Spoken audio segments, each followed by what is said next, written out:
Good evening, party people. Welcome back to the bar with an X. It's a beautiful Monday, and I'm not alone this time.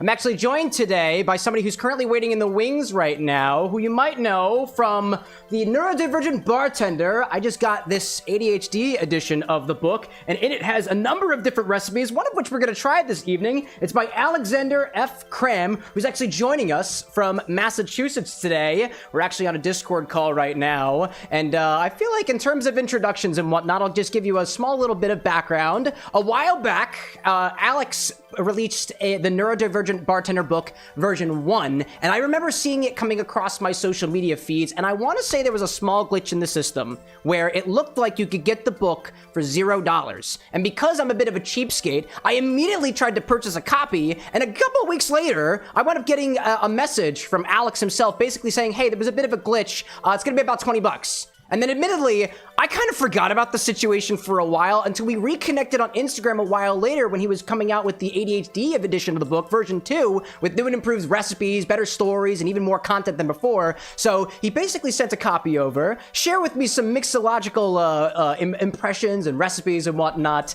and now I've got him here on the show. Before I turn things over to our conversation, I want to remind everybody that a little while ago, about a couple weeks ago, I had the opportunity of being interviewed by Alex on his blog, afcandco.com, for a little X-bar interview. It was about 14 to 15 questions that I spent a good, basically a month. He gave me the opportunity to basically write it on my own time to send it over to be featured on the blog. And it was probably one of the most introspective experiences I think I've had. And I feel like I'm a better mixologist now, specifically because of the opportunity that Alex gave me. So I figured I'd return the favor by bringing him over to my show. Alex, are you out there? I should be able to hear you now.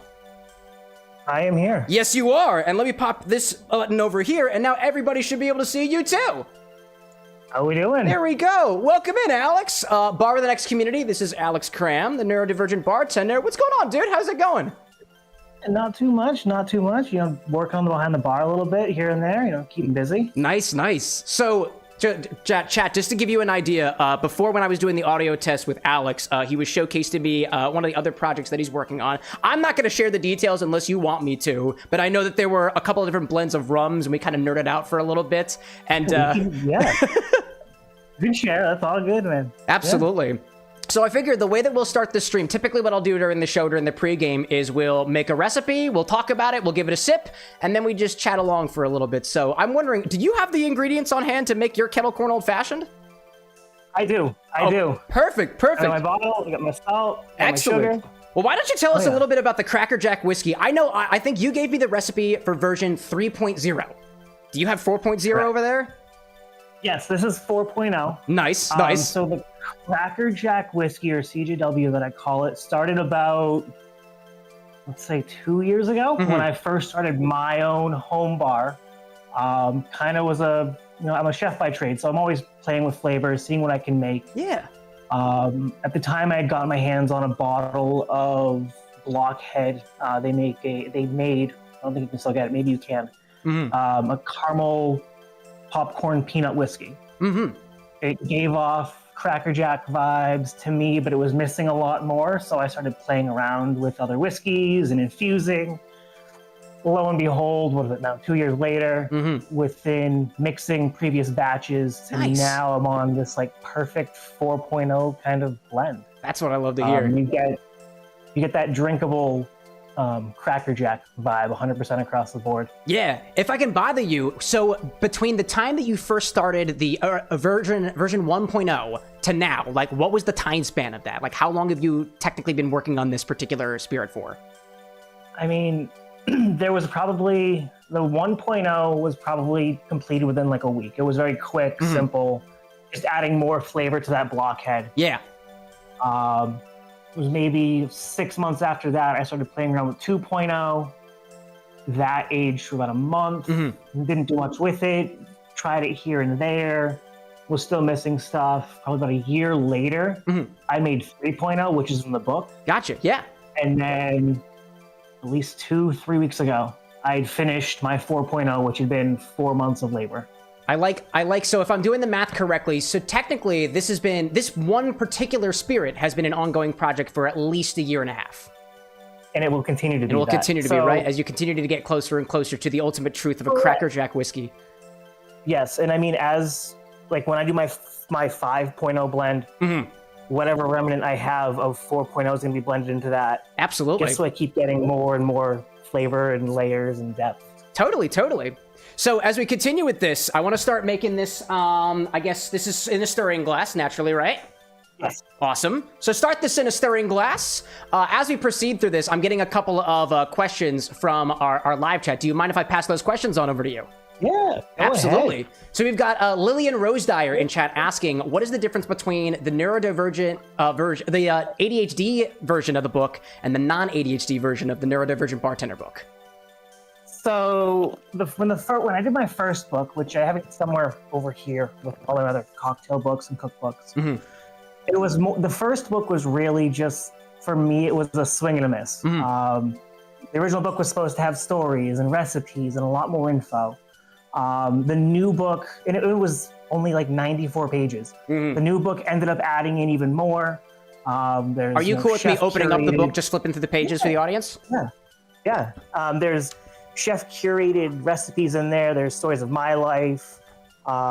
Every cocktail in there has the history behind it, the why, the how. Between me and a couple of my friends, we did all the photos. So really had a lot of fun with this one. And instead of it being like with the first book where I set myself to a deadline, with the ADHD edition, I kind of let my own hyperfixation determine when the book will be done. Totally, yeah. So near the end, it was like, okay, let's get it done, let's get it done, let's get it done. But there were times when like a month would go by and I wouldn't even touch it. So it was all fueled by ADHD. Whenever I could work on the book, I would. If I didn't want to, I wouldn't. There we go. I feel like only recently, because with the cocktail mixology work that I wind up doing, like for a while, I think I took the more similar approach of like, I'm going to work on it when I want to work on it, and eventually it'll get done. And I found, at least for me, that unless I impose like a strict deadline for myself, I wouldn't make like any progress on like any of my recipes, like basically at all. So I see the use for a deadline, but either way, you wind up creating something like this, which even when I had the chance to go through some of the recipes in the book, it kind of reminded me of my own blog. It just feels very personal. It feels very unique because it's very, it's your personal story of various different recipes in here, your experience with the recipes, some of your own recipes, specifically how you brought them to life, which is really cool.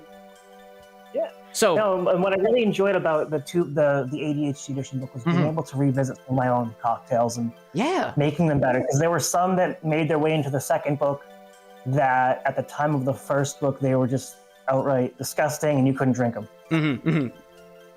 Well, I'd like to say too, like even when I'm talking about my own cocktails, like I remember like some of the recipes on the blog have been up there for like a year or so now, and I still think of ways that I can improve them. And one of these days, I know that I plan to do so. Especially as we become better mixologists, right? And in your case, too, like a better chef, too. Yeah, no, and as I say with everything that I do behind the bar is always evolving, whether it be this physical bar space for me or just my journey. It's always evolving. There's something new. Absolutely. Cheers to that. So what I'm going to do here is I'm going to start with the first couple of ingredients, and I'm basically going to get, from here, I'm just going to walk the audience through basically how to make the cocktail, tell a little bit more about the specifics of the Cracker Jack whiskey, and then by the time we can continue our conversation, we should have a cocktail in our hands. All right. So, chat, what we're going to do first is start with... I got to get these over here. I got to get these... I tried to make sugar cubes myself because apparently my store was not selling Demerara sugar cubes. But I had the Demerara sugar. They're very tiny, though. How big are your sugar cubes? Oh, mine are good size. All right, then I'm going to double my sugar cube count because Alex has got bigger sugar cubes than I do. So grab a mixing glass and start with 2 sizable Demerara sugar cubes. I've got tiny ones, so I'm using 4 of them. We're going to pop that right in our glass, and on top of that, we're going to add a pinch of, if you have Fleur de sel, a very special salt, you should use that. I've got Cyprus white sea salt, and Alex, would you say that any old salt would do here too? Yeah, for the most part, any salt works. It's the whole saline vibe. There we go. The French gray salt, the Fleur de sel, just adds some more earthy tones to it and just gives a little more flavor. Very fair, very fair. On top of that salt, we're going to add 4 dashes of Black Walnut Bitters. Nice. Oh, nice. Who was that out there? Somebody on my side. Oh, Mr. Krabs popping in with a membership. Thank you, sir. And Obi-Wan with your kindness as usual. Thank you. Again, that was 4 dashes of Black Walnut Bitters. We're gonna muddle the bitters, the salt, and the sugar together, and then torch that briefly with some fire. Bring out some of those more caramelized notes. I also had some questions for the audience too, asking about specifically the Cracker Jack whiskey. If anybody out there is curious of the recipe now, what I currently have on screen, some of you guys can't see it on the horizontal angle, but if you type sips, you'll get the Kettlecorn recipe. And I'm about to put the Cracker Jack whiskey up on the screen too. If you type sips, it should print it right to chat. But if you're on YouTube, it's in the description of the video. And if you're in the Discord, I also have the Kettlecorn Old Fashioned recipe as well as the Cracker Jack whiskey recipe as well. So let me grab a muddler for these. Essentially, Cracker Jacks are essentially just peanuts, kettle corn, caramel.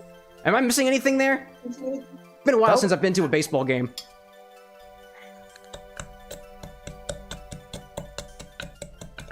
All right, we'll metal that up in there. Julio, pop that down here. Small little torch. Trust your glassware. Chat, don't do this if you don't trust your glassware. Yes. Fire! Put this on the maximum setting. I'm gonna make sure it gets down there. There we go. Give it a little torch on the bottom. There we go.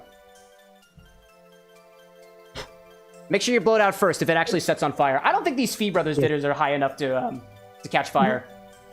I don't think they are either. Nah. Are you also using Fee Brothers? Bitters, Oh, say it again? They're delicious bitters. Oh my gosh, yeah, absolutely.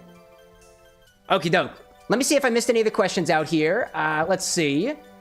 Lillian was saying, is that salt? Oh, is it my salt from the the Spice and Tea Exchange? It is. It is indeed. Alex, can you tell me more about Fleur to Sel? Because I know that was a specific type of salt, right? It is a French gray sea salt. Ah, okay. So I'm a chef by trade, so we use it a lot when I worked in the hotels and restaurants. Mm-hmm. It just adds this like really nice earthy tone. Has a really nice finishing salt, but I found that in cocktails, it's amazing. Oh, nice. I see Entropy out there in chat. Just bought something from the throne wish list. I want to give out a shout out before. Oh, sorry. I just want to make sure I give a shout out for that. It was glass graduated cylinders, another set of that, and quart containers. Thank you, Entropy. I'll be getting into some mixology. I honestly wish I had that quart container while I was making Alex's recipe for the Cracker Jack whiskey, because this recipe calls for 3 ounces of this Cracker Jack whiskey. This is all I have. I think what I wound up doing when I was following your recipe, I followed it via half specs, and I've had basically just enough for the recipe. And I know you told me too, like you could obviously like batch this up, but something didn't occur to me that I thought that felt the need to do so. So I have literally just enough for the recipe. Wow. Oh my gosh. Let's see. All right, so finally what we're gonna do, I'm not missing anything, right? We're gonna pour the whiskey right in the glass, throw some ice on top of it, and then there we go. Awesome. So if I didn't say it already, 3 ounces of this Cracker Jack whiskey, a custom recipe from Alex Cramm, the Neurodivergent Bartender. The full recipe will be in the description of the video that comes out after the fact. It's also in the Discord. It's also on the sips command. If you type sips in chat right now, it will actually print it right to the recipe. But yeah, Alex has worked on this recipe for about 1.5 years, and it's not even the final version of it too. And I managed to make just enough for this one recipe. 3 ounces of this. Let's see. I see somebody on the YouTube side just put the sips in chat now. It's got a lot of steps to it. I think the only place that I deviated from your recipe, maybe, Alex, is when I made the brown butter. The brown butter, I think it was the caramel I made with the brown butter that I had used to infuse the bourbon.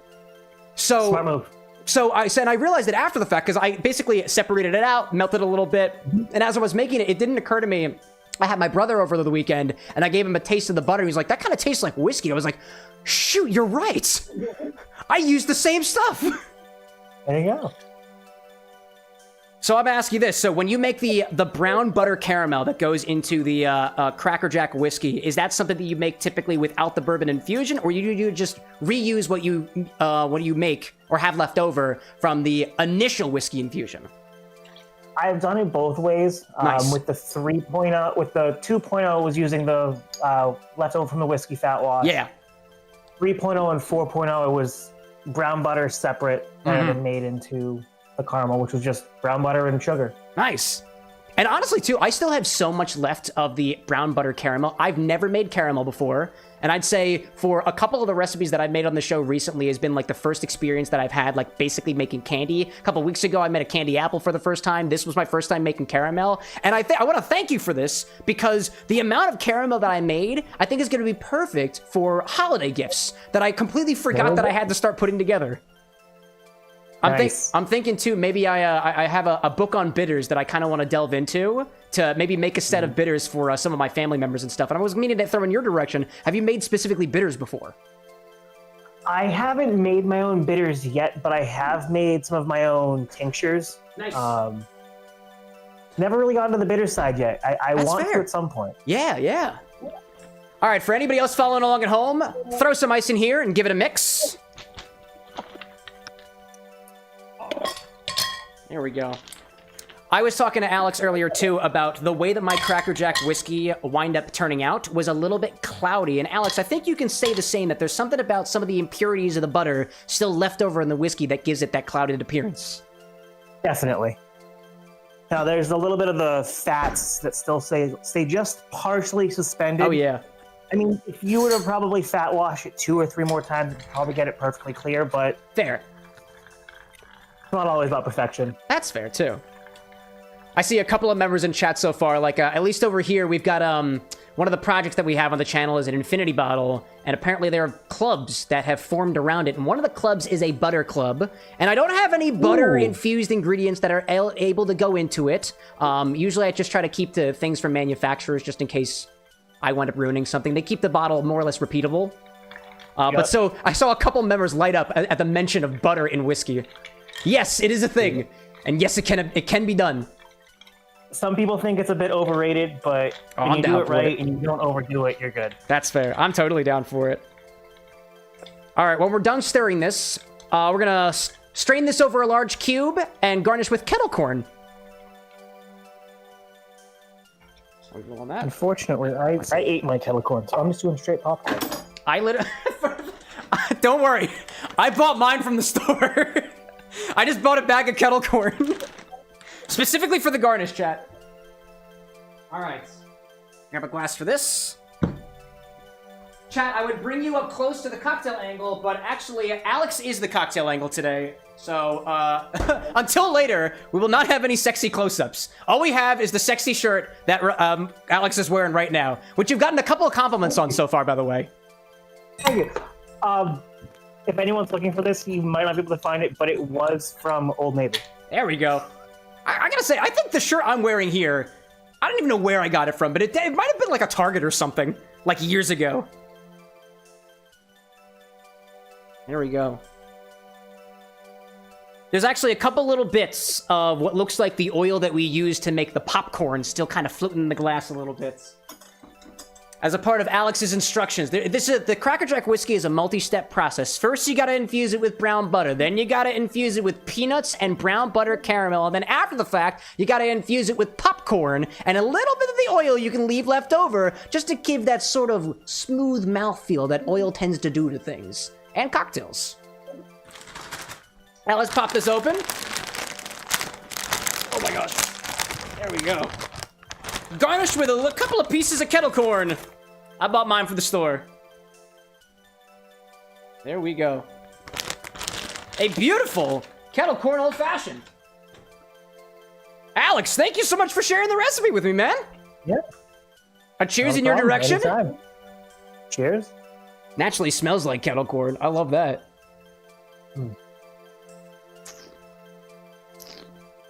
So this is actually the first time I've tried the 4.0 variant. And I think adding with the 4.0, I switched in some straight rye, and that really, I think, made it. Dude, I think the rye would really boost this. I used a bit of just a Evan Williams bourbon in this. Dude, the flavor of... I honestly didn't believe that this was going to taste like all of the things that go into a Cracker Jack. The peanuts, the caramel, the popcorn. It's, to me, so supremely, like, caramel buttery with that very noticeable peanut note. It's on the sweeter end. It's smooth. It's nice and cold, too. This is like, delectable. It's like candy, liquid candy in a glass. And then go back to it. Quite well. Thank you very much. I see one of our chat members, Cyprus in chat, saying rye has been mentioned. Rye mentioned indeed, dude. I have a question from Breaker on the live chat saying, what inspired you to make / keep experimenting with the Cracker Jack whiskey drink, the Kettlecorn Old Fashioned? So what got me going into it was just getting my hands on that bottle of the Blockhead whiskey.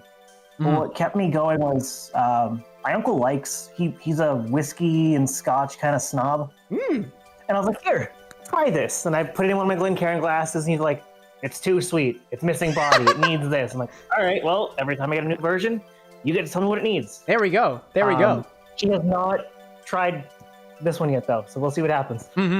It's nice. Like, one of the things that I feel thankful about, too, is even when I'm mixing my own recipes, I'm lucky enough to have my dearest Anna, who will sometimes taste my recipes, just to let me know whether things taste too sweet, which, if things are too sweet to her, I know it's way too sweet, because she loves sweet things. If things are too sour to her, I know things are way too sour. My palate's still kind of adjusting. I kind of like things on the sweeter end, but not too sweet. I'm not a big fan of tart things, so I think it was between the Kettlecorn Old Fashioned and it was another recipe in Alex's book. Strawberry peppercorn daiquiri. That was it. That was it. Those are the two drinks that really caught my eye. In particular, the strawberry peppercorn. One, because I fell in love a little bit with pink peppercorn when I was workshopping a couple recipes, not just a while back, but also recently too. I think I was working with it was Szechuan peppercorn, not the pink peppercorn specifically. But also in the picture, you got a bit of that Cronin Swedish punch back there, which I was doing some research specifically on one of the recipes that I debuted recently. Oh, Cronin is an amazing spirit. Oh my gosh, yeah. The bottle that I have on my bar, I got probably 6 months into my whole bartending journey. Yeah? Henrik, who I'm sure you've now chatted with, he sent me the bottle as a gift. He's like, here. Yeah! We played with ourselves. Like, I've drank it before. I've never played with it. Oh my gosh, yeah. 3-4 days later at one of my local liquor stores, there was a bottle waiting for me that was gift wrapped. That's so cool! Can I tell you about my experience with Henrik? And this is all positive, yeah. Cronin, if you're out there. This is positive. When I was workshopping the recipe a couple weeks ago, which was inspired by a character in a video game who quite literally would eat candy and popcorn from the garbage. I was researching what ingredients to use, specifically inspired by Swedish culture, but also Chilean culture as well. And so when I found the Swedish punch and I got a chance to talk with Henrik, I was like, hey, if I can mix Cronin punch with a particular Swedish candy, like what candy would you recommend? And our chat kind of went silent, because even earlier on in the conversation, I got the impression that the Swedish punch that they make over at Cronin is just fine on its own. You don't need to add any extra rums to it. You don't need to add any tea or infusions to it. So I think when I popped that question, I might have picked a nerve. But I did it anyways, and they did like the post when it came out a week ago. So I think all things worked out. No, it's hard to get a read off him sometimes, but I appreciate it, because we ended up chatting. I did a little a tasting blog post about Cronin, and he ended up reaching out. I was like, oh hey, by the way, we've got all these other stuff going right now. Mind you can't get it in the States. Yeah, which is sad. I mean, I would love to get a bottle of their Indonesian rum or their Batavia Iraq, but yeah, I gotta find someone outside the country to get it. I want to say too that I think where I bought Cronin's was, I think, on Curiata, which actually struck me as interesting recently, because I think you're familiar with St. George spirits and their line of eau de vies, like the pear and the Douglas fir.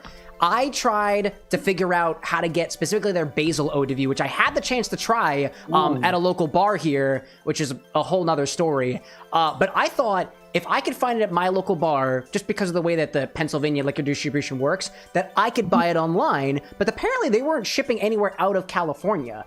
Until I looked at Curiata's website, I could buy it through Curiata to ship here to Pennsylvania, but I couldn't buy it straight from them, which was... You know who also has really good stuff? Reserve Bar and Bottle Buzz. I've gotten a lot of interesting stuff from them lately. What was the second one there? You said bottled, I think? Bottle Buzz. Bottle Buzz. I'm going to have to write that down. You said Reserve was the other one? Reserve Bar and then Bottle Buzz. Reserve Bar, Bottle Buzz. I'm curious. Especially as I get into the world where I want to find all these like unique spirits and stuff like that. Like figuring out how to get them actually here to the bar can be pretty tough sometimes. Like, I mean, through bottle was I was able to get Ferran's yuzu dried curacao. Ooh! Oh my gosh, I've seen that one. Yeah, It's delicious. it looks delicious. good. Oh, it's great. Wow. Does it have that? What I know of yuzu is that extra floral quality to the citrus quality. Does it capture that? It does, and it does very well. Oh my gosh. So like, you and I kind of bonded a little bit about some of the weird spirits that we've got in our collections. I know, especially when we started getting cordial with each other via DMs, you were telling me about various different bottles from Empirical that you've got. I want to say there was one of their things that I saw. It was like a $200, $300 bottle, and I was like, I never even heard of this before. And I think you said you had a little bit of it. I don't remember what it was, but tell me about some of the most esoteric or unique ingredients that you've got in your collection, and also like how you've used them, if you use them. So definitely the most, I don't want to say chaotic, but the most chaotic is Empirical's Dorito. I'm so tempted to go out and grab my bottle and be like, yeah, I know the pain, man. I had to get it. I've made my one Dorito margarita with it. And that was it, right? It's weird. It's funky. Oh my gosh, yeah. That bottle has been added, I think, to... Oh, go ahead.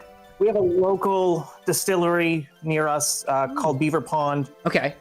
And they came out with a Wixon crabapple brandy. Crabapple brandy? This For is a moment. For a moment, you had me going.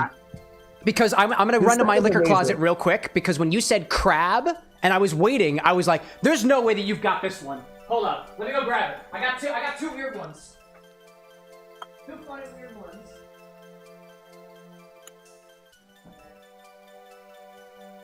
I'm coming back. I got a little liquor closet off screen. But when you said crab, I was like, crab like a crab whiskey? This was crab whiskey? Yeah, That's so insane. over in New Hampshire at Tamworth Distillery, they're doing some really Tamworth? Is that Tamworth? Yeah, it's Tamworth. Yeah, exactly. Yeah. I was lucky enough to have one of the members from my community grab not just the Crab Trapper green crab infused whiskey, but also this corpse flower, durian, and indole fruit flavored brandy. I have yet to have the opportunity to crack open either of these, but when they do, you will be hearing from me. I'm gonna have to get myself a bottle of those as well, and I'll play with them. Yeah, they come in the little 200 milliliter bottles. It's a use it sparingly, unless you got cash to spend. I think other ones that I have that are like unique would be like I've got like Nyx does Liqueur de Elote on my bar. I've modified multiple bottles of Seedlip. Nice. Just because, like, to me, on their base profiles, they don't have enough. Yeah, Seedlip, they did like the was it cucumber jalapeno vodka? I think, or tequila. Sorry, I think I have one of those ones. The Seedlip, right? Yep.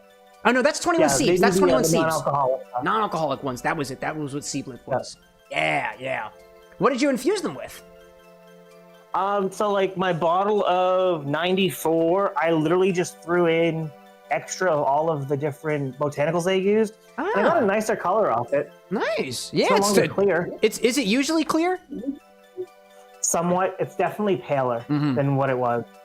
Do you know like what they do to actually make those non-alcoholic spirits? Because I don't really know either, but I got a theory, I guess. No, I don't even know. Like, I'm assuming they just don't ferment it. Yeah. But I'm not really sure. So I got some flies here at the bar. I was only thinking, recently I had, for one of the recipes I was working on, I grabbed a water distiller that I refurbished that somebody was giving away here in Philly, and I'm not allowed to put alcohol in it, so I have not put alcohol in it because I don't have a license for that. But when I found out that orange blossom water and rose water are hydrosols, meaning they're just water distillates, I was like, those are delightful in orgeats and tiki drinks. Can I just put whatever I want to with water, not alcohol, into the distiller and out comes something else that is delightfully delicious? Sometimes.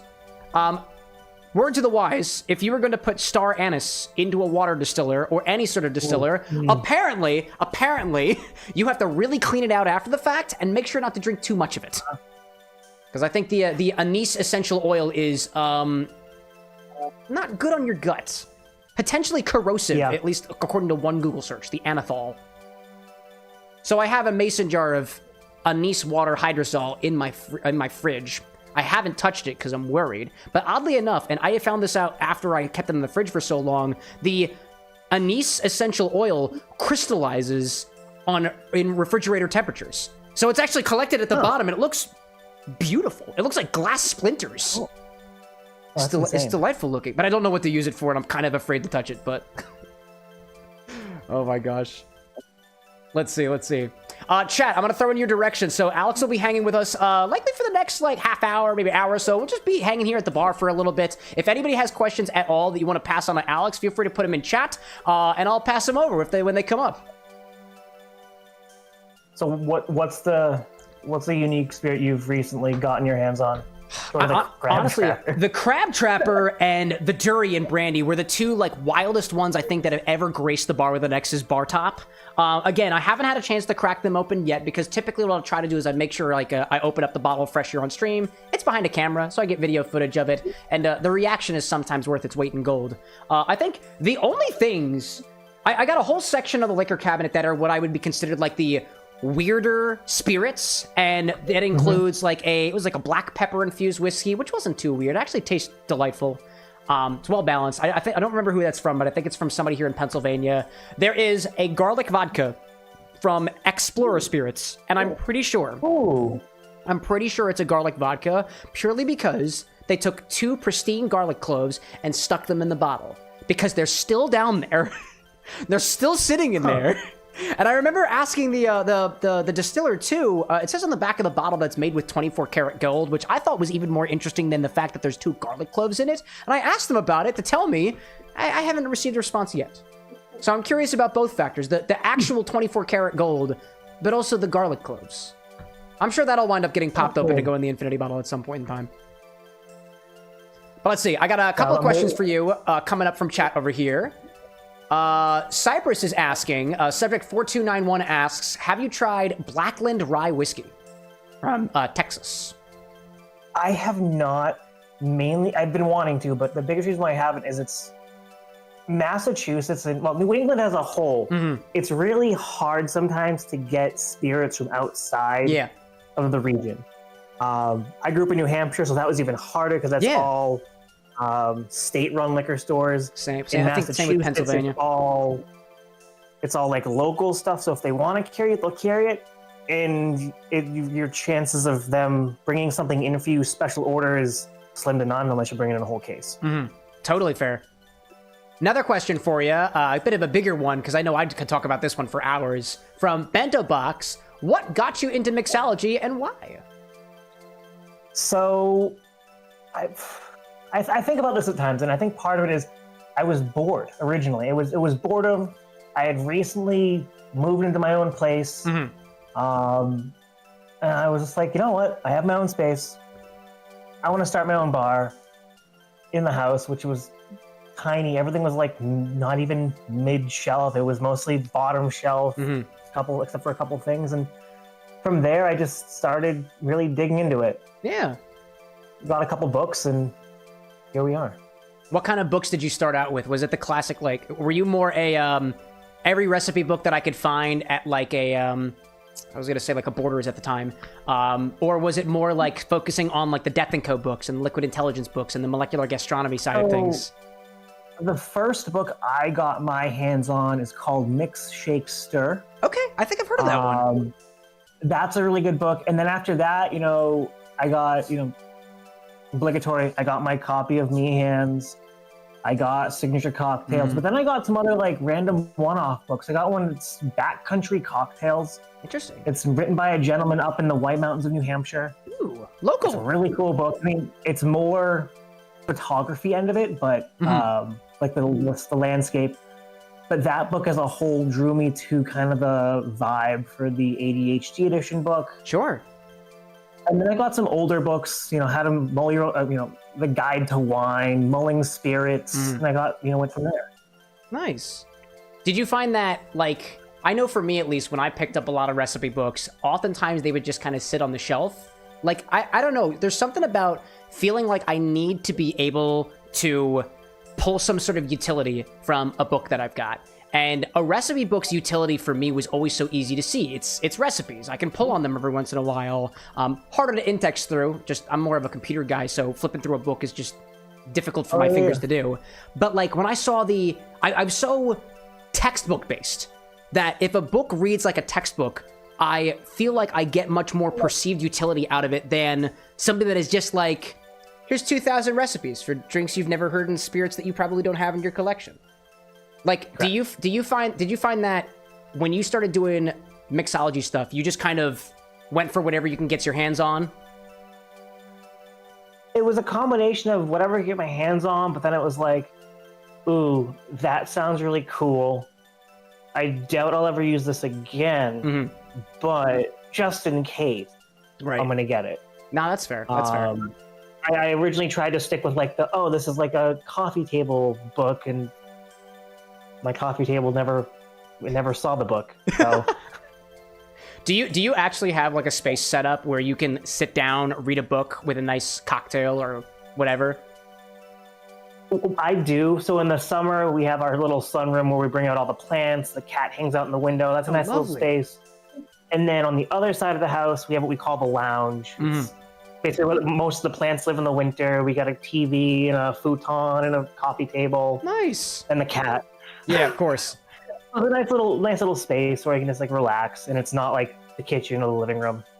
I bet I'm not the only person thinking this, but I've got to ask, what is your cat's name? His name is Momo. He's technically not my cat. Momo. He's my girlfriend's cat. That's fair. I mean, does he hang in your house? The house you exist in? Yes. There we go. He's a part of the family. Human, so. Oh my gosh. I see one of my chat members, Rosewitch, being, you beat me to the question, Cam. I knew it. Let's see. I see one of my chat members, Obi-Wan, saying, and this is in code, so I will translate for you. Does Alex know Food Hub worships him yet? And that is translated to, there is a whole section of our chat of people who are either culinary experts, culinary novices, or just culinary enthusiasts, and they have all, according to Obi-Wan, looked to you as a deity. Well, thank you. Absolutely. I mean, if you any questions that you have, I mean, I'm active mostly on the Neurodivergent Bartender Instagram page. I have my chef Instagram page. I also have my car Instagram page, but that's a total different story. Well, you said like your car has its own Instagram page? Oh yeah. I was going to ask too, like, I feel like this is a pretty good segue to asking about like the culinary side of things, because as I've been getting a little bit more familiar doing things in the kitchen, I've realized that there's so much overlap between culinary art and, for lack of a better term, libational art, the liquid art. So you having been a chef by trade, do you feel that you came into mixology with a bit of a leg up or some perspective that other folks might not have had if they just started from, quite literally, this is where I started with mixology. It was this little black book that my mother gave me, which was all the context I had, that and beers in a fraternity. But that's neither here nor there. I think for me, it was a combination of the two. With certain aspects, yeah, I felt like I had that leg up when it came to flavor pairings.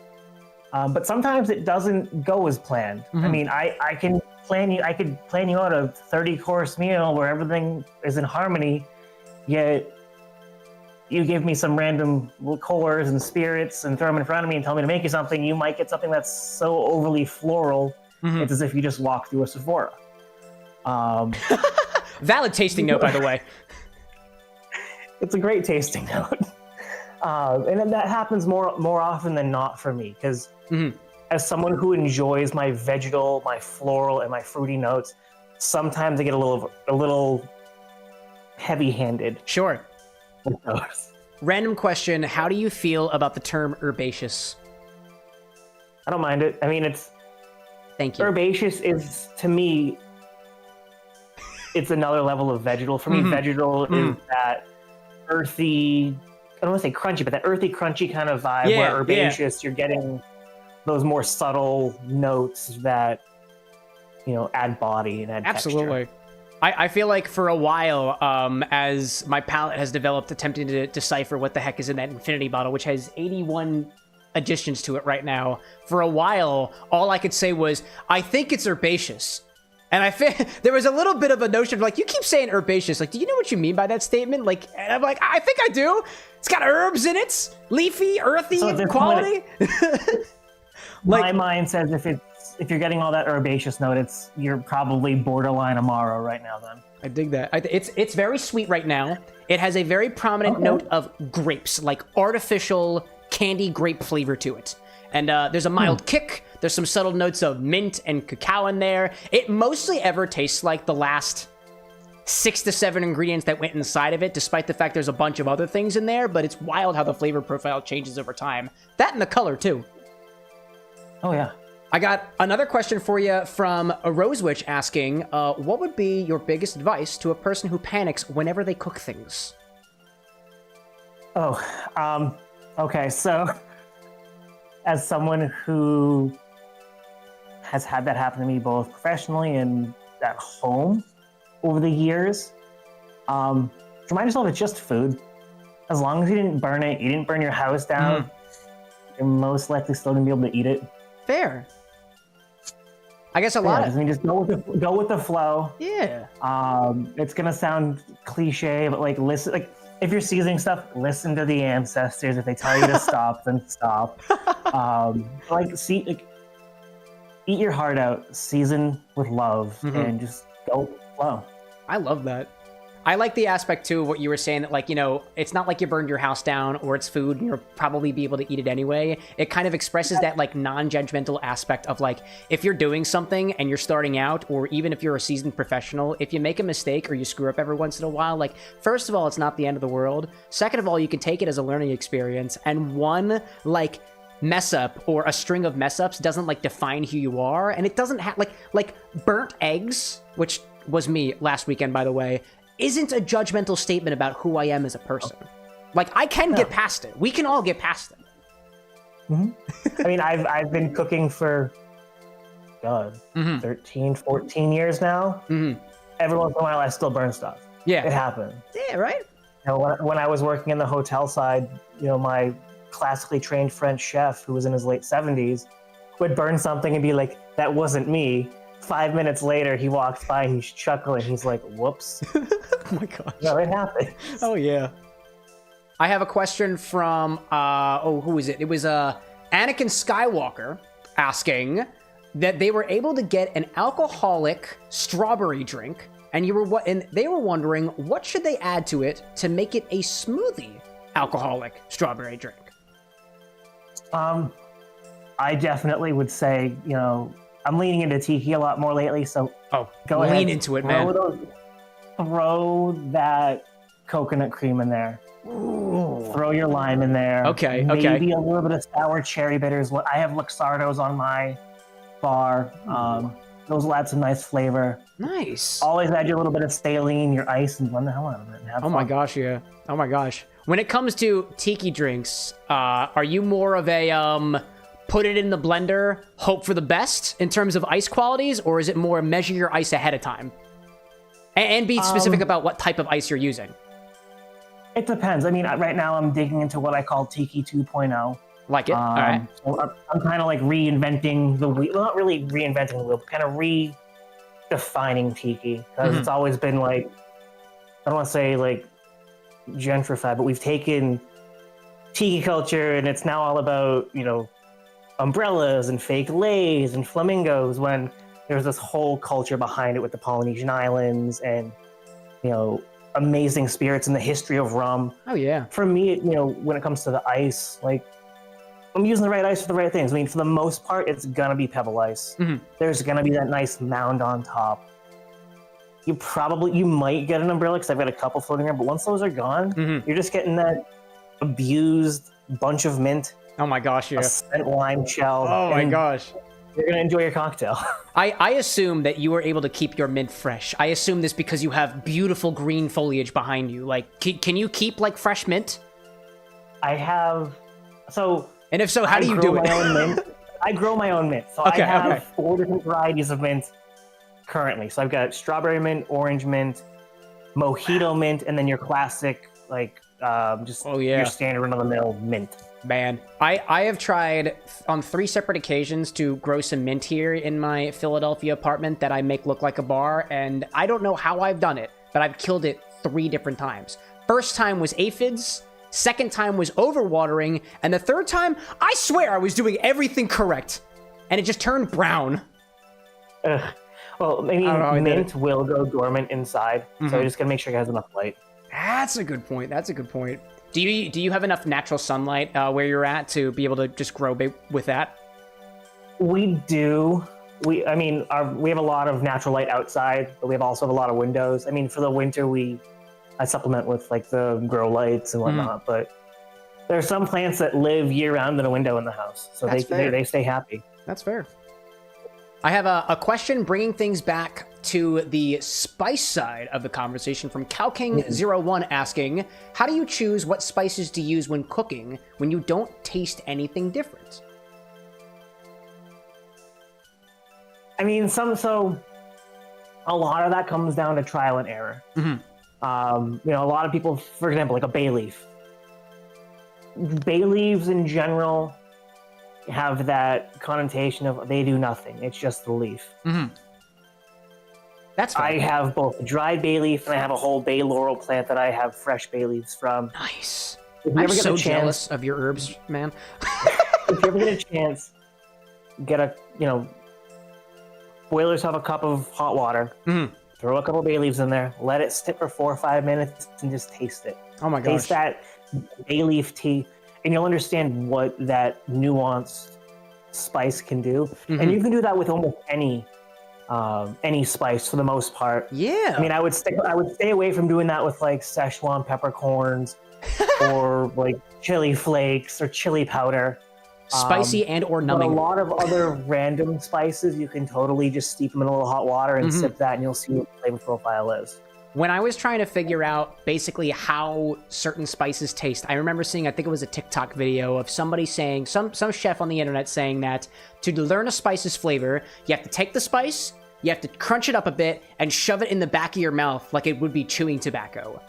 Is that how you learned, or was it more the liquid approach with the tea?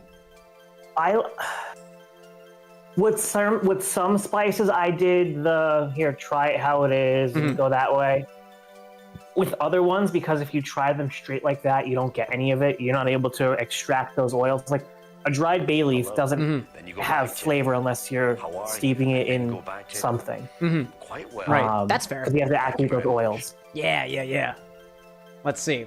I have a folk popping in from the Twitch side of things. The Smile Entity, a new follow on the channel. Thank you for that. Saying, I love your outfit, ...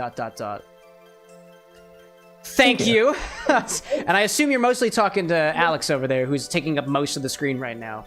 Personally, I'm jealous of the outfit, man. It's got fruits on it, it's got leaves on it, it's got flowers on it, I believe. It's got peppers. We got grapes somewhere. There we go. It's got everything. I think it's got tomatoes. It's got tomatoes. Tomatoes too. There we go. Freshly grown plants. The foliage looks great. The shirt looks great too.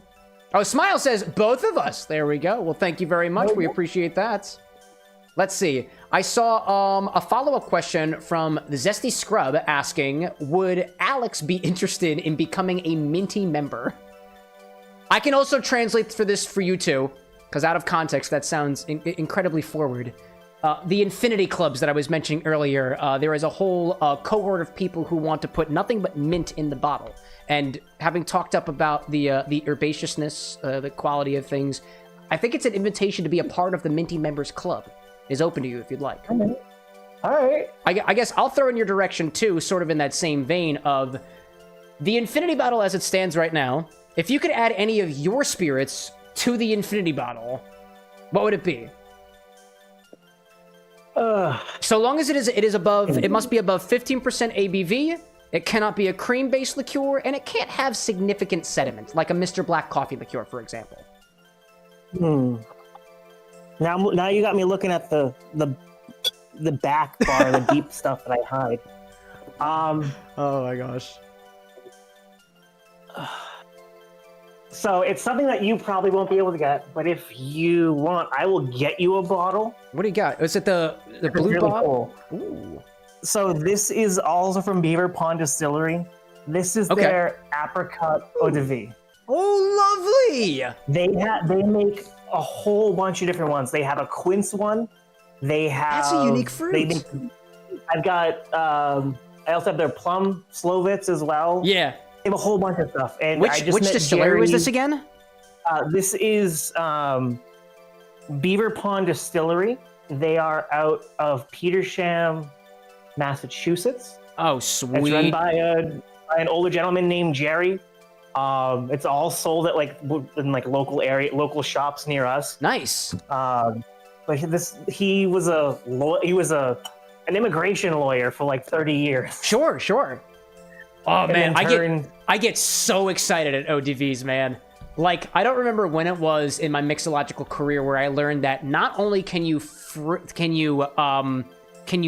things with fruits, you can just take the fruits and ferment them and then distill them themselves.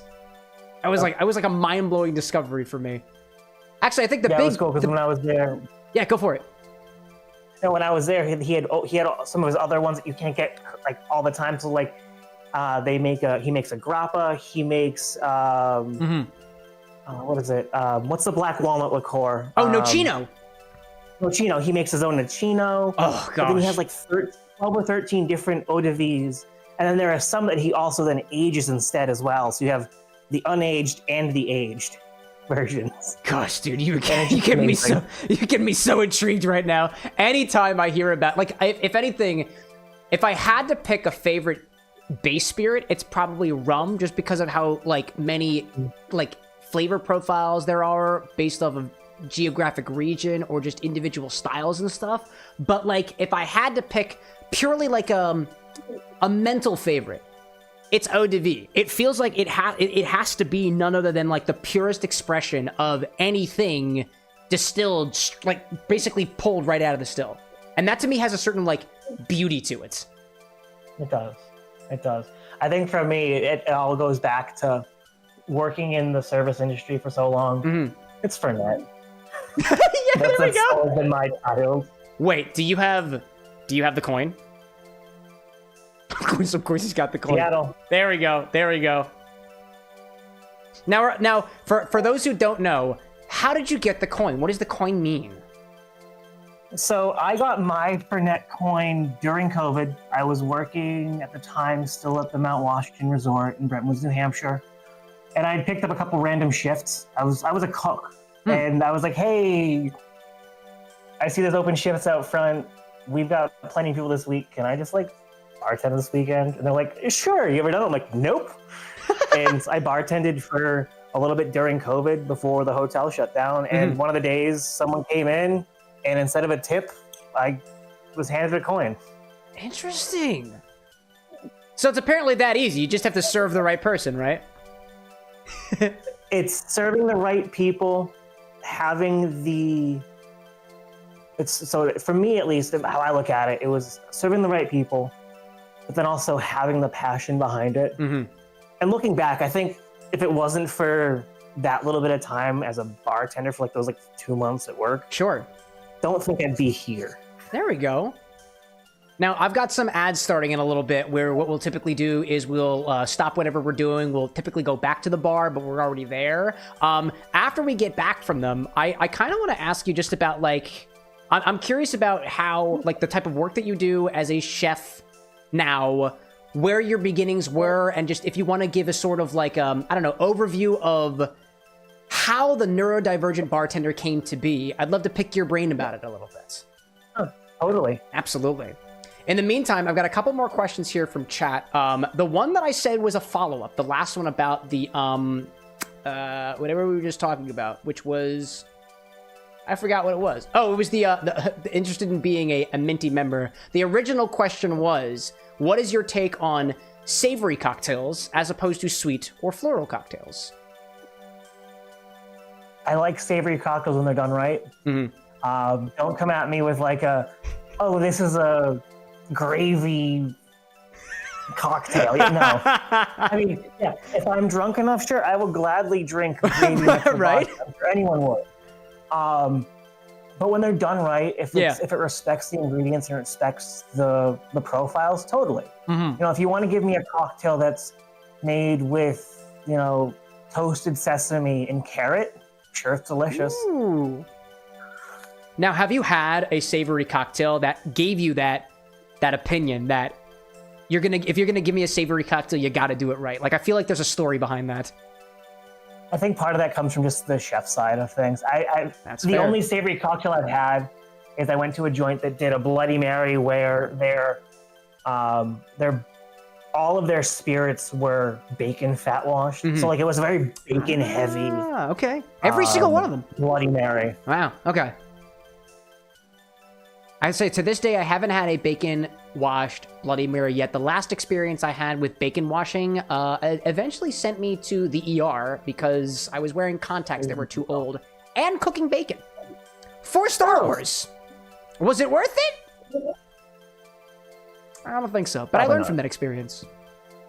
I thought about when savory cocktails came up. I thought about this experience I had where I was walking past a bar here in Philadelphia. It was one of the izakayas. I don't remember which one it was, but I saw on their menu a cocktail called the Duck Around and Find Out.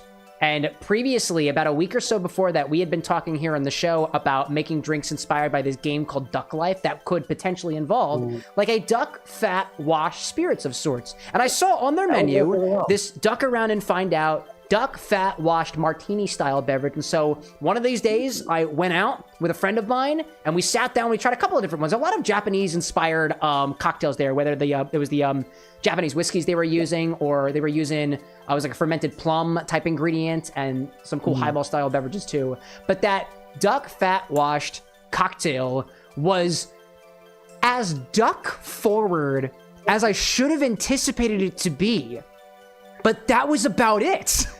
So I haven't had a lot of duck in the past, and if I have, it's usually with meat, and it tasted so prominently of that duck fat flavor, and there was a little bit of citrus in there. I tasted some sort of herb in there too, but it was so duck fat. And if I really loved the taste of fatty duck, I probably would have appreciated it. But to be fair, usually the duck I've had is warm, and that combination of it being liquid and very cold was not something I'd want to experience again. So I feel you there. If it's gonna be a savory cocktail, I feel like it's gotta be done like right. It does. Okie doke. I mean, with those cocktails, you just gotta remember to balance. Your salt, your sour, your sweet, your funk. You gotta balance them all properly. I'll stop us real quick for the next 3 minutes. We've got some ads running on the Twitch side of things. I guess during this point, typically we're supposed to stop the content at this point, but it's not like I'm going to say goodbye for the next 3 minutes or so. If you need to take a bathroom break, you're more than welcome to. I'm probably going to go see how they're doing on the other side of the house. I'll be right back. Absolutely, go for it. Eli out there, the 9 months. Got a child happening, so to speak. Somebody popped in the other day and specifically said, oh, Cam, it's been 9 months. Child's on the way. What do you think of that? And I was like, what could we name our child? I was just talking with one of my friends over the weekend who is about to have a child, so the whole child conversation is a bit close to home right now. Eli, thank you for the support. To everybody who's hanging in the stream right now, if you're watching an ad, I apologize for you. But to everybody else out there, thanks so much for hanging out for a little bit. This is the first time that I have had a sort of interview style, just chatting, cocktail mixing style piece of content here. It's been a pleasure talking to Alex so far, and I really appreciate you guys too sending some questions over here. I was meaning to make that a little bit more formalized with a command to help keep track of things, but things have been a little bit behind schedule these past couple of weeks, honestly. So I appreciate everybody hanging out for it. I'll remind everybody too that Alex and I connected over the creation of this book here, his book, The Neurodivergent Bartender, which honestly I feel like it reads kind of like my blog. It's got cocktail recipes, it's got stories, it's got learning experiences, and a bunch of other little bits and details in there that make it seem like it was written by a human, because it was written by a human. I can't say the same about all the AI stuff happening these days. Welcome back, Alex. There's a lot of it. Thank you. There's a lot of AI stuff going on. Oh my gosh. And don't get me wrong, I understand, if you were, I more or less work alone. I've got some great people who are my moderators. I've got even my partner who helps me out with things, and just a great community at large. But a lot of the stuff that I wind up doing, is on my own, and I've only got so many hands and so many fingers and so many brain cells. So sometimes I use AI to help me, whether it's with writing, whether it's with the trying to draw up a concept that my brain is just existing in fog right now. This is more, I guess, like off the record, but like, what's your opinion on AI in the drinks world? I mean, I'll be honest, I've used it. There we go. It has made some really terrible drinks. It has made some really amazing drinks. Okay, cool. Straightforward, AI helped with the ratios for the 4.0. Interesting. Really? Yes. Wow, that's a surprise to me, dude. That's what you got right there. Yeah. So evidently, the difference between this drink and that drink is AI. With a little help. A little help with AI. Oh, I feel like people have got opinions about that one. But hey, if it makes a better drink, like, I'm all for it, man. I'm all for it. What was nice was, without having to try different spirits in each different batch, I could be like, what are your thoughts on this spirit instead? Or this kind of whiskey, or rye, or bourbon, or scotch? That's totally They fair. could tell me straightforward what it needed, or if it would or wouldn't work. Oh, yeah. All right, so we're back from the ads. The ads have ended. Thank you, everybody. I got 2 more questions for Alex before just kind of letting him roll with whatever his autobiographical backstory could be. These are from CJ, aka Normans9150. 2 questions for you. Out of all of your bottles you have had or tried, which one is your favorite? And then I got a follow-up. I think... Could you pick a favorite?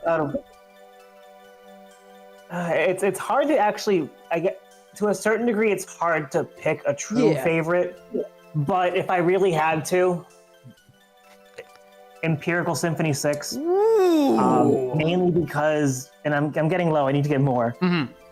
This spirit as a whole... Is it a symphony? To create my first original cocktail. Oh, wait, I think I remember seeing that as something I wanted to try in the book, but I remember not having the Symphony 6, and I was like, I don't think I can make this. Which one was that one? Symphony of Blood. Symphony of Blood. That's why I recognized the name of Symphony. I'm trying to find the page for it. It's the first one in that section. In this section. Okay, I gotta go back for a little bit. Okay, so the follow-up to this one, while I'm flipping through the book here, is outside of cooking and making drinks, what do you like to do? So there we go. I kind of became this like plant hoarder. So we've got like over 200 house plants in the house. But outside of that, I have a modded Subaru. So like that's also part of my life. That's the car. Yes. That's my other side of my life. It's cars and plants. I love it, dude. Do you find that with the various different things that you I asked this in a way that is, I'm gonna watch my words here.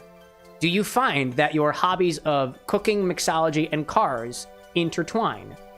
And no, I am not asking about sipping a cocktail in the Subaru. To a certain degree, yes. And the reason why I say yes is, so I have a brand called AFC & Co. Where our tagline is a feast for the mind and senses. So with mixology and cocktails, flavors, profiles, scents, cooking, same thing. Plants, colors, the scent from those different plants. With the car, it's same thing. Scent, sounds. It's all a feast for the mind and the senses. That's beautiful. That's a beautiful way to put it, dude. It makes me think, like, somebody out there has definitely distilled, like, that new car smell into a cocktail. And I don't know why, but I'm really craving, like, leather seats. I'm sure there's something that would make that flavor profile work right. Right? So I've got the Symphony of Blood V2. So if Alex had to pick a favorite spirit, it was going to be that Empirical Symphony 6. And it goes in his first original cocktail, the Symphony of Blood V2, which combines that Symphony 6 with yuzu juice, roasted blood orange concentrate, orange zest, toasted currant fig leaf syrup, orange blossom water, and club soda, specifically Q brand. That sounds delicious. Dude. It was created during a little tasting that I was doing for the first book, and I was like, yeah? I haven't tried this yet. I'm just gonna sip it on some ice. And it was instantly, I was like, ooh, I need this. And I started grabbing stuff and I threw together a cocktail. That's so cool. So I'm curious now, to basically give you the floor to, I don't know, just tell us about how, like, the Neurodivergent Bartender, like, came to be, or AFC and Co. So, so we'll start with the AFC and Co thing. So that started back in 2019. COVID had just kind of started. Stuff was shutting down. I was in college, working at the hotel. We were getting furloughed. I needed a way to get money. So I was like, well, we don't have any of the shuttles going right now to all of the trailheads.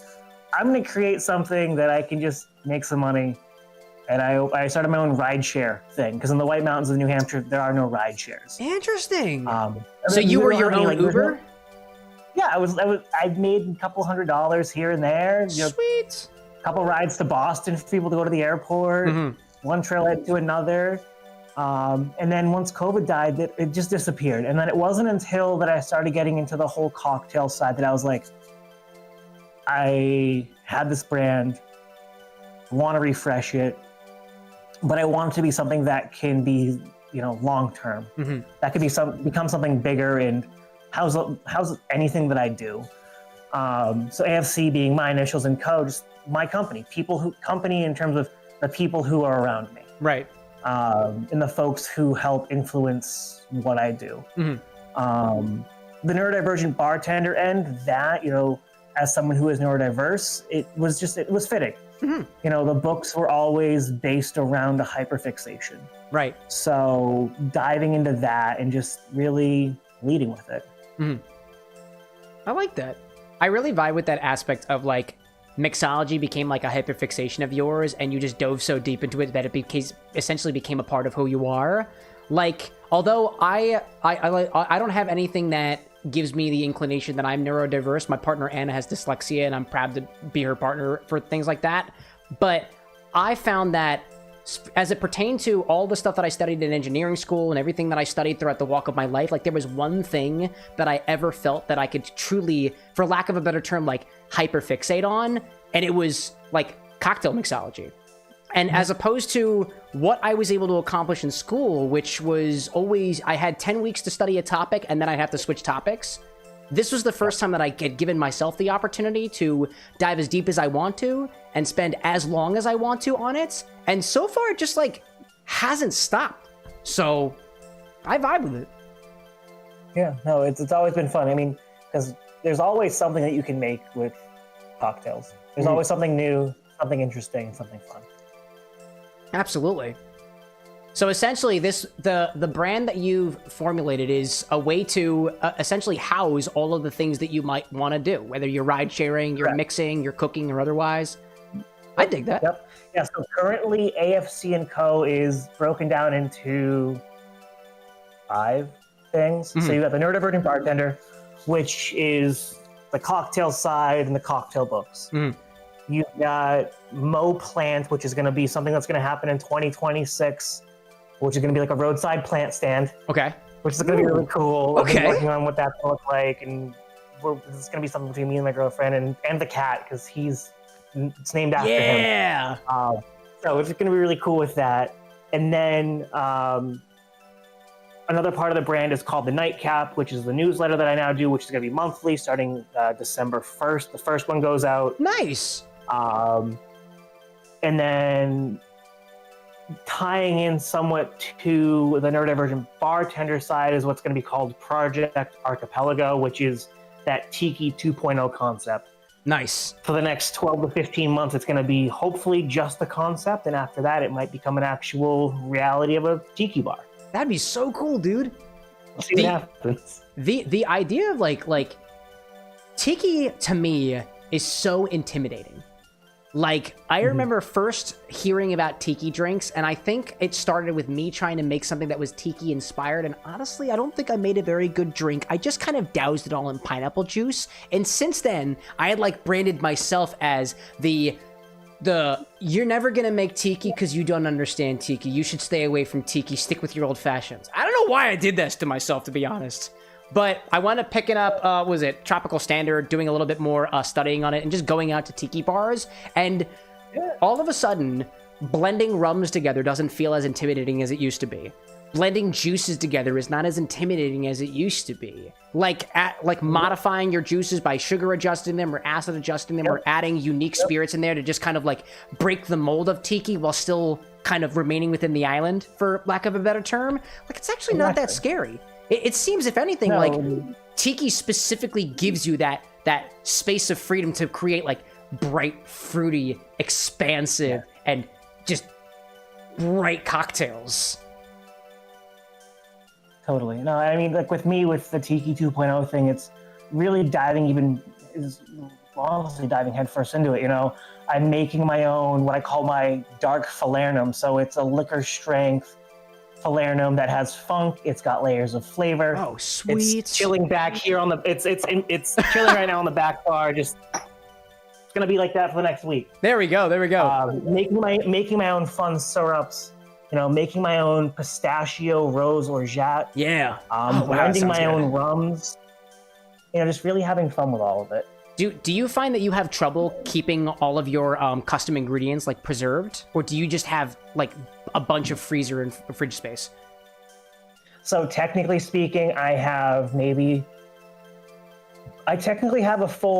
mini fridge technically for the bar. Okay. But it's kind of filled with like frozen veggies right now and like random crap. Right. And then I have like some stuff that lives in the main fridge that like I get yelled at because it lives in there for too long, and it's like, are we doing anything with this? So I was like, I don't think so. So we can just go. I think we have I've got a mini fridge, the house has a fridge, the house has a freezer, and I have things in every single one of those, and only recently, because we tend to stock up the freezer and they came in with their most recent shipment, I had to move my stuff and consolidate a little bit. Otherwise, something was getting thrown out. Yeah.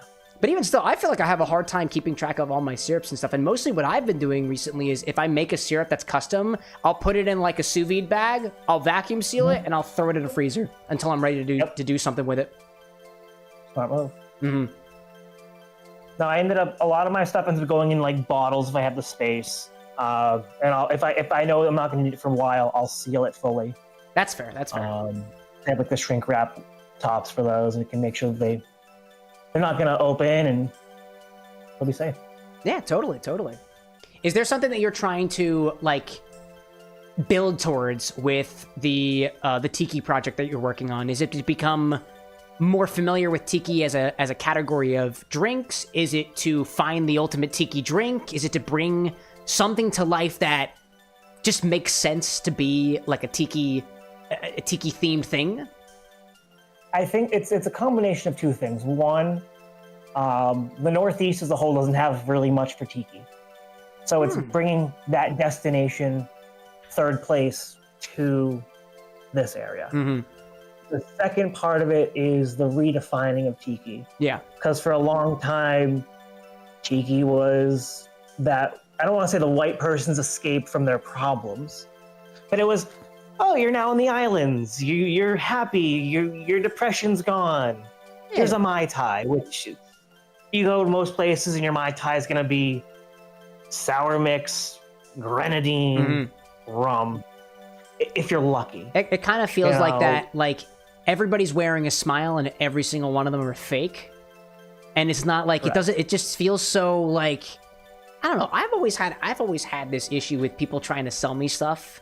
Like something that's very, very like market front, something that's supposed to face you as a cube secret and make you want to buy something to appeal to the things that ail you. You need happiness. You need Tiki. You need a vacation. You need Tiki. Yep. No, and for me, it's to get rid of that. And it wasn't until probably two and a half, over September, August. We did a road trip, and we ended up after going across Pennsylvania, we went up into Cleveland. We went to Porco Tiki Bar and Lounge, and that was really like, Porco had been on my list for a while because they do true Tiki as like what it should be. Might have to add that to my pair it with list. Filipino food, and so for me, I'm taking that to a totally different level. As someone who grew up in a Filipino American household, taking those Pinoy flavors and pairing them even more with the Tiki food, because it's a match made in heaven. Nice. The fat, the sour, the salty of Filipino food, plus the fruity, citrusy, and just bright flavors of tiki. Oh my gosh. Yeah, you are a chef. You know how to talk up food. There's funkiness on both sides. You got funky rums and you got funky food. Oh yeah. Oh yeah. I think that speaks for itself. I see one of our chat members, Tessa in chat, saying, "Yo, Filipinos unite, dude."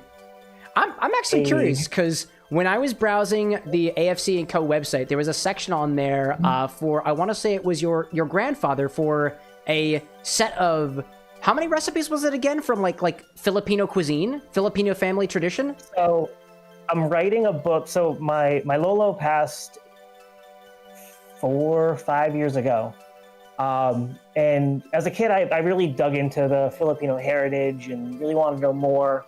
And if anyone knows what Filipino cuisine is like when you're in the kitchen, you're not allowed really to ask, how do you make this? You're just told, sit here and watch.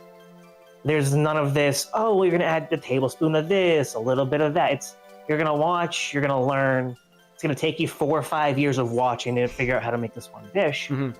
But it's always been verbal and visual pass down of that knowledge. So for me, it's taking a lot of the traditional foods that I grew up eating when I visit my family and putting them down as to how I remember them, but then the true recipes. The book's going to be called Lolo's Kitchen. It's going to be probably in the end about 1,000 pages. It's going to be a magnum opus Filipino cookbook and memoir, really diving into just like what I remember growing up. And it's broken. There's at least 100 to 200 recipes in that book. Wow, man. It sounds like it's going to take you a while and that you're putting a lot of heart and soul into it. It is. I mean, when I'm writing something, I'm sitting there and I'm just like trying to hold back the tears as I'm writing about, that Tuesday night, 2007 at a party where my grandfather made all this food. Yeah, right. It's definitely giving me the chance to reflect, but at the same time, honor the heritage and honor my grandfather. Absolutely. Do you find that the recipes that you've been able to like bring back to life so far, like, do you find comfort in being able to make them for yourself, for the people around you? I do. I mean, there's some recipes in there that I'll never be able to make. Like, I'm not going to roast a whole lechon at my house. That's not going to happen. I don't have a pig. I mean, I could rent a pig roaster. I could get a whole pig. Suppose so, right? I guess anything's possible. No. I could totally do it. Oh my gosh. You want to come by and I'll eat a pig, that's cool. Oh my gosh. I can't finish it myself. There we go. But a lot of it is, I'm able to share those experiences with my girlfriend, but then my mom, she'll come down and visit, and during Filipino American Heritage Month, we'll cook a whole spread of food. Mm-hmm. And we'll laugh, we'll cry, we'll just chat about stuff and just, connect over the food. There is that piece that you were saying is to the food that I feel very similar with cocktail mixology in general. That, and I'm pretty sure I stole this from somebody else, so I'm just requoting them essentially, that once upon a time, like, humans would gather around the fire and share stories. Somebody figured out how to put that fire into a bottle so that we can take it with us, so that we can sit down at our own makeshift fire, whether that be a kitchen, whether that be a restaurant, whether that be a bar, whether that be a porch, or you're at your place and I'm at my place. That being able to share the fire and share the stories around it is what, that's what it's all about, right? Not only are we trying to sustain ourselves with food, and I guess cope with life as it is with a little bit of booze, a little bit of hair on the dog, but ultimately it's about trying to keep the human connection alive. Definitely. I love that. Because, without human connection, what do we have? There we go. Nothing. Dude, preach it. Preach it. I see in chat, Tessa Acuna is asking, Alex, if you have any ideas for an ube-flavored drink or even pandan-flavored drink. Okay. I've done my own ones, but honestly, if there's someone who's done them better, go look at the stuff that Miguel's done. Holy City Handcraft. That man is amazing. Miguel's done some really cool stuff. I've taken my own spin on some of his. Like, he has his, what is it? He's got an ube-inspired margarita rift. He's done one that's based off of Maíz con Hielo, which uses the Nixta corn liqueur. And, I took that one and I really played with it even deeper. I mean, honestly, pandan and ube, you can use those in almost anything. You can do a margarita, you can do a daiquiri. Mm-hmm. If you really wanted to, you could probably do like a pandan old fashioned. With the right, as long as you have the right spirit, you could do it properly, I bet. I haven't had the chance to play around with pandan myself or ube specifically, but there was a bar that we went to in Pittsburgh, and one of my favorite cocktails that I had while I was there was Space Bar in Pittsburgh. Was a drink called, oh my gosh, I'm totally blanking on it right now, but it was served with a pandan stamped like a star right up on top of it, and the drink like glowed like a green color. Oh, the Tartouine sour, that's what it was called. Ooh. Nerdy inspired bar. It used the soursop as the main tart ingredient in there, and it was delightful. It was delightful. But yeah, soursop is amazing. I want to grow my own. You can grow it in the Northeast. Really, you can. Okay. Yeah. One of these days, I'm gonna get a garden. I hope to set up a camera with it, and I hope to be able to actually care for it and take care of it. Not like I've done with the plants so far. I do have one plant that's alive, and it is an orange tree, and it is not dead yet. I'm very proud of that. There we go. Hopefully I can get some oranges from it. I had a Meyer lemon, I had a calamansi, they both died. But so I couldn't keep those alive, but I've kept other stuff alive. My fig plant this year, my fig tree, gave off figs this year for the first time. So that's awesome. Next year I'll probably get more. Did you use the leaves from your fig tree to make the one syrup in the Symphony 6 cocktail? Yes. And in the book, nice. And then so on my Instagram page is a picture of the Symphony 6 on a fig leaf. That fig leaf came from the plant as well. Oh, I love it. Oh, I love that. Wow. Let's see. Okay, I got another thing from Tessa. Tessa saying, talking about calamansi? Calamansi? Calamansi, yeah. Like, what is calamansi, actually? I'm curious about it. Calamansi, it's a Philippine lime. So, oh, okay. Yeah, it's the little tiny green limes. They can also get orange when they're ripe. That's cool. Yeah. If there's one thing that I love being able to talk about folks who've got ancestry from different places of the world, or just from different places of the world too, it's like, I get so enthused about the things that come from places in the world, just in general. Like maybe it's a little bit of like to be self-admitted, like it's more of like an exoticism. Like just because it's not from where I am means that it must be cool, it must be great. But like, especially as it pertains to the distilled spirits of the world, or even just the stuff that you can get there, like local flavors, local cuisine, local people, and local stories are like a pleasure to be a part of, a pleasure to experience. And I think that goes back to even just like, what does it mean to be like a person on the planet, right? Like if all you ever knew was Massachusetts, or if all I ever knew was Philadelphia, like life might be good, but like, is it complete? I don't know. As someone who for work I travel, and I've been all the way up and down the East Coast. I've been to the West Coast. I've been in between. Oh, cool. I've met so many people, and to be able to hear just their stories of, oh, hey, we do this. I was like, wait, you do? What is that? Or, right. Just as someone who grew up in the Northeast, maple syrup is maple syrup. Yeah. The only exception would be if I ask for like syrup, then just give me like Aunt Jemima. Give me the good stuff. Right. Don't give me that log cabin crap.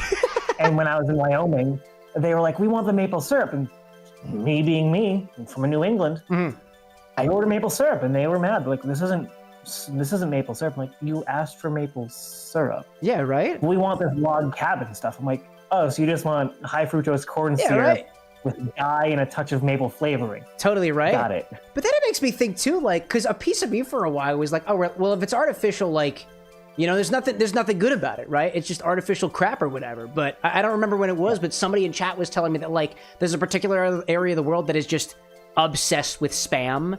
It has ingrained itself into their culture, and it's not where it's from. I can't remember where it was. I want to say it was Japan, but I might be wrong about that. Hawaii, you said? I know Hawaii. Hawaii is really big into it.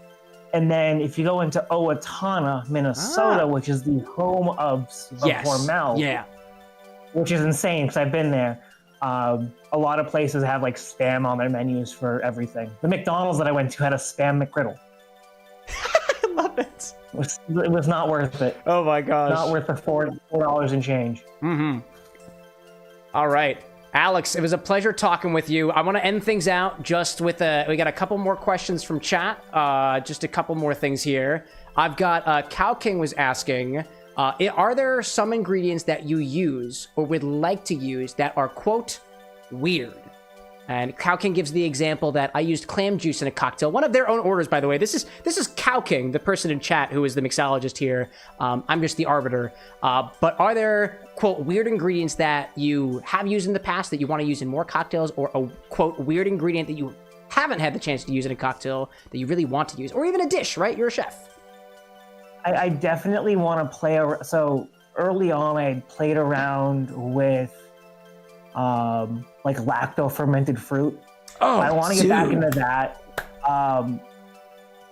because lacto fermentation just adds so many funky flavors. So Say it again. Yeah. Thing. I'm waiting on a bottle of Corbin Cash's sweet potato liqueur, so I want to play with that. Sweet potato liqueur. Yes, that sounds cool. I'm just waiting for it to show up. It's gonna be really cool. I hope. Oh my gosh. But then I definitely want to like dig into like the really obscure and weird fruits, like Buddha's hand is a citrus. Yeah. You're just using it more for, you know, the zest. You're not really using it because there's really no fruit to it. Yeah. You know, I've been, you know, wanting to play more around with, you know, oleosaccharides and all of that. Never really had the chance because usually I'm not home enough to actually do it. Yeah. Oddly enough, I also want to I also want to bring in some like really weird flavor profiles. Like, can I make a cocktail that uses, you know, tomatoes in it, but not as like a Bloody Mary? Sure, totally. Would it be like tomato water or something of that nature? I've had some experience using tomato water because it's got a slight tartness to it as the balancing acidity in some of the cocktails that I've made. And I was also thinking too, like the Buddha's Hand Citron. I don't know when it was, but a while back I saw it at my local grocery store. I grabbed it, I cut it up, and I put it in some Everclear. And I've got what's only missing some dilution and sugar, but the makings of a Buddha's Hand Citron cello. That if I ever have a chance to have you here at the bar one day, honestly, maybe we just complete it and we can give it a taste and maybe we can mix something with it. Yeah, I think that would be cool. Do it. I think that'd be really cool. I do a yearly trip that comes down through Pennsylvania, so we could make it happen. There we go. Let me know about it. And we got one other question from chat. This was from one individual, and this would have to be a vote from the entirety of the live audience, so if they want to. If you had to put something into the infinity bottle, based off of what I've got available, and you don't need to answer that now, but they were asking whether or not we want to give the opportunity to you to pick what goes into the bottle next this evening. And if anybody out there is in chat and you say, I want Alex to pick and you get the redemption, I might be reaching out to you to pick something, if you're cool with that. All right. Yeah. Let's go. Alrighty. So, Alex, thank you so much again for popping onto the show with me. I want to remind everyone, too, that there's also an interview that Alex did of me over on AFCNco.com. You can access it by typing !interview in chat. If you type SIPS now, there's also a link in chat specifically to Alex's website, AFCNco.com, with a link to not just the Neurodivergent Bartender, but the other books he's working on over there, which is, again, where I got the Kettlecorn Old Fashioned recipe from, which he shared with me all of the details on. Thank you again, Alex, for popping in. I'm gonna let you go, and then we'll get to the rest of the show here. Thank you again, dude. We'll be in touch with more mixological adventures. Definitely, anytime. Absolutely. Bye, Alex. See ya. All right. Chat, thank you so much for letting Alex pop onto the show with me today. That was a blast, dude. That was great. I see a couple of folks in chat already specifically saying that we should totally let Alex pick. This is what we'll do. Like, if you say that you want Alex to pick what goes in next, I've got him on Discord now. I've got him on Instagram now. We'll make him pick it. We'll ask him to pick it. But somebody's got to give it to him. I gotta keep things fair around here. So thank you everybody for hanging around while I was talking to Alex a little bit. Again, he's got a bunch of cocktail recipes in that Neurodivergent Bartender book. Special thanks where thanks are due. He sent the book to me totally for free, and I greatly appreciate it. And I'm even more appreciative for the fact that I got to get all of the nitty-gritty details of how to make a delicious cocktail like this Kettlecorn Old Fashioned. I didn't have a chance to say it while I was still talking to Alex, but as this drink evolved over time, it almost adopted a flavor that reminded me almost of like a vanilla ice cream, like a caramel vanilla ice cream in a way that I don't even know where it came from, but I thought it was delightful. To answer Anakin's point, the live is ending. No, not from here. We're gonna move into the game, just like we would typically do on a Monday, Wednesday. I told you guys on Friday that we would be resuming our regularly scheduled programming. I figured I was talking to Alex for a while. He sent over the book. We did the interview together, and I really wanted to give back to him by having him on the live show. And you guys did a great job asking a couple of questions and throwing it in his direction. And I greatly appreciate you guys playing around with it too. So what we're gonna do from here is I'll put the cheers command in chat for anybody who wants to throw a cheers out there, and we'll basically pick up the stream like we just finished the pregame segment, and we're playing Kirby and the Amazing Mirror this evening, which is when I was talking to Alex ahead of time. I gave him the pitch for the show. I was like, typically what we do is we play a video game. So if you had to pick a video game to play specifically from after our interview, what video game would you pick? And he gave me a couple of options, but apparently one of his favorites is Kirby and the Amazing Mirror. And I haven't played this game since I was a kid, dude. I loved this game growing up, which I realize I say about a lot of the games on this channel, but I'm typically the person picking what games I want to play anyway, unless it's a request from you guys. So that remains to be that, you know? Anakin like, all right, I was afraid it was going to end. No, we're still going. We still got a few more hours left of this one, my friend. Tessa saying, what is cheers? Essentially, this is what I do. There's a little chat command out there that you can type !cheers or !slancha or !capes. Share with me something that you're cheersing to. I will raise a glass with you, and I will share with everybody else what we're cheersing to. So if Tessa says, I'm cheersing to Alex being on the show, then we'll raise a glass to Alex being on the show. The Neurodivergent Bartender, who's actually popping in chat. Alex, the Neurodivergent Bartender says, thanks for having me on tonight. It was a pleasure, Alex. You are welcome here at the Bar with an X anytime. Friends in mixology and friends in general. Thanks so much for chatting with me, man. I appreciate it.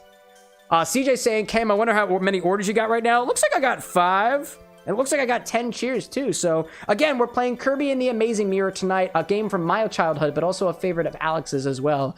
This is a fresh playthrough. I haven't played this game probably for the last 13, 14, maybe even more so years. I don't remember, like, when I was younger, we actually got, our car was broken into, my parents' car was broken into, and a bunch of our Game Boy games and our electronics were stolen from us. I don't remember whether or not Kirby and the Amazing Mirror was among those games that were stolen. I don't know. But if it is a core memory to be unlocked, I might be unlocking it today, possibly. In any case, let me pop the cheers up here and see what we were cheersing to. Let me pop it over here. Where's the button? Right over there. There we go. All right. I don't have much left of my Kettlecorn Old Fashioned left. That was absolutely crushable, dude. Let's see. I'm gonna raise a glass to those who are raising it with us here at the Bar with ADHD. Let's raise a glass to the War Annihilator, to making it as a continuity specialist for the first time and deep diving, reviewing through a book. Good for you there, Annihilator. To Zesty, to being promoted to senior officer at the start of the year. Hopefully you're getting a pay raise with it too, dude. That's awesome. To Entropy, to good drinks and better friends. To Tinker for the sake of it, or the sake of it. I don't know exactly how you intended me to prepare to say that word, but for the sake of it, why not? To Rosewitch, 5 days and counting for the trip. Hope it's safe out there. To CJ and Beans, to Breaker, to also playing Kirby, to Bradley Smith, to Alex and the new friendship with 5, count them, 5 exclamation points. To Cow King, you are removing carpet and repainting the spare bedroom, sleeping in the living room now. To Home Improvement, I dig it. To Eli Peach Soda, to your birthday today, and also starting Final Fantasy IX. It's your birthday, Eli? Where's my freaking kazoo for this, dude? Happy birthday from the Bar with ADHD to you. If you put pickle in my bottle, again, I wouldn't take it from you. I wouldn't do it. Happy birthday, Eli. A raise a glass to Anakin Skywalker, to having Alex on the stream, and to making you the strawberry alcoholic smoothie with lime, zest, and watermelon to the side, and to Cyprus, to trying to relax before your work week. And I will raise one more cheers out there to Alex Cramm, the Neurodivergent Bartender. Thank you so much for interviewing me. Thank you so much for being on the show. And thank you for being the smart mind behind this Kettlecorn Old Fashioned. Capiz, Slancha, Prost, Skull, and Saudi to everyone. Cheers. Let's play a video game. It's Kirby and the Amazing Mirror. That's what we're doing today. All right. Ghost Gamer, welcome in. I see I'm late for T, who I want to say popped in for the live stream. I didn't greet you earlier, but thank you so much for popping in. Okie dokie. Let's play a video game, shall we? We'll get right into it. CJ says Shadon, and I'm just not even going to acknowledge that. I won't do it. I won't do it. I will not be acknowledging Glittergate. People have been asking, what about the sparkle? And I will not answer the question. I will not do it. One player, because I have absolutely no idea how to do multiplayer on this game. And to be honest, if I could figure out how to get multiplayer working with the emulator software, this could be a really cool opportunity to have Alex back again, dude. But I have no idea how that works. CJ, like, what sparkle? You know what you're talking about. You know exactly what you're talking about. Oh my gosh. Ghost out there saying, long time since I was on Twitch. That's fair, dude. Hey, you know what? If you come back to the bar every day, every week, every month, or once a year, I don't mind it, dude. Thanks for coming back. It's good to see you again. All right, I need to refamiliarize myself with the controls. Okay. So it looks like my top buttons are jump. My bottom buttons. Okay, it's top and bottom button. Gotcha. Okay, I got that. I see Bradley Smith in chat saying, I'm excited to see Kirby. This is one of your favorite games. I hope one day you do the Crystal Shards.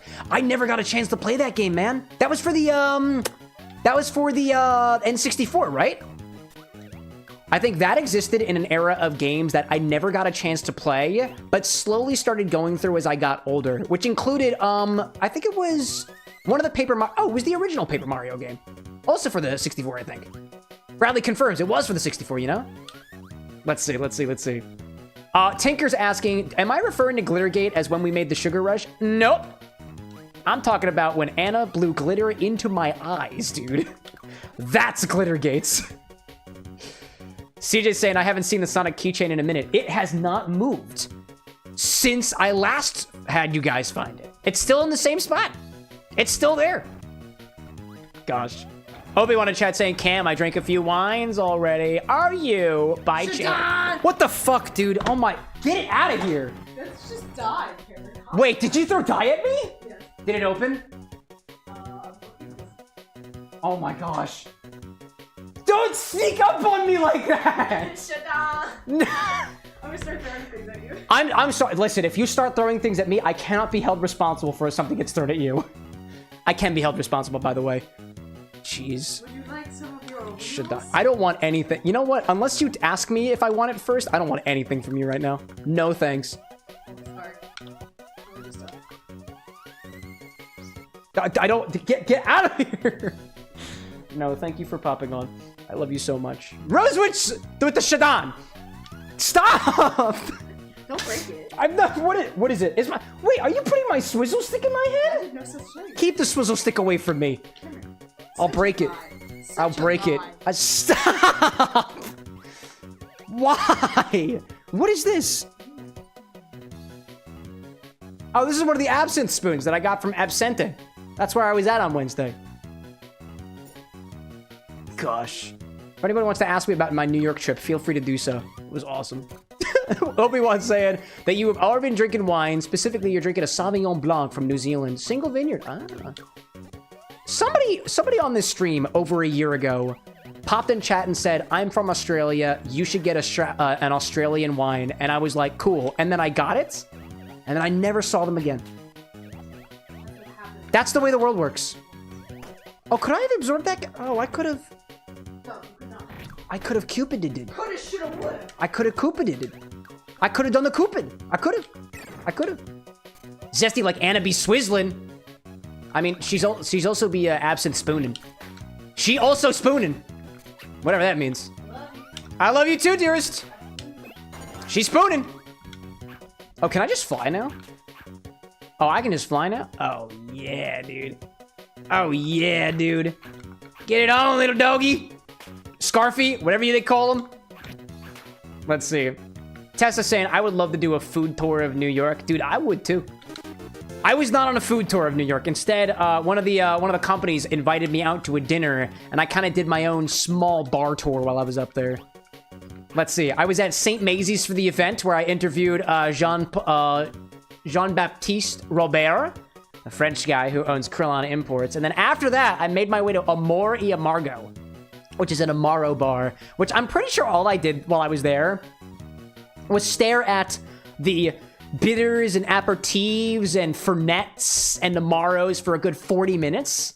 And then I walked out with a pin, which I don't think I paid for. I did pay for the drinks, though. It was very, very cool. It was very cool. Call for harp using R, hold L to start over. Okay. Hello, Meta Knight. Let's see. Bradley in chat saying that you really like the Thornberry from New Zealand. New Zealand makes some really good wine, very good wine. Have you tried Jabber from Kim Crawford? He does it in Chile. That's a question for anybody out there. I think I have only ever had one New Zealand wine, and I could not tell you what the name of it was. I cannot remember, because I'm pretty sure I drank it all. Obi-Wan has had Jabber, though. There we go. Let's see. Anakin out there saying, Kirby could literally end any game universe just by consuming something that is equally as powerful, if not more. Well, I mean, like, Kirby's copy ability, I feel like, has limits, doesn't it?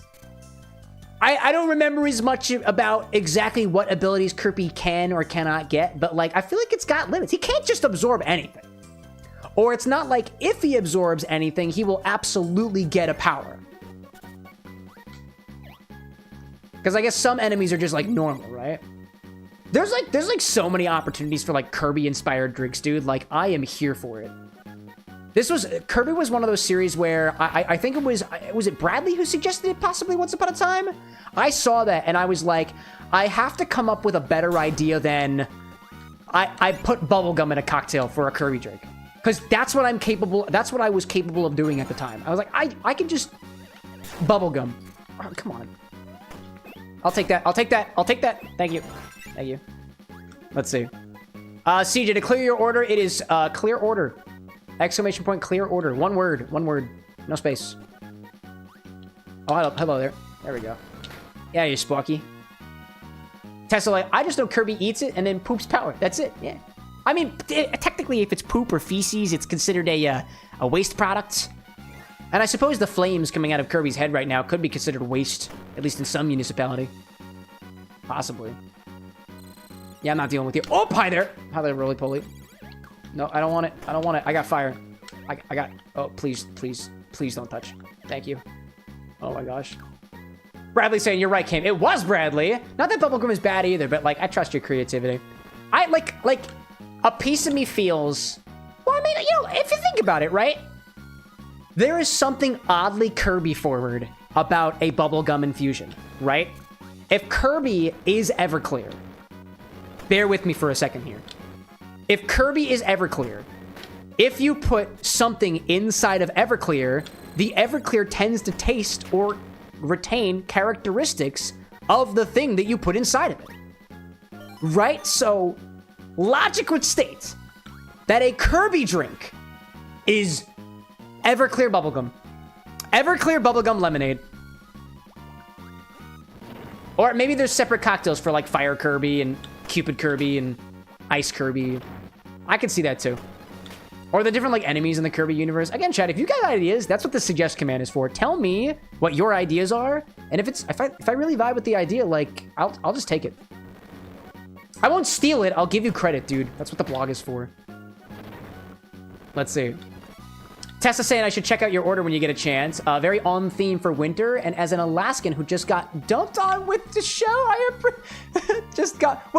who just got dumped on with snow. Oh, I'm sorry. I read that as not only did you get snowed on, but you also got dumped on. Like as in you were dumped, which would suck. Also, if it's not an Alaska cocktail, I'm super curious. We'll get to orders in a bit. If I'm correct in saying I did rig the infinity bottle timer tonight, it should be happening relatively soon. It should be happening relatively. I just wanted to make sure that we had enough time for the interview. Let's see. Obi-Wan out there flexing in the crowd saying that he lives in Sonoma County. Wine is dirt cheap. Yeah, tell me about it, bro. Tinker saying, the Kirby cocktail is bubblegum vodka mixed with whatever else for the powers. Although I'm sure depending on the game, it depends. I mean, it's a solid idea, right? Like, if you take the bubblegum vodka and the bubblegum vodka is the base, there are not a lot of drinks out there that I think utilize bubblegum as a flavor. Or whether we make our own bubblegum. Or it might depend on the type of bubblegum. I don't know. I think there's layers here. I've thought about how to use a, like a base drink as a template for other inspirations on top of it. And I haven't had a lot of thought other than that. Like one of the ideas that I had for potentially Pokemon drinks is that the drink that we start with is a fully fleshed out cocktail, and that's the starter, right?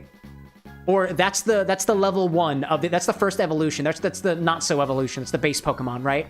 And then every evolution adds something to that base drink or modifies it in some way so that it is 1 degree away, or yeah, 1 degree away from the base drink, but somehow a completely different drink. And that's I've had a lot of thought on that, and not a lot of implementation, all things considered. But yeah, let's see. Calking in chat saying, let's just all give the infinity bottle to Alex, shall we? Yeah, I mean, hey, it's first come, first serve. Somebody's either going to give it to Alex, or we're all going to point at the person who picked something else and be like, I can't believe you did that. We all pretty much agreed that we were going to give it to him. Chaos. Chaos reigns. Let's see. I see Tinker saying the type of bubblegum would be game-specific, and you would have far more options in Smash due to color variants. That's fair. You know, this is the first time that I have made the mental connection of... Hi there, buddy. The mental connection of different colored Kirbys and different colored, what was it? Double bubble bubblegums? Because, like, the purple one is grape-flavored, right? The green one, I think, is green apple. And there's a green Kirby. There's a red Kirby, too. I guess cherry bubblegum, right? That's a thing. Dude, I kind of like that. I kind of like that vibe. Whose idea was that? Tinker, was that you? Who came up with that idea? Let's see. All right, let's see. I'm late for tea in chat saying that you could do that with an Eevee-based drink. Start with a drink and do the evolutions based around it. That's a solid idea.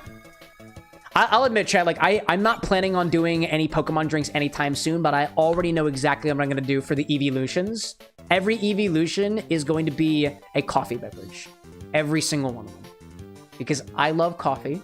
And at least in, what is it, the Pokemon Cafe Remix game, there is the cutest Eevee latte that you can make. That one piece of info alone inspired the entire evolutions in terms of drinks. And don't get me wrong, it doesn't necessarily have to be coffee every single time, but caffeine, like caffeinated beverages like tea or, I don't know, yerba mate might be a part of it. That's what I think. But, you know, let's see. Ghost saying, how do you ask for something in the infinity bottle? So what happens, Ghost, is after a certain period of time, there is going to be a warning in chat. That warning tells you, hey, there's a section on our website that has infinity eligible bottles. You can only pick from those. And it lets you know that the redemption is becoming available. Like, it opens for a brief period of time, and somebody uses their points in chat. So, Ghost, you are on Twitch, right? So, the channel point redemption will become available 5 to 10 minutes after you see that warning in chat. There's also a warning that gets sent on Twitter, gets sent out on Blue Sky, gets sent in our Discord server, too. After it becomes available, it is whoever can redeem it first across both platforms. And it costs points, naturally. That's to prevent trolls from coming in and just putting Everclear in the bottle every single time, which I assure you my community has already gotten on lock. All right, I gotta get in there. I gotta get in there. There we go. Hey, bud. Oh, I gotta jump with this button. Nice! Sniped. Oh, speaking of which, look, it's the infinity warning. What did I tell you? I told you I rigged it. Just for timing, just for today, we were doing stuff earlier, you know? Oh my gosh. Oh, don't, buddy, no, don't, oh gosh. Let's see. I see Obi-Wan in chat talking about bourbon being very good. Haven't tried Pendleton yet. You'll have to. You haven't tried enough whiskey. You drift towards tequila, rum, gin, vodka, cognac. How's the rest of that bottle of Bohane treating you, Obi-Wan? I like knowing that a recommendation that I give is not absolute dog shit. Let's see. Bradley in chat saying that he loves bourbon. I really enjoyed Basil Hayden Toasted. I was just watching something from, there's a TikTok creator out there called Whiskey and something. I cannot remember their name off the top of my head, but I like their voice. Did a video recently talking about, like, basically what it means to have a toasted whiskey. Essentially, for those who aren't aware, toasting, like, if a bottle says it's toasted, they didn't actually toast the whiskey, they toasted the bottle.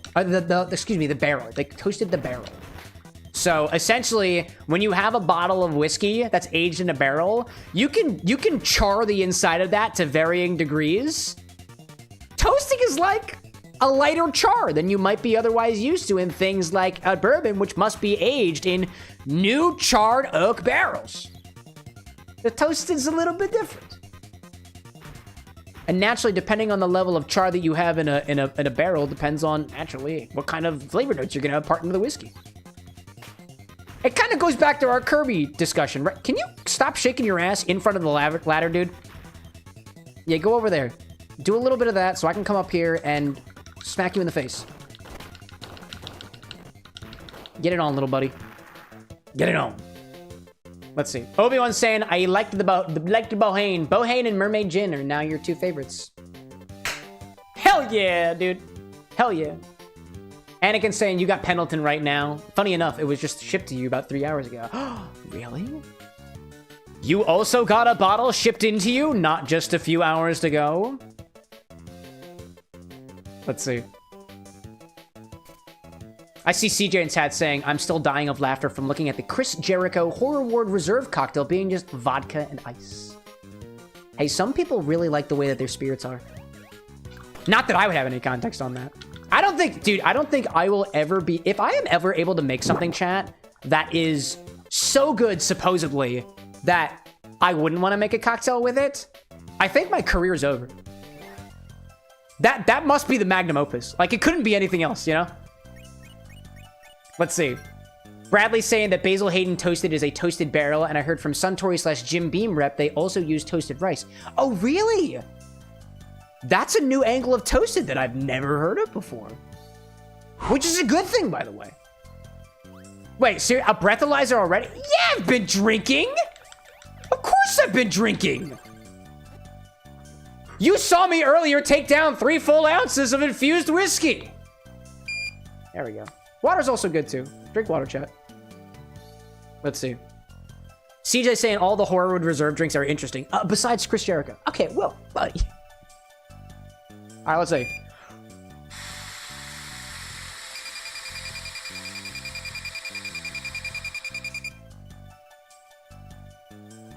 I'm in the green, 0.014%. Chat, I learned something today. Actually, I learned something yesterday. This is about pregnant people. I am also not a doctor. Never mind. Anakin had 6 jugs of water today. Hydrate or dihydrate. If you manage to hydrate in such a way that you do dihydrate, donate your body to science. I'm sure we could learn something. Possibly. Obi-Wan says, Cam, you have good recommendations. The Bohane and the Old Granddad were both great in quality and price. Thank you. I do have things that I wouldn't recommend either. But you know, I wouldn't be too aggressive about it, you know? Speaking of hydration. Delightful. I got a strange feeling that the Infinity Redemption is gonna happen in the middle of the ad break, so I'm thinking, no, we'll just do it after. We'll just do it after. The ad break will give me a chance to, hi there, hello there, buddy. Can I disembowel you? Nope. Okay. Obi-Wan's saying, what's your rum recommendation? What's my rum recommendation? I like Hamilton 86. Hamilton 86 is nice. I like the flavors on that one, dude.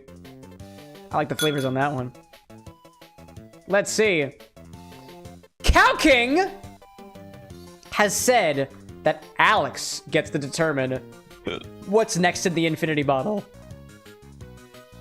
Please allow me a brief moment to reach out to our guest from earlier, Alex Cramm, the neurodivergent bartender, to let him know that it's his turn to pick something in the bottle.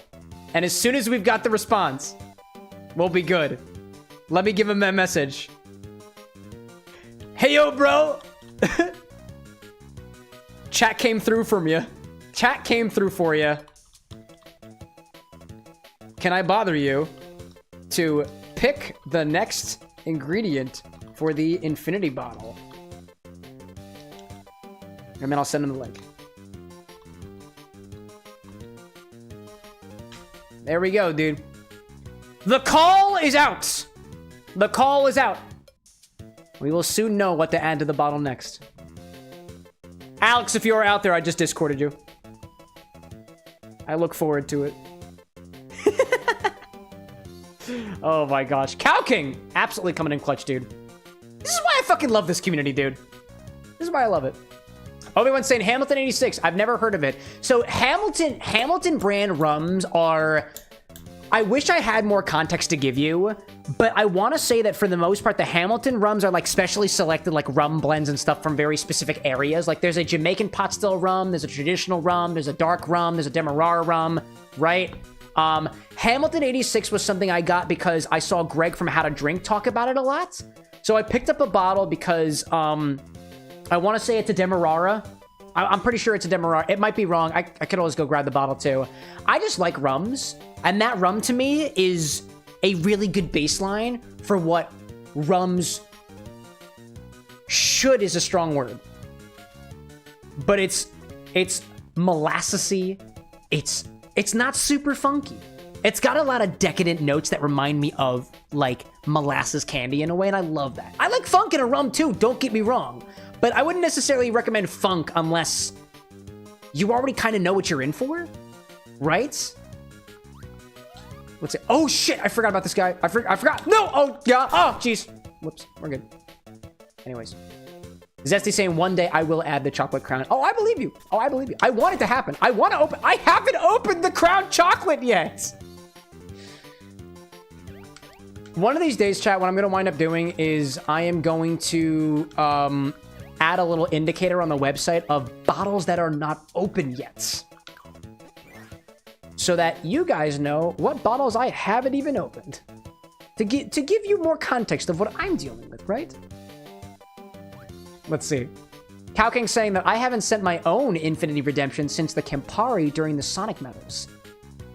Really? Has it? Have you really not? Cow King, dude. He's a king of the people! Oh, goodness. Oh, no, no, that's not good. That's not good. That's not good. Big Waddle Dee! Oh my gosh.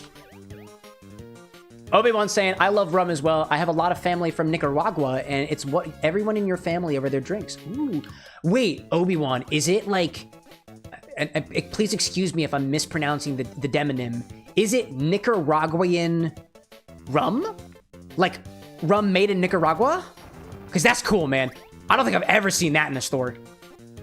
The cool thing about rum is that rum can be relatively easily summarized by the region that it comes from, because the styles that... Are you kidding me? The style that a rum is made... Oh, sorry, this is the wrong death count. I have to fix this. The style that a rum is made is heavily dependent on that where it comes from, and a lot of times rums in different areas kind of follow similar processes. Yeah, Obi-Wan's saying Nicaraguan rum. I'm butchering that pronunciation. I'm so sorry. Very good. You had one for your birthday that was aged in cognac casks and one in sherry oak cask. Oh, dude, that sounds so good. Let's see. Oh, and there's the ad break. All right, cool. Very cool. Let's see. We have a pick from Alex. Let me bring things back to the bar for infinity. Thank you, sir. We'll be adding it in the next hour. We'll be adding it over the course of the next hour. We have a choice from Alex. It is Suntory Toki whiskey. Japanese whiskey. Go grab that.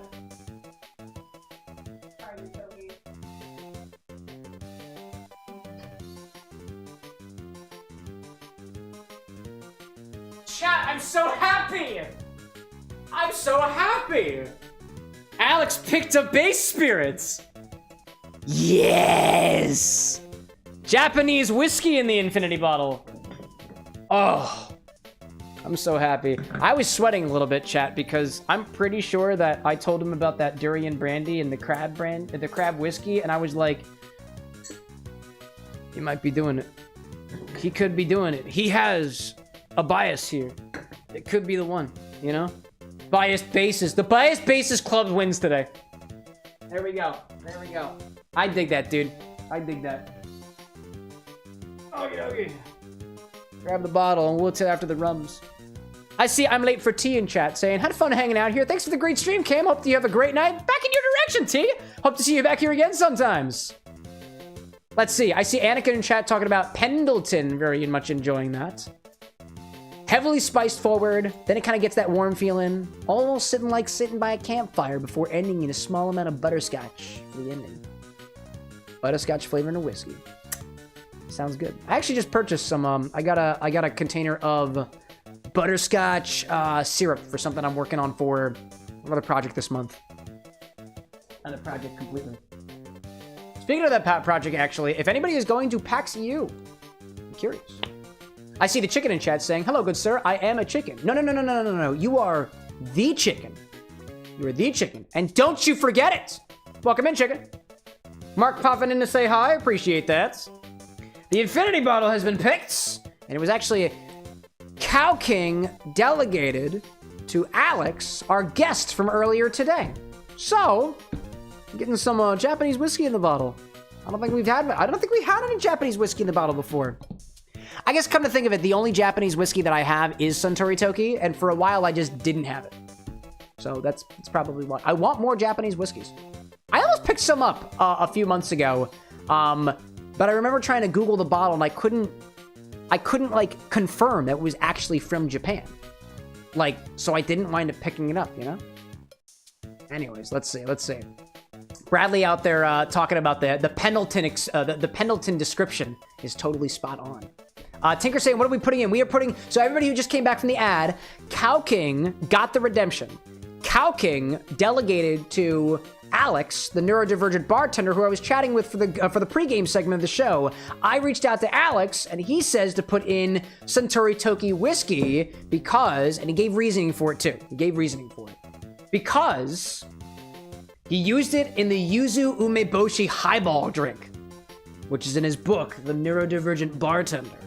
ADHD edition or otherwise. Let's see. Oh no! Okay. We're moving on from that. Let's do it! Let me move my cocktail angle out of the way. I might have to do something to the cocktail angle. I have to do that. Wait, hold up a second. Let me change something real quick, chat. Hold up. Let me do a quick thing over here. There we go. Mop over here. There we go. Tinker asking if I watched Hazbin Hotel. Yes, I have. Okay, we should be good there. All right, cool. This is your infinity bottle. Every single time we take from the bottle, we've got to put something back into the bottle, so let's give it a try so far. Does anybody have a cocktail idea? I was preparing for the interview. I didn't think of a cocktail idea. We could do a highball. I don't know if we've just done a highball before. That could be fun. Wait, did I really? Anna says I did a highball. Wait, we didn't do the Coke, did we? We could do an Infinity and Coke. That could be interesting. Let's see what it tastes like first. Then we can figure out what to do.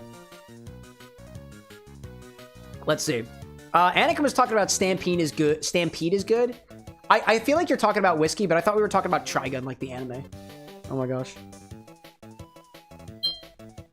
This is what we do now. It doesn't make a good sound coming out, so I take it out.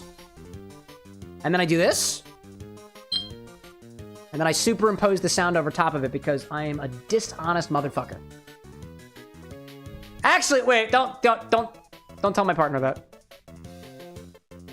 Not an MF. Not today, at least. No doom for me.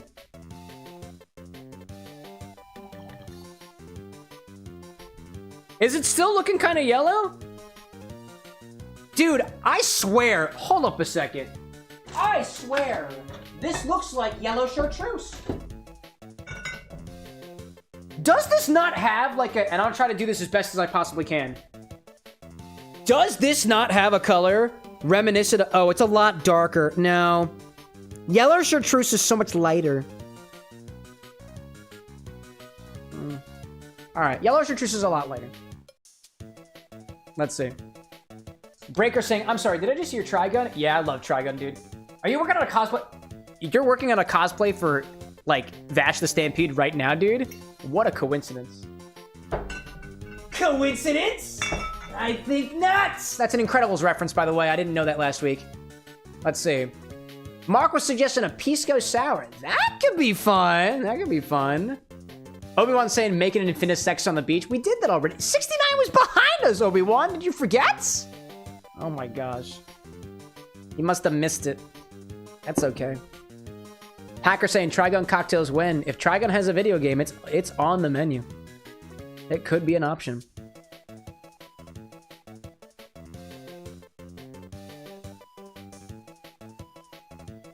What did we add last time? What did we add last time, chat? Duh, we add... Wait, was it Everclear? I feel like it was Everclear. Yeah. The Great Cleanse! The Great Cleanse was upon us. Wow, I didn't even taste it yet.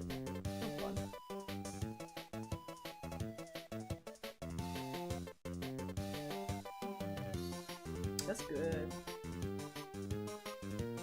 That's good.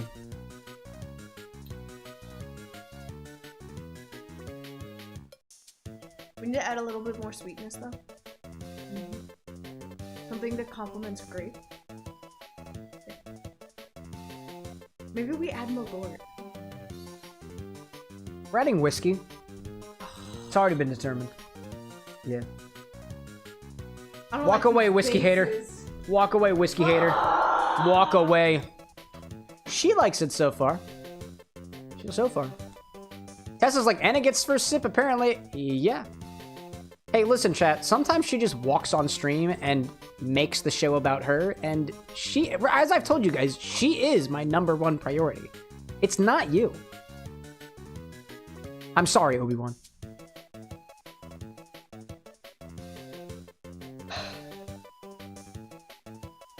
It's still grape and mint, but a little bit less of both, biased towards the grape.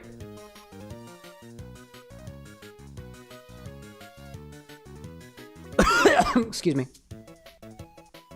No, wait, that is a very specific grape kind of smell now.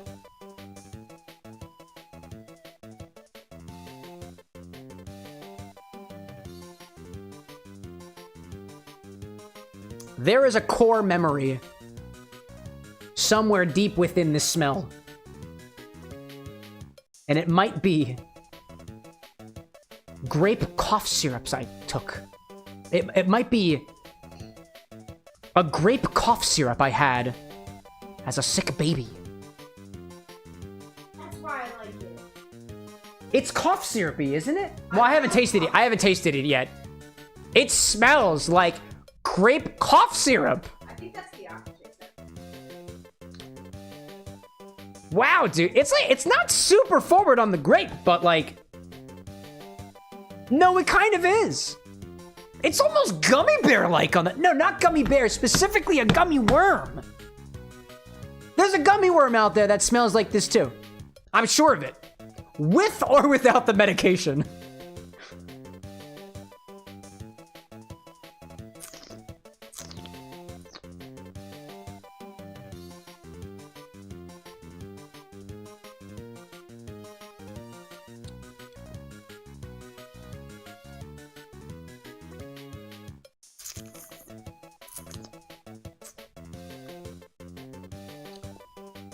Oh yeah, dude.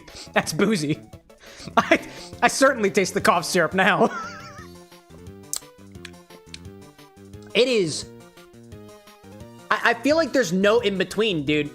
There is grape, herbal must, and then mint. All like supported by this base that feels so medicinal. It tastes sweet, it tastes medicinal. And grape, and mint, and herb.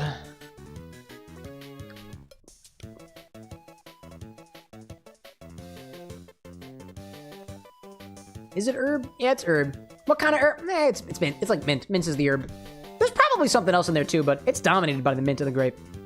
I love it. She loves it. It like, you know what? The very end of the palate too. The aftertaste is like I drank Concord grape juice. No, just kidding. Just kidding. The aftertaste is what it tastes like when I forgot I ate a grape Jolly Rancher and I like, I don't know, do something else. Tends to linger on your palate, you know? It's pretty good. That's pretty good. Concord grape? Yes, Concord grape. Do we have grape juice? Yeah. Check the stock, dude! Am I allowed it? No! Why not? Do you want grape juice? It's right there. Yes, just, if it's the last one, please make sure to let me know that I can buy more. This is the last one? No, you have little grape juice boxes. Okay, you can take a grape juice box. Wait, I have that much grape juice? Yeah, you remember how I accidentally bought you? Oh, I have plenty of grape juice. I'm gonna take one.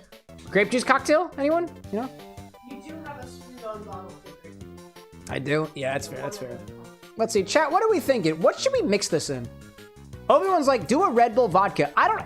Check the stock, Obi-Wan. I don't have any Red Bull. I don't have any Red Bull. Not yet, at least. Not yet, not yet.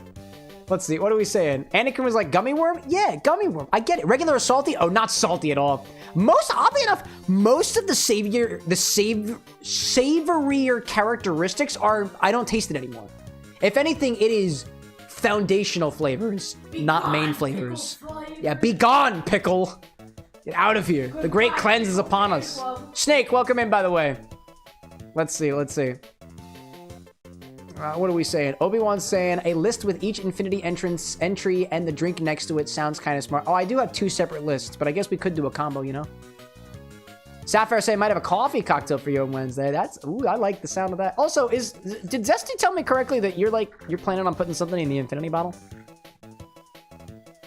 Something cool? No idea. Why are you still here? I love you so much. I don't want to do my work. Did you just completely down an entire box of grape juice? That's incredible. I'm so proud of you.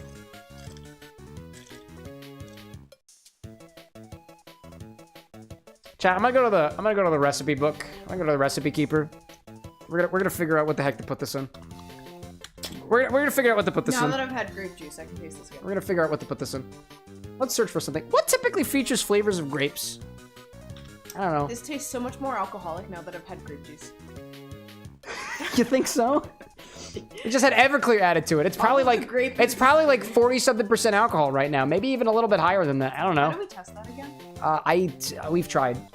I don't have a thin enough container for the hydrometer, and the refractometer doesn't work because there's other shit in there. Mark, like, I'm still leaning towards Pisco or maybe a zombie or something. So we've done the zombie. We technically haven't done a Pisco sour. I thought you did the zombie too. We've done a zombie. We've done a zombie. You've done a regular zombie? We've done a zombie. Okay. We have done a zombie. What Pisco drinks do we got in here? Pisco sour. Yes, Pisco. Pisco sour is typically just a regular sour with egg white in it. So if we did a regular sour, adding a bit of Pisco, I worry that we've kind of missed the Pisco. I wonder if I got any questions here that aren't specifically, or sorry, any recipes here that are Pisco forward that don't actually, isn't just a Pisco sour. What if you did one of your original recipes? Oh, this has got red bell pepper juice. I could, but I don't have the ingredients for that. You're talking about the clock out? Yeah, I don't have the ingredients for I this. just thought it would be really fun. It would be funny, right? We're doing the clock out cocktail made by, it's me. I could. Well, I saw Flowey and I was like, that would be Flowey's got the dandelion liqueur, the Pisco, and the limoncello. We could do Flowey.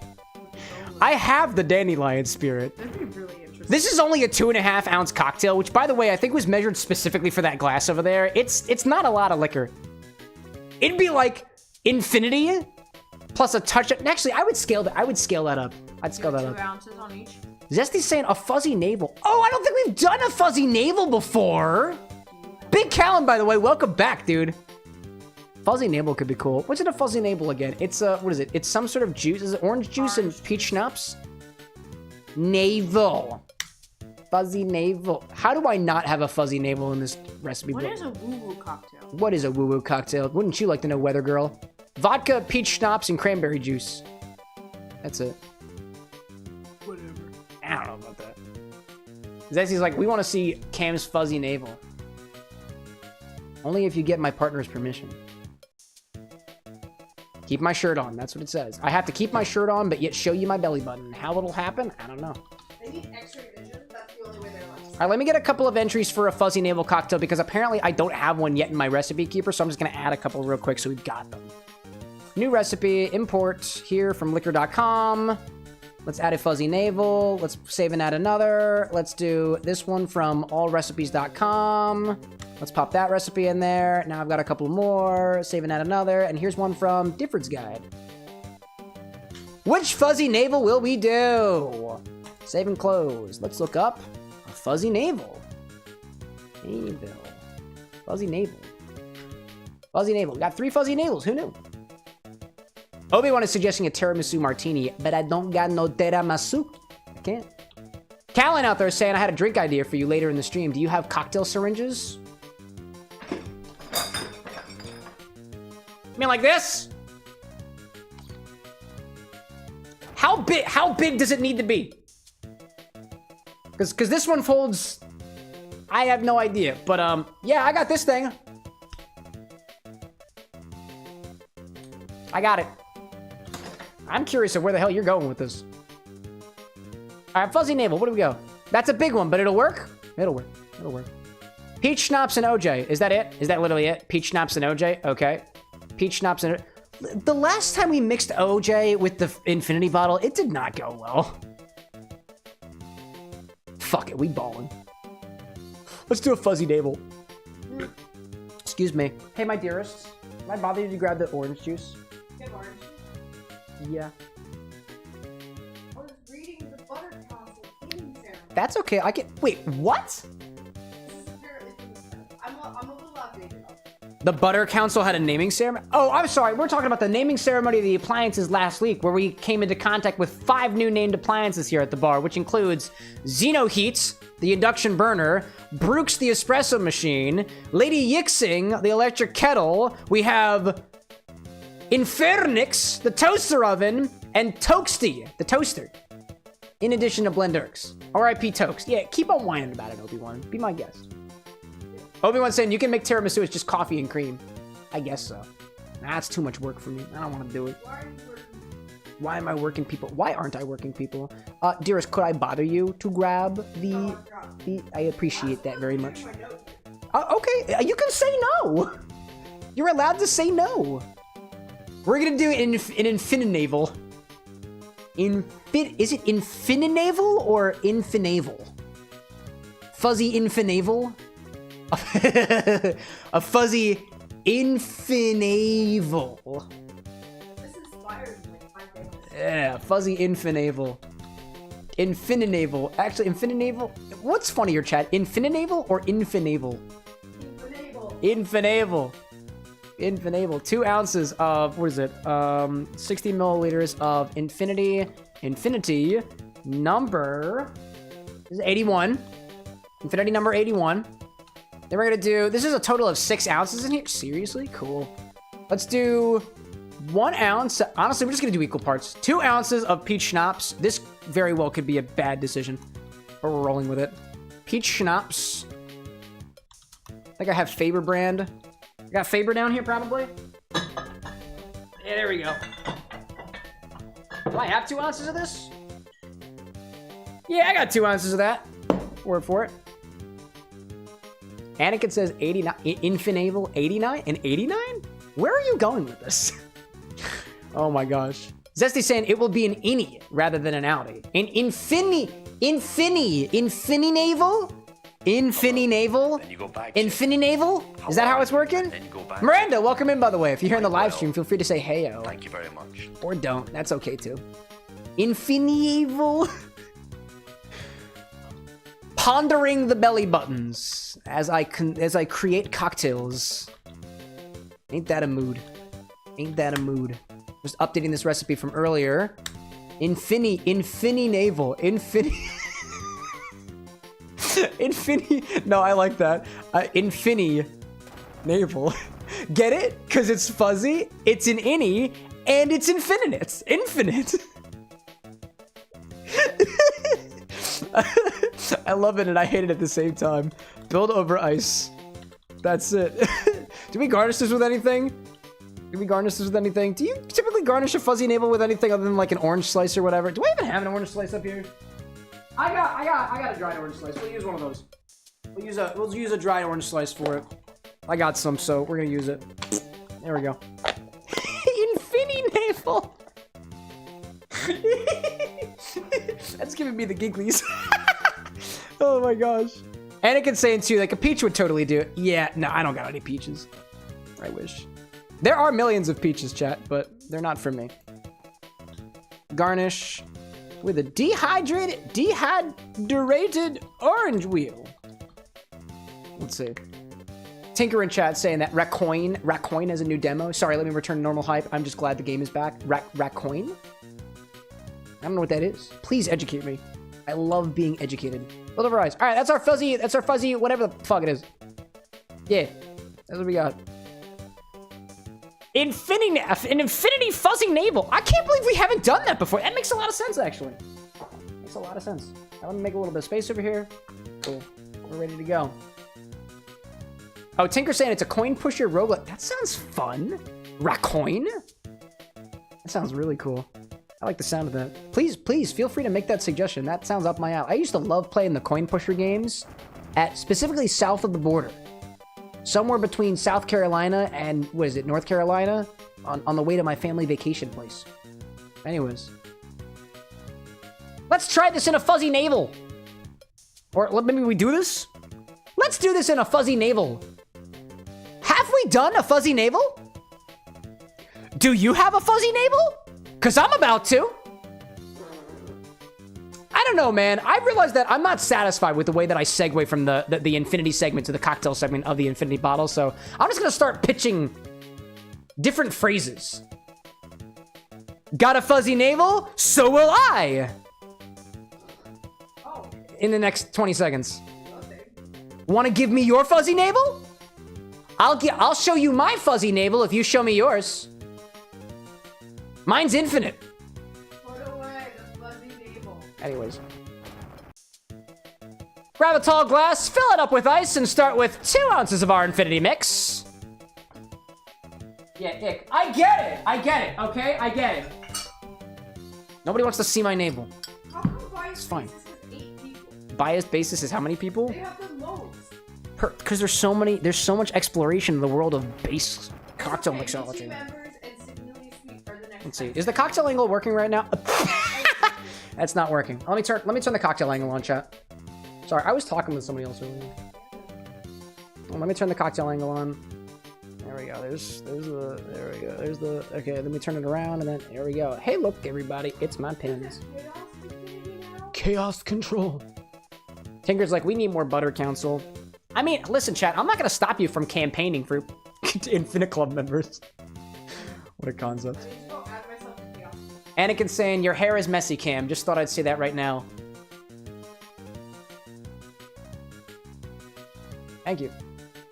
Grab a tall glass, fill it up with ice, and start with 2 ounces of our infinity mix. Make sure to get a couple of spare threads in there. The internet craves, chat. The internet craves. Obi-Wan's saying, I'm very curious going from cleanse to Japanese whiskey. I mean, I don't know if this will be too great I don't know if this will be too great an improvement or a change. We might, you know? Never mind, welcome back. Whoop. I see Breaker in chat saying, Cam, it took me a while to realize that you changed your pins. Out of curiosity, how many pins do you have? They're mostly mine. It's mostly Anna's, and she has many I have pins. over 125 stitch. Oh. 125 stitch pins or more alone. Oh no, there's more because my little sister There's more, actually. just gave her mine. Typically, what I'll do is I'll swap out the pins depending on what we're doing here.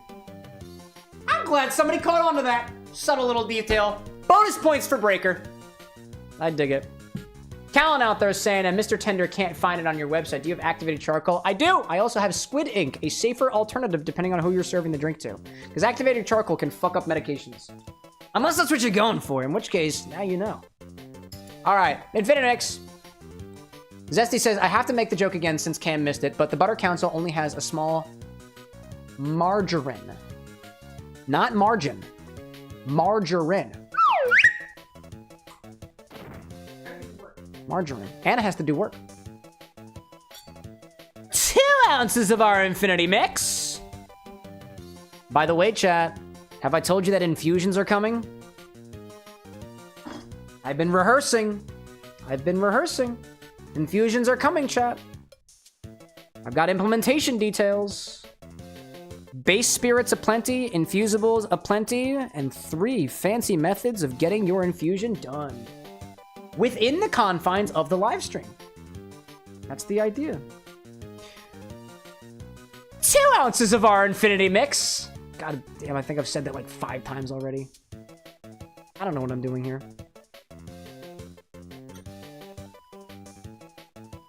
Is this even gonna fit? Yeah, it'll work. Trust the navel, chat. Trust the navel. Let's see. Never mind saying, is our white chocolate infusion still good? I started filtering it this morning. We'll see. I should have an update for you either this week or next week. Anakin saying infusions have already been your thing. Yeah, but that's my thing. You're right. Infusions have been my thing. I do infusions. I want to give you guys infusions. Just like I gave you guys the infinity bottle. All right. Let me bring the cocktail angle over because I'm kind of tempted to see what the hell this looks like as it builds. Let's see there. There. How's it looking for vertical? Looking all right. Let me move you back a little bit. I'm also planning at some point upgrading the cocktail angle because I really feel like if there's a high-speed camera on the stream, it deserves to be the cocktail angle. All right. 2 ounces of peach schnapps. Because why the hell not?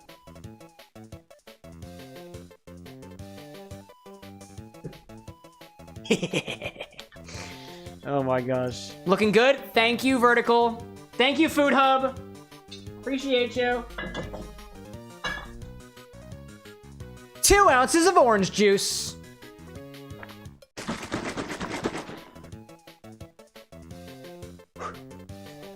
You guys know that one painting of the bartender who's just shake, shake, shake, shake, shake, shake, shake, drink? It's a work of art. Cocktail mixology is art. Never forget. Hello. Then you go back to it. How are you? And then go back to it. Oh, God, it's Well, green again.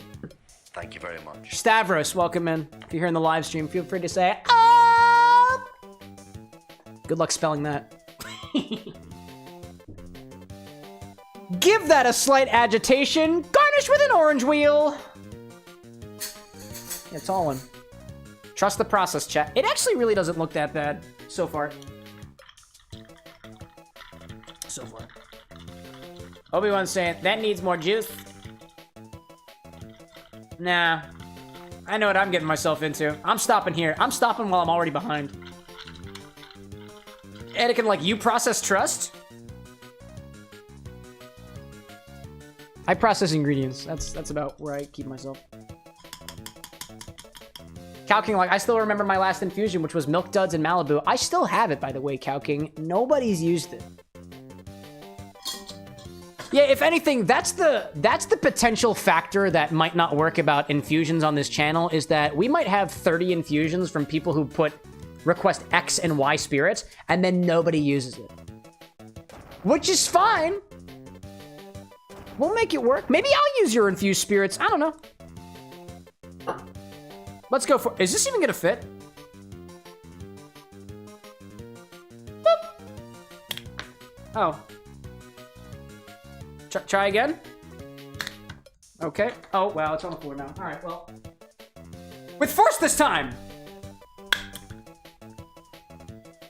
Yo, it worked. Oh, and of course a straw.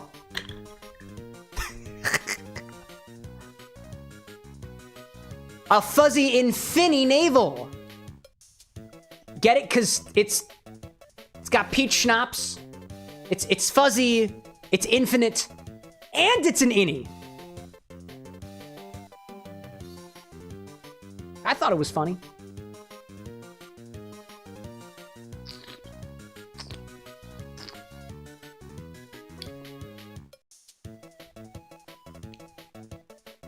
Wow. That tastes delightful. I'm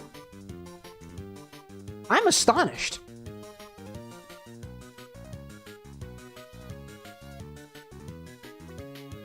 Okay. Okay.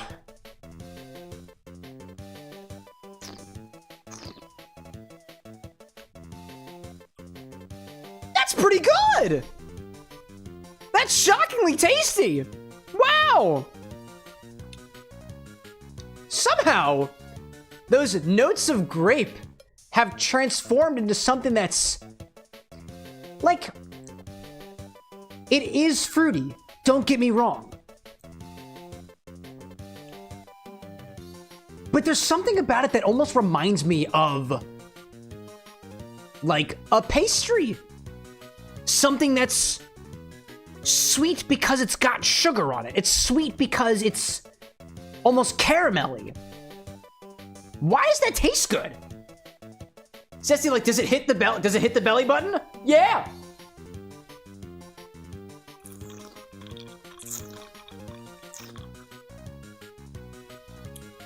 Dude, that's really tasty. The peach flavor of the schnapps is a beautiful complement to the infinite flavors. The grape goes well with it. The mint goes well with it. Some of the other lower notes in the bottle are resurfacing as almost bready in a way, like a cookie would be, like a shortbread cookie. The orange juice, I really don't think contributes a lot of flavor on its own, but it's providing a buffer against the booziness of the bottle right now. This is sweet, it's unique, and it's juicy.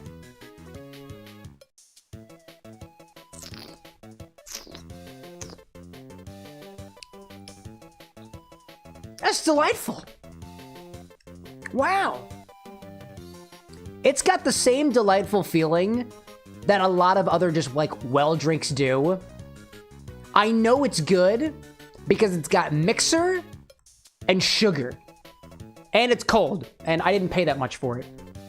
So, kind of reminds me of, it's got dive bar energy to it. This has got bars that really shouldn't have let me in at the age I was, but they did anyway. Energy. It's tasty. I like that. Let's see. Tessa in chat saying, I'm sure it tastes good, but like I would describe the drink if I ordered it, never say its name. You wouldn't walk up to a bar and say, can I get a fuzzy infini navel, please? Or just a fuzzy navel in general? Because I assure you, Tessa, there are so many worse drinks out there. Imagine, yeah, I'm not even gonna go there. Callan out there saying, Mr. Tender, I got it. This might be my magnum opus. I believe it, man. I believe it. Blackjack popping in chat saying, just watch the new Frankenstein. How's the stream going? Pretty good, man. Hey, tasty cocktails. So far, we're 2 for 2 on tasty cocktails, and that's honestly a lot better, you know? Tessa, like, that's my point. Oh, my apologies. You're right. I'm bigger than this. Go to the bar and order a blowjob. Order a red panty. Order a... God, what are the other fucked up names in this book? What are the other weird things in here? Order a frozen bikini, a fuel injection, Oh, no, actually, hold up. I turned to the page with all the other fuzzies. Fuzzy fruit, fuzzy guppy, fuzzy kamikaze, fuzzy monkey, fuzzy mother, fuzzy navel with lint. That's got Irish cream on top of it, by the way. You've got options, depending on how fuzzy you want this to be. Oh my goodness gracious. Anyways, that's our drink. And everyone's like, fuzzy mother? Yeah, you heard her. All right, let's go next. What in the world isn't a fuzzy mother? Do I have to go back to it again? Okay. What isn't a fuzzy mother? I've piqued everyone's interest. Bartender's Black Book, by the way, chat. Second edition by Stephen Kittredge Cunningham. A fuzzy mother. Wait, what? That doesn't even make any fucking sense. A fuzzy mother is 1.5 ounces of gold tequila, which is basically aged tequila, I guess, a reposado, topped with 1/4 ounce of 151 proof rum. This is a shot, I suppose, and then ignites. I guess it's a shot. It doesn't have any peach in it. There's no peaches to be found in the fuzzy mother. Wow. Anyways. Cow King says to ask our guest from earlier, the Neurodivergent Bartender, what to put in the infinity bottle. And Alex says, Suntory Toki Whiskey. So we're putting Japanese whiskey into the infinity bottle next. How do I want to articulate this, actually? Let's see. Cow King delegates to Alex, who guest starred on the show earlier, and Alex says Japanese whiskey. So we're putting that in the infinity bottle next. Let's take 2 ounces of this, put it in our infinity bottle, and we'll check back on this again next time. That sounded better. I like the way that sounded better. Let's grab a funnel. Here comes my favorite part of the stream. Filling up the bottle. Should I have mixed this since last time? I think I did already, because it didn't seem like it was too boozy. All right, where's this guy? There we are. You've been used for a couple things. Let me clean you out first. There we go. I don't want to add orange juice to the bottle inadvertently. Let's see. What do I see? Blackjack's like, wait, we have an Obi and an Anakin now? Yeah, somebody transformed. He evolved. Anakin saying if there is a next time. Are we talking about? Wait. Are you saying that there might not be an Infinity number 82? Hey chat, something catastrophic could happen tomorrow. Could. I intend on having another show on Wednesday. I intend on it. I'm not going to New York this week. What a lovely sound. All right, let's do that. 2 ounces of Japanese whiskey. Can we get a good sound? I think we can get a good sound. Oh, that sounded good! That sounded great. Let's fill it up the rest of the way with a little bit of Infinity number 76, which is left over from when we upgraded the bottle about a week or so ago. 2 weeks ago.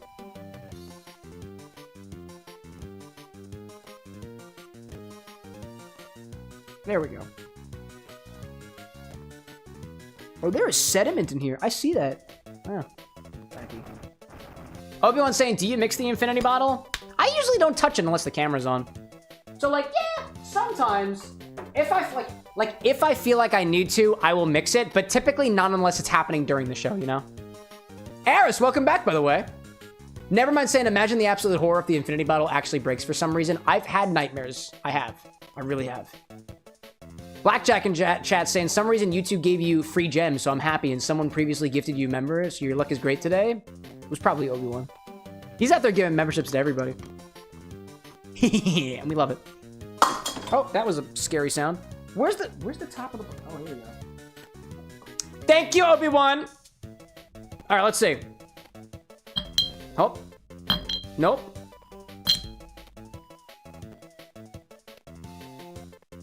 Arasan, are you playing Kirby? Yeah. Yeah. I'm playing Kirby. Kirby and the Amazing Mirror.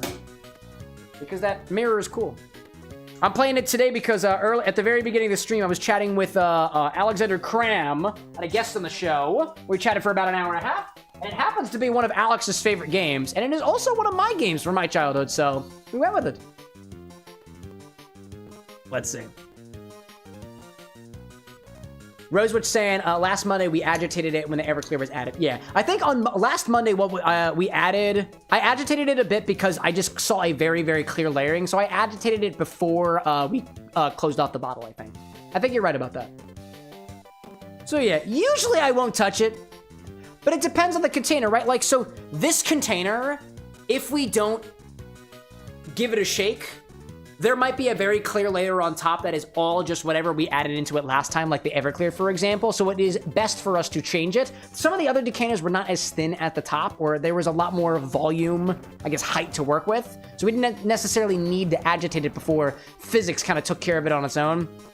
I don't know, man. Anyway, that's our infinity bottle. Number 82, Japanese whiskey. Not just any old whiskey. Japanese whiskey. Number 82. Here we go. Let me update the back end. Put these buttons over here. Let me also publish the Infinite recipe. Send sips. There we go. That's the button I'm looking for. Over here, we added Japanese whiskey. Japanese whiskey. Whiskey with no E because Japan does not have an E in it. Japanese whiskey, no E. All right, and we made a fuzzy navel, an infinity fuzzy navel. Have we really never done a fuzzy? We haven't. We haven't done a fuzzy navel. That's awesome. Who suggested that? That was a good idea. That was a good idea. All right, infinity command has been updated. We're good to go.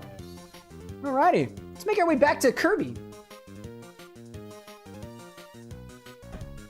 Blackjack in chat saying Obi is not bringing balance to the Force anymore. He is the Force and one to be reckoned with. Oh yeah, Obi? Oh yeah, for sure. No, I agree with you, 100%, 100%. Anakin out there has got his own strings to be pulled though. Nice. Callan in chat saying, Mr. Tender, I think I'm done. Can I put it in chat or is there a drink request in the Discord? So I don't remember when it was the last time you were here, Big Callan, but we've actually got a command in chat for orders now. It is this one. I'll put it in chat for anybody. Anybody who wants to make an order, and I'll take a look at the orders that we've got right now. All you gotta do is take the word !order, space, and then put whatever you can fit. If you can't fit all of it, do the command again. It will actually add it. So you can do !order part 1, !order part 2, !order part 3. That all sends it to my computer here, where it nicely formats things, depending on how you inputted it. Let me actually see what requests we've gotten so far. Let me pull it up on the screen and see what we got. I think there's 5. That's what my count tells me. Yes, it looks like there are 5. Okie doke. I've got 5 requests. One from CJ called the Yeah Boy. Tessa's got one. Tessa hasn't made an order on the stream before, so Tessa would get priority. The Alaskan Glacier Martini, blue curacao, sweet and sour, gin, vodka, and a light rum splash of lemon lime soda, soda and whipped cream. Ooh, with whipped cream. Oh, it's topped with glacier whipped cream. Wait, a splash of lemon lime soda, whipped cream. Tessa, I'm curious of the details of this whipped cream that you're talking about. Is it a lemon lime soda whipped cream? Because that sounds cool. The glacier on top. We can make a whipped cream. I think I got some heavy cream somewhere around here. Lillian's got the Animal Crossing one. Bento has one inspired by, looking like Kingdom Hearts. Looking like it. Twilight Sunset Rim. And then Rosewitch has got the one inspired by her VTuber so far. So I got 5 requests so far. Tessa would be the one who gets priority, but I think I need a couple more details for it first. Anyways. Pop into the game. Never mind saying, wait, whiskey with or without an E depends on where it's from. Yes, it does. Yes, indeed. The general rule of thumb is that if the country of origin has an E in it, America, Ireland, then the whiskey also has an E. Generally speaking. Japan doesn't have an E, doesn't have an E in the whiskey. Scotland doesn't have an E because there's no E in Scotland. I think England, does England have an E? No, there was a special one in, was it United Kingdom or something like that? I don't remember for those ones. Let's see. All right, let's keep moving. Oh, Callan's saying that your recipe is based on Saw. Ooh, an inspired drink too? Yes, dude. Yes. Let's see.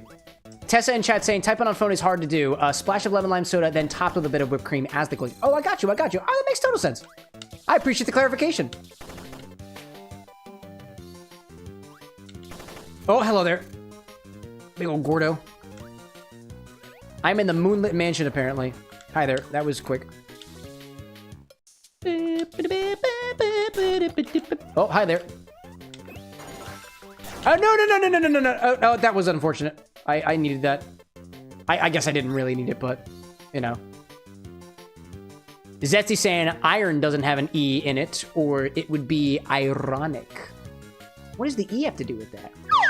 I'll give it to you, but I don't get it. Blackjack saying, my apologies for the repeat questions. It's all good, man. Hey, if I didn't answer it the first time, feel free to ask it again. Do you get money on gems spent by people in chat? Yeah. Gems are the YouTube vertical equivalent of stickers in TikTok chat. And if you spend gems on the channel to purchase stickers, I get those in the form of monetary currency. So yes, I do.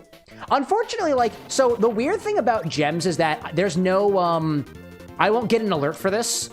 So unless I catch it in chat, which chat is relatively slow right now, so we're pretty good on that. Sometimes I miss the gems because YouTube hasn't built out their systems in such a way that my bots and stuff can react to it. But yeah, I earn a little bit of money on that. And it sponsors more bottles here at the bar. There we go, buddy. That's what I wanted. Let's see. Ryan in chat saying YouTube vertical is the best. Blackjack in chat with a party hat for 20 jewels. Thank you for your contribution there, Blackjack. Oh, cool. This looks good. Oh, hi there. Yes, please.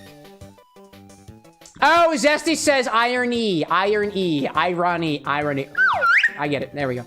That was it. Now I understand. You get one slide whistle because I know it was a joke. Second slide whistle for explaining it to me. All right, let's see.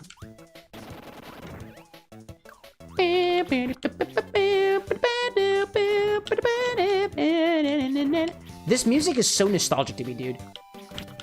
I remember this music, dude. I grew up playing this game. Obi-Wan out there saying, hope my membership helps the bar. One day we will pay your bills, Cam, and Disney Queen won't have to work at all. Bro, that's a hefty goal to reach. Like, she makes bank, dude. She's a fucking doctor. She makes bank. She makes bank. Also, the last I checked with her, she wants to work, so don't take it away from her, chat. The only way you can make my dearest not work and support the family all on your own is if you somehow incapacitated her. Nothing. I was just saying, if they want to completely financially support the bar and the WithAnX family, then they'd have to somehow incapacitate you because you want to keep working because you're a strong, independent woman who don't need no man, you know? I just really like my job. Yeah, that's what I said. You really like your job. Yeah. And everyone's like, don't give them ideas. Support you if they want. I'm just gonna do what I do best, chat.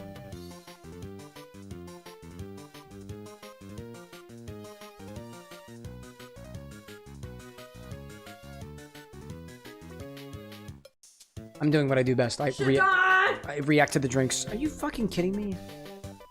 That was popcorn. That's fine. Shaddai! I'm gonna get you back. I'm gonna get you back, dude. It's Kettlecorn. You want some? Mm-hmm. I like mine. Oh, okay. Well, Why have Kettlecorn? why have Kettlecorn? It was the Garnish. Oh. Yeah, Kettlecorn was the Garnish. Oh, it was the Garnish. I thought you said it was in the garbage. Rosewitch, don't you start. No Shaddans. No acknowledgement of Glittergate.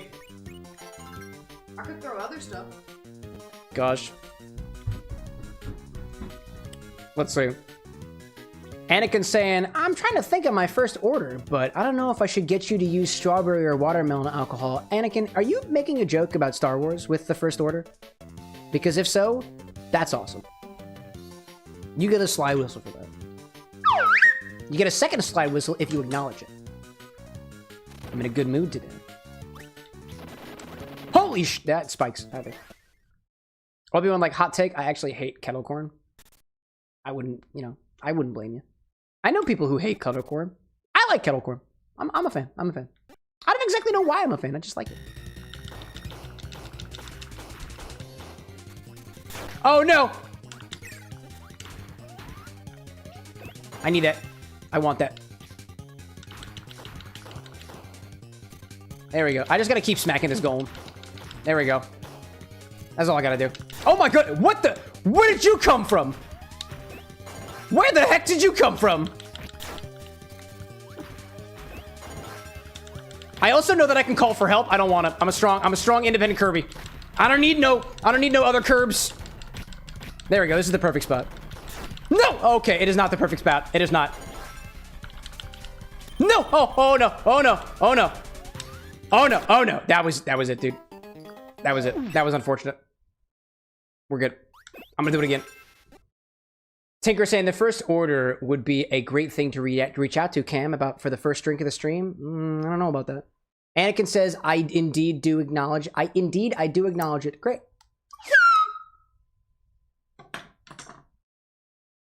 Anyways. Let's see out there. Obi-Wan's saying, I like savory popcorn. Zebra corn, not terrible. Oh, that's a good... that's fair. Zebra corn is just, what, chocolate and white chocolate together, right? That's what it is, right? Let's see. I see Ryan out there in chat saying that you picked up one of your sisters for her 21st birthday on Saturday. Bought her first legal drink. Ain't that cool, dude? Check that out. Took her out for her first oyster and took her to an escape room. Dude, check that out. What a nice older brother you are. I wanted to do that for my youngest brother when he turned 21 recently, but instead, what I did instead is we met up with him at the parents' place at the homestead, and I made for him not his first legal drink, but I made for him a custom cocktail with his birthday cake. It was interesting. It wound up effectively being a fat-washed spirit because the cake had a lot of oil in it. All right, I think I gotta call my friends. I gotta call my friends. Thanks for kissing me, bro. Remember, chat, kiss your homies goodnight, just like the Kirbys do. All right, come along, everybody. We're going in. We're going in. We're going in together. Where'd you go, everybody? Come on back. Help me out. Help me out, bro. There we go. Obi-Wan saying, gotta drive real quick. Be right back. I hope you're keeping safe out there, Obi-Wan. I know you said you were drinking wine earlier. Be safe, my friend. Be safe. Let's see. Anakin out there referring to Obi-Wan as master. That's incredible. See, chat, this is the way that role players in chat, I appreciate the way that you are role playing right now. That's fine. That's fine. That's fine. Because, like, we've had some folks who pop into the chat, and it's like, it's a bunch of people all role-playing different characters, and all they do is they infight amongst each other, and they completely derail the conversation that's here. Like, I appreciate this. This is fine. You can be a character in an alternate universe and also participate in a way that isn't disruptive to the show. Ryan saying Lego Star Wars stream next. I don't think anybody suggested Lego Star Wars. Yeah, somebody might have last week. I honestly have been behind. I have not looked at the suggestions this past week. The travel up to New York was a little bit cumbersome on me, as well as the travel back from New York as well. It was great, though, dude. Like, if I didn't say it before, like, the event that I was invited to with Absente at the bar in New York City was awesome, dude. The food was great. The drinks were delightful. I do have some of those drink recipes, too, that utilize Absente. Specifically, absinthe was fine, but I guess other absinthes could probably be used there, but I haven't tried it yet. I haven't tried it. Firewolf, like, that health bar vanished real quick. Yeah, now that I got my friends with me. Kiss your fellow Kirbys goodnight. Kiss your fellow Kirbys goodnight.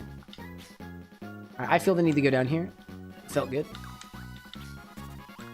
So I guess I haven't been over here before. What I remember about this game is that because of the way that the mirror world works, they were... Okay, fuck that, I guess. Because of the way the mirror world works, there's a lot of different branching paths and whatnots. And I no longer have blade ability, but this guy's got blade ability. I'll take you, and then I'll... Nope. Come here, buddy. Nope. Oh, hello there. Hello there. There we go. That's what I wanted. Tessa in chat saying, I only roleplay when I play D&D. I haven't done it outside of it since you were a teenager. Nah, it's totally fair. I think of it this way, you know? We had some folks who were, when we did the Sonic playthrough, who popped in chat, and some of the role players were really cool. Some of the role players were like, I'm Sonic the Hedgehog, and I'm threatening gun violence. And I'm like, bro, fucking take it outside, dude. Or what was it? We had oh, I remember these folks, dude. We had some folks here at the bar who were representing countries of the world. And granted, we try to stay away from the politics and stuff anyways. But we had like the USSR in here and the United States and like Poland, or I don't remember who the countries were, all basically talking to each other in terms of like political events. And I was like, this feels odd. This feels a little bit too much. So I want to say we wound up, I don't know if they didn't come back, or I don't know if we wound up timing them out for good, or I don't remember what it was. I think the bouncers took care of it, and I'm happy for it. But yeah, you know what? Rosewitch's like, oh no, not Hitalia. Nah, dude, if it was Hitalia, at least it would have been like something easy to digest, right? Nah, it was just like, I don't know, man. I don't even remember what it was. I just blocked it out from memory. I don't need it. Never mind being like, I remember that stream. I haven't heard from Silver in a while. Nah, that's fair. That's fair. I want to say some of the Sonic characters did wind up coming back. Manic's cool. Silver's cool. I think Tails is rebranded. Infinite's rebranded, I think. Mephiles is also rebranded. I honestly don't remember who's who now. That's the problem with being a creator on the internet, where everybody can change their names if they want to. Like, you can change it. Like, and honestly, I'm okay with that too, right? Like, you person watching right now could change your name, change your face, change your gender, change whatever, right? You can change whatever you want to. You probably would be able to walk back into this bar and be treated like a whole new person. That might be what you want, right? Some people otherwise. Some people just want to like change their name, they want to change their face, they want to change their body, but they want to be like still known as by their name or whatever, and that's hard for me to do here, at least here, right? But you know. Rosewitch out there saying, lucky for you, I won't be changing. I'm happy for it, dude. Hey, but you know what? If you ever want to change for whatever reason, none of my business, go for it, dude. Be who you want to be, Barbie girl. Or guy. Or otherwise. You know? Bradley being like, I remember the Sonic gun violence. And that made me feel uncomfortable. Same with political Sonic. I like the streams like these best. Yeah, these are nice. I also like streams. So admittedly, since last week, I decided to make the YouTube vertical chat strictly moderated. Like, auto-mod is strict on YouTube vertical, because there are some folks who pop in and they're just like, fucking unhinged, dude. I will admit, chat, and this is purely based off of my experience as a streamer thus far. I trust Twitch the most, then horizontal YouTube, then vertical. I trust YouTube vertical the least. Ryan's like, I've noticed, yeah. Yeah. Admittedly, it's been a bit quieter. I'm okay with that. I'm okay with that. Me and the moderators are okay with that. I see Drew in chat absolutely raising his hands like, yep, I'm a weirdo. You can be a weirdo. I'm a fucking weirdo too, dude. I am. Tessa saying, okay, I gotta listen to the stream instead of watching it. The flashing stuff in this game is giving you a headache. Yes. Yes. I agree with you on that. This was something that was disruptive to me as a child, because usually I would play this in the dark, and it wasn't a very good game to play in the dark, especially when you were trying to convince your parents that you weren't playing video games at night. You could turn down the brightness, don't get me wrong, but like, there was a fundamental limit. I see Breaker in chat saying, my Twitch name came from a joke your friend made with rhyming your last name with different things. Ooh. Chat, want to know where my name came from? It's really lame. It's really lame. I thought X's were cool, so I thought the best way to put an X in my name would be to quite literally slap it in there somewhere. Don't pronounce it, because that's pretentious. So, that's my stream name. So I am Cameron with a silent X. Why? Because X's are cool. There we go, that worked out. There are theories as to why else there's an X. I picked the name that I have, but it's just that, dude. X's are cool. Bradley in chat saying, I'm exclusively on YouTube vertical. I want more YouTube visibility, but goodness, there have been some streams that were super bonkers. Yeah. Oh, hey, we got an ad break. All right, let's go back to the bar for a hot second. Yeah, dude. So it's interesting, too. So, and I will give you a heads up while we're on the topic right now. Food hub, vertical, horizontal, not so food hub. You guys will eventually be gone away with. YouTube is, I was actually attending a session the other day. There's a lot of stuff happening in the YouTube world right now, specifically as it pertains to live streaming. YouTube is testing features that will eventually become available to me as a creator, where horizontal and vertical are the same chat. You can technically view it however way that you want to, but it's the same chat. And Twitch is actually doing that too. So Twitch is adding a vertical live stream feature where, like, if you were watching on Twitch right now and you're watching the horizontal view, it will give you the option to switch to the vertical view if you want to. So that's becoming a thing. But yeah, they're combining them together. Tessa in chat saying that you've been pretty sensitive to lights recently due to health stuff and whatnot. I've been trying to figure it out. It's frustrating, but you know, one day at a time. No, absolutely, dude. Absolutely. Hey, Tessa, I think of it this way. If the game as it is right now is disturbing to you, it's bothersome to you, it's discomforting to you, don't feel like you have to watch around for it. I appreciate you listening to it too. But if there are folks out there in chat who are like, yo, I've got like I have epileptic seizures and stuff like that. One day I hope to be able to get more for example, this game here doesn't have any like epilepsy seizure warnings. So like I wouldn't know that. Even like when we were playing Doki Doki a couple weeks ago, the psychological horror game, I feel like there wasn't enough info purely based on the category that I picked for the game that lets you know ahead of time that like, hey, this might be disturbing to you. Instead it's just like, 18 plus. I don't know, but that's kind of beyond me, you know? Rosewitch in chat saying, I'm heavily light sensitive as heck, so heavy lurking. That's all good. Hey, lurker appreciation, dude. Tinker asking, have I watched season 2 of Has Been Hotel yet? Not yet. Haven't seen it yet. I watched season 1. I'll admit, I watched the pilot episode of Has Been Hotel pretty much soon after it came out. And something about, I would say that the time it took for me to get a full season 1 ruined it for me until I watched season 1. And I wouldn't say that like it was worth the wait, because I don't really acknowledge the wait very much, but I enjoyed it. I enjoyed it just like a lot of other shows that I've watched too. It was fun to watch. I like the story. I like the concept too. Like, I'm a fan of adult TV shows, especially adult TV shows that don't take themselves too seriously. I'm also a theater nerd too. I'm not the theater nerd in that I know everything about every musical that you've never heard of. I'm a theater nerd in that I did theater when I was in high school and in middle school, and I do appreciate a theatrical musical performance. That's where I'm at. That's the kind of theater kid I am. So Nevermind in chat is like, so Food Hub takes over vertical and horizontal? I mean, Food Hub could just be YouTube. You can have a whole platform if you can muster it. Oh, that's unfortunate. Okay. Jump.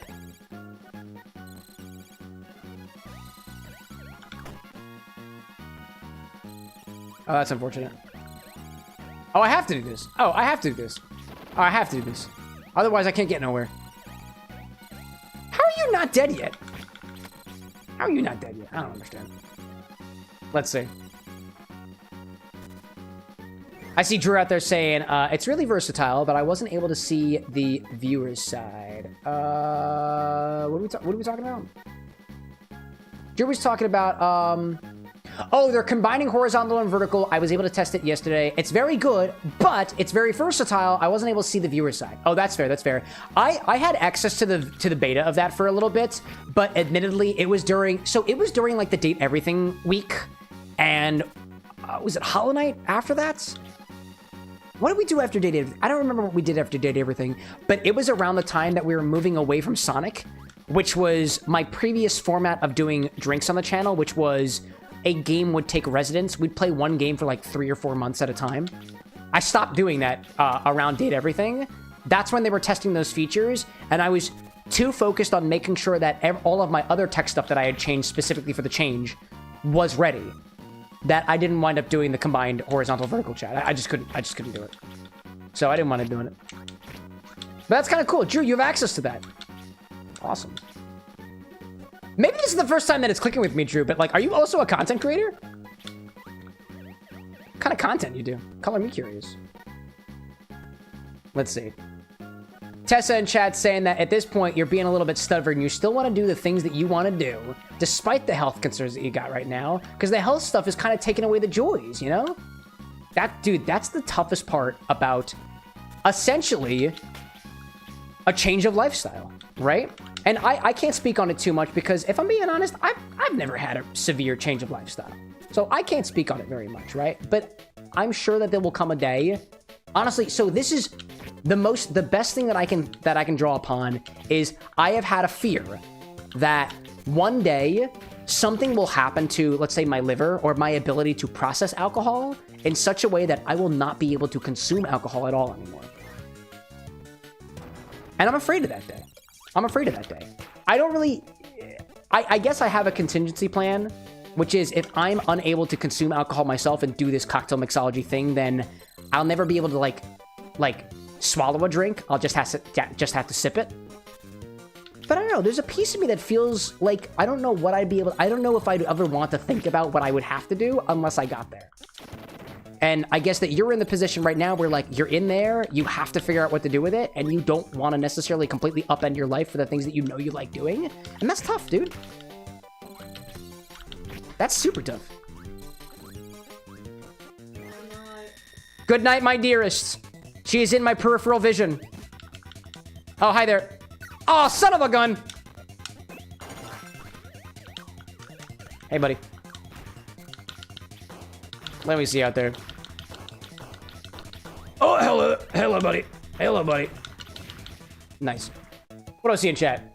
Breaker saying, you loved a lot of the songs for Has Been Hotel, I think? Like, there are some bangers in the soundtrack. I'm thinking we're talking about Has Been Hotel. Oh, yeah. What was the, Loser Baby gets stuck in my head every once in a while? Yeah, it's Loser Baby. That one gets stuck in my head every once in a while. Never mind saying, every time I hear the term adult cartoons, Ren and Stimpy instantly shows up in your brain. That's fair, dude. I don't know why my parents let me watch that.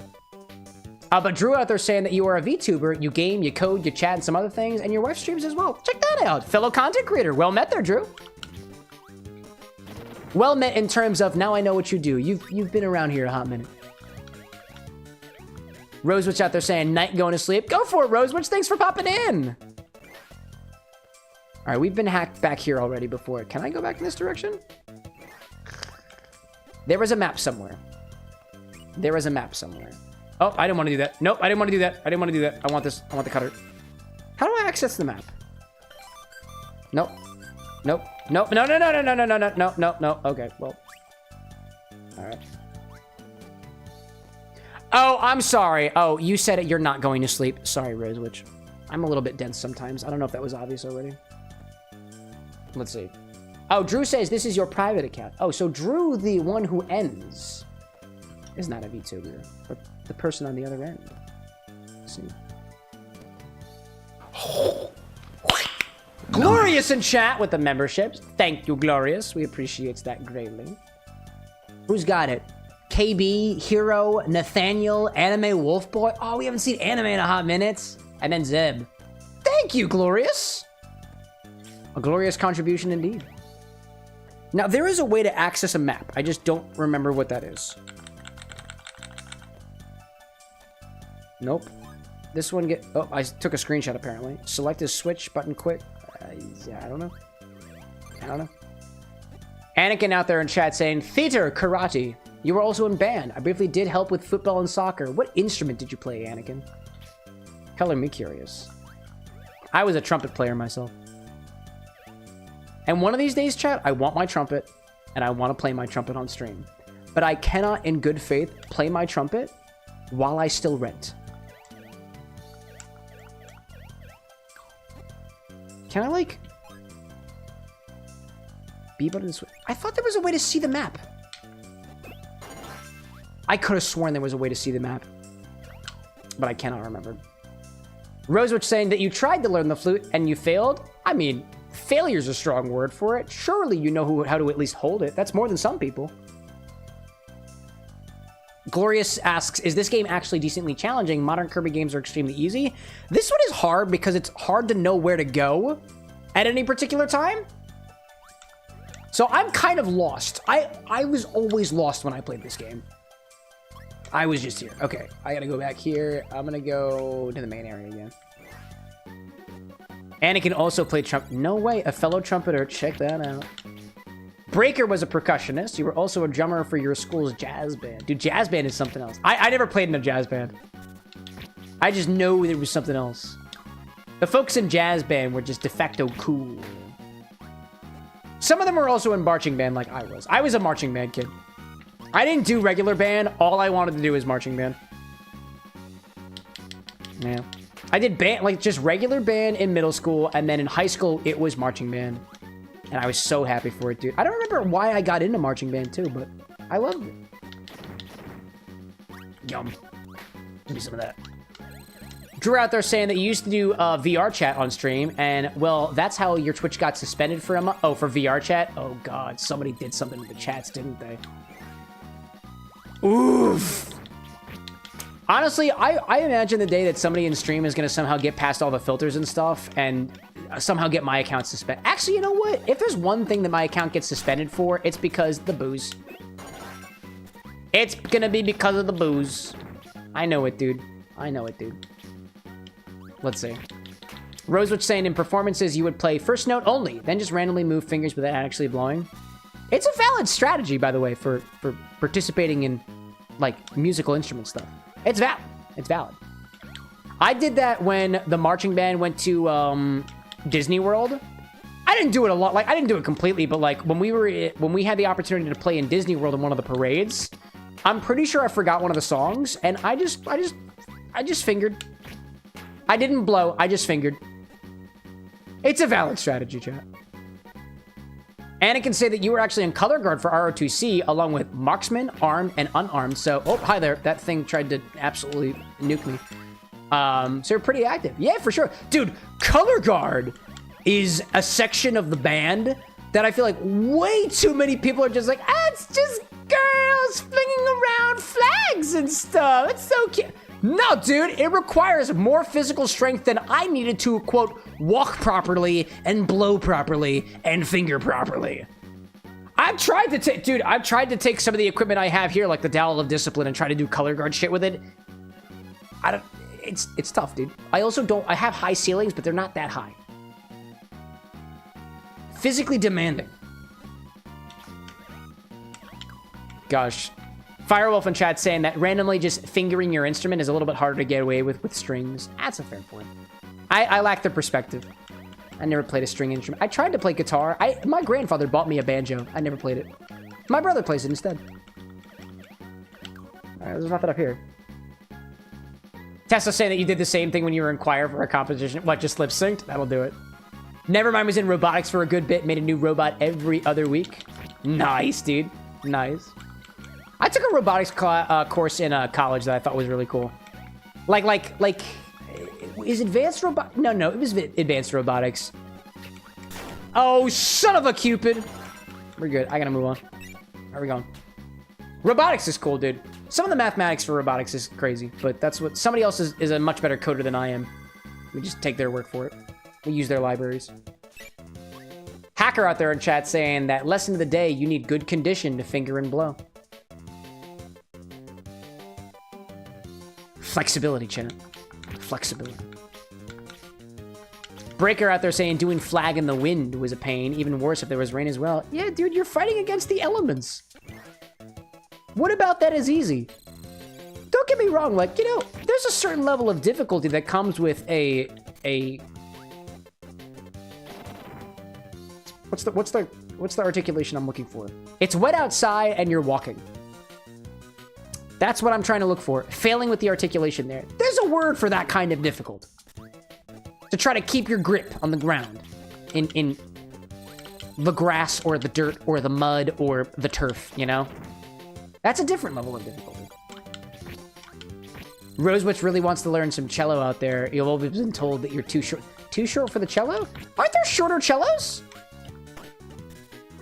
That feels bad, dude. So, that feels bad. The idea that you are specifically blocked off from being able to do something specifically because of something that you can't change, like your height. That feels bad, dude. There is absolutely a way to do cello, even if you are short. There must be for it.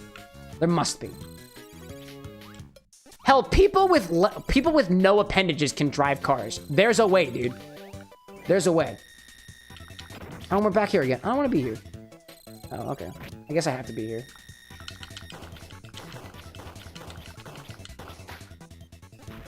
Whack. How did I end up back here again? How the... Dude, it's always circles in this game.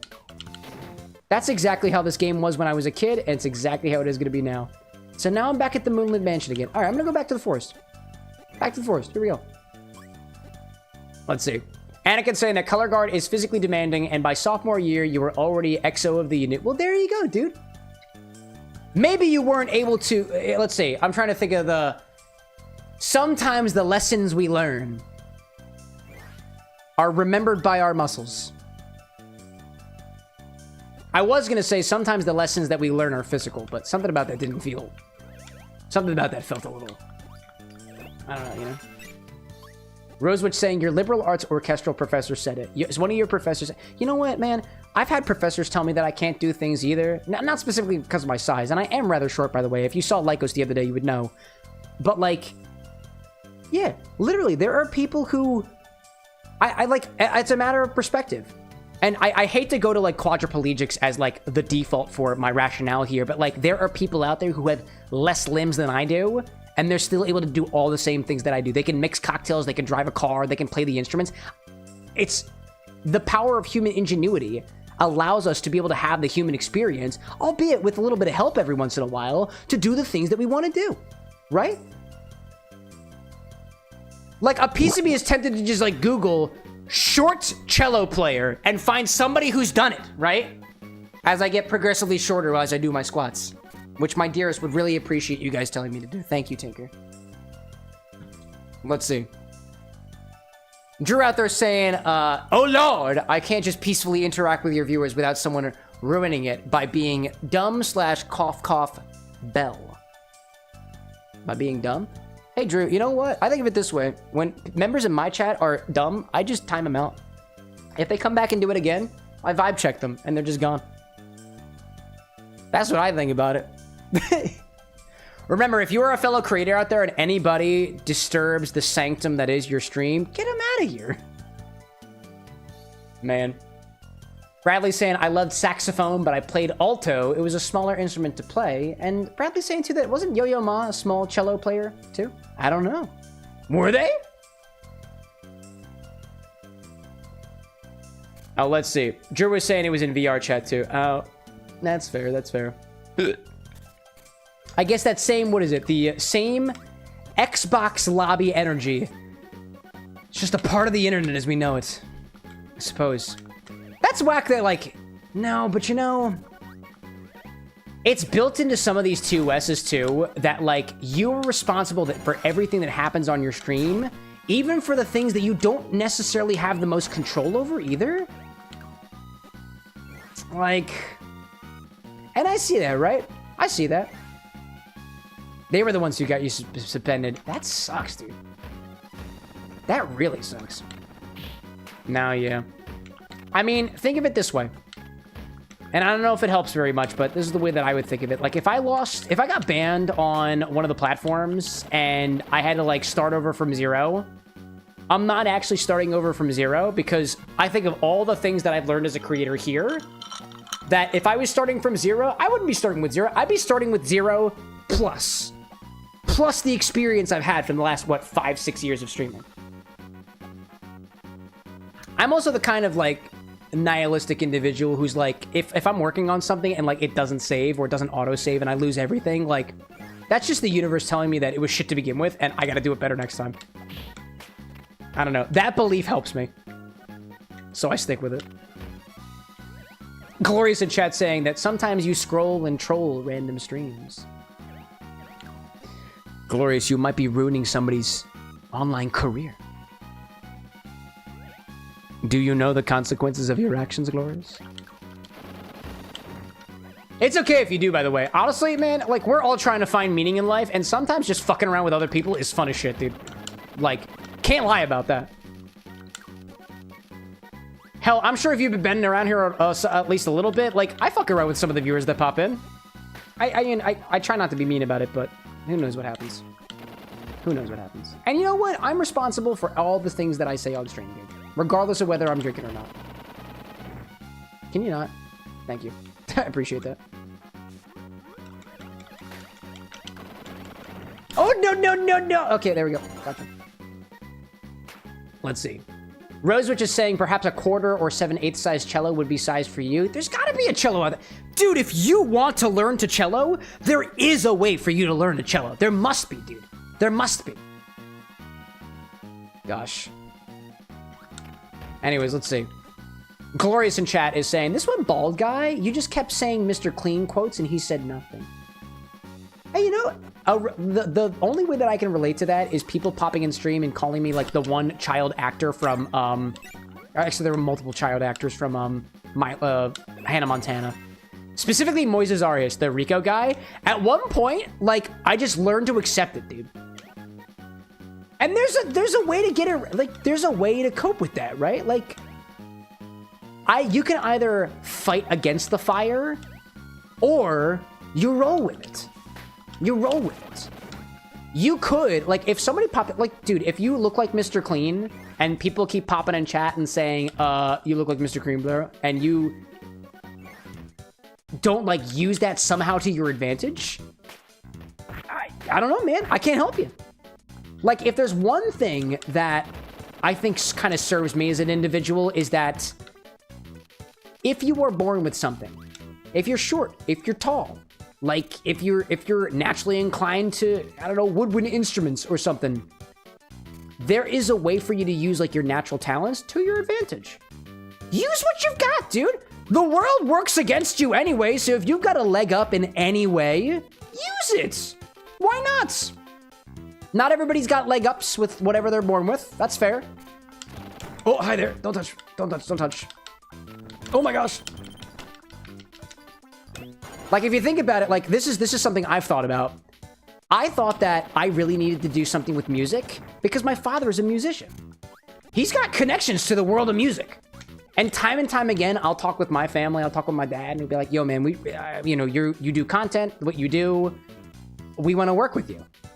And I'm like, yeah, but like, I don't see how a record company works with cocktail mixology. And I talk it to him more like, I want to make sure it works out for him because I don't want him just putting out for me just because I'm his son. I want it to be like a good decision for him, like as an individual, as a company owner, right? And a piece of me thought that like I almost wasted something by not, let's say, leaning into music in like my mid to late 20s. I mean, I guess I could think that way, but does it serve me now? Does the belief serve me now? I don't know. But I digress. I digress. Let's see. Entropy asking if the magnetic stirring thing in the pH tester has gotten here yet. Yes, it has, Entropy. I was saving, because I had the interview earlier, I was saving on announcing new inventory and new equipment on Wednesday. But yes, the magnetic stirrer arrived this morning, as well as the pH tester too. They did. And you grabbed what? Some more graduated cylinders and... Oh my god, what was that other thing? I was really excited about that one. It was... Oh, it was the quartz storage container. You guys don't realize how useful storage containers are.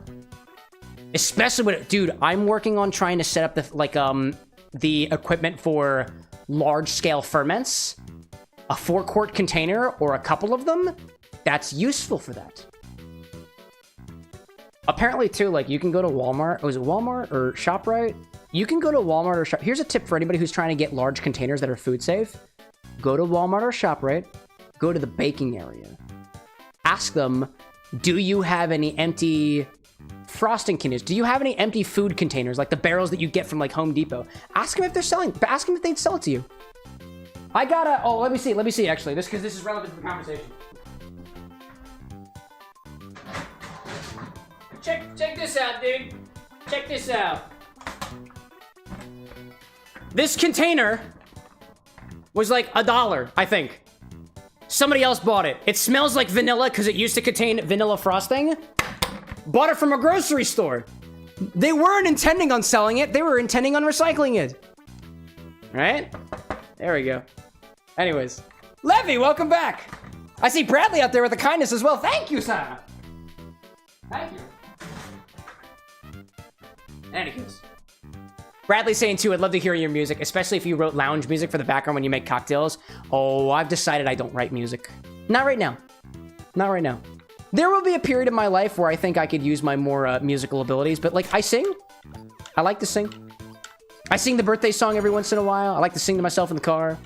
I vibe with it. I would say I have a pretty good singing voice, and that's my instrument of choice. That's my instrument of choice.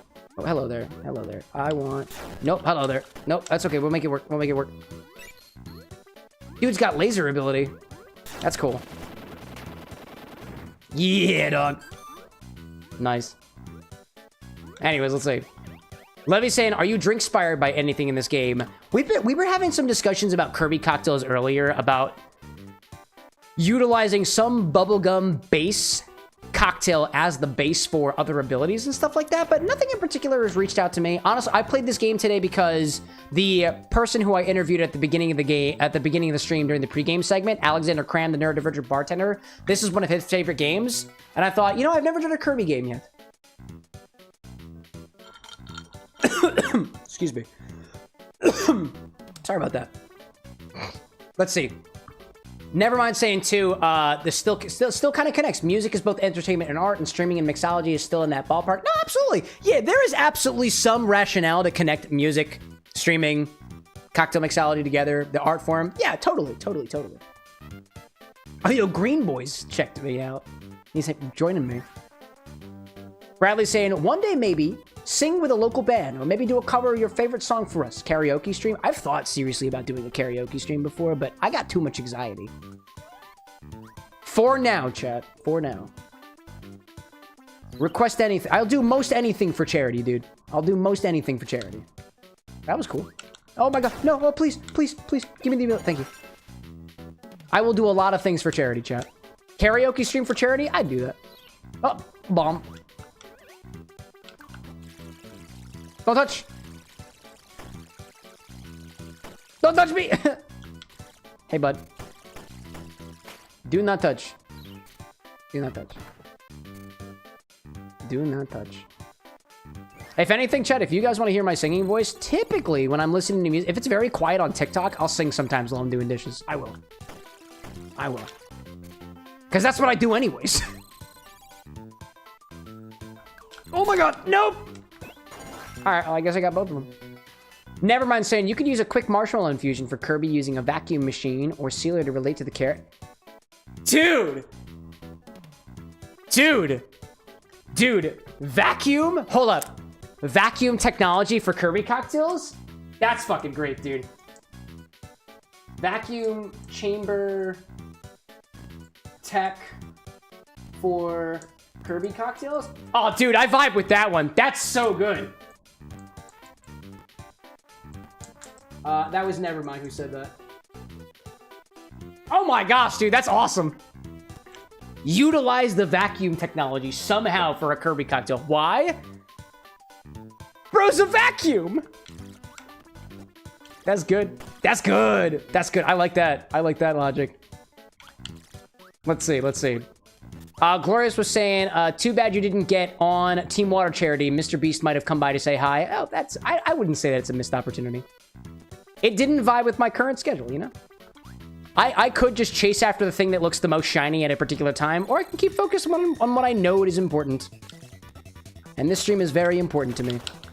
We were doing the water stuff. I saw it happening, right? I saw it happening, but it just didn't line up with my time schedule, so. One day I'll serve Mr. Beast a cocktail. Today's not that day. Bradley out there saying, an idea for Kirby shots. Maybe make smaller portions. Thunder Kirby has lemon, Ice Kirby mint, Stone Kirby coffee. Yeah, I don't know. I've had thoughts of doing like shots for characters, but to me it just feels lazy. Some shot, like, don't get me wrong, some shots require a lot of effort, but I feel like a lot of shots, the only effort that you require is just kind of figuring out what the densities are ahead of time.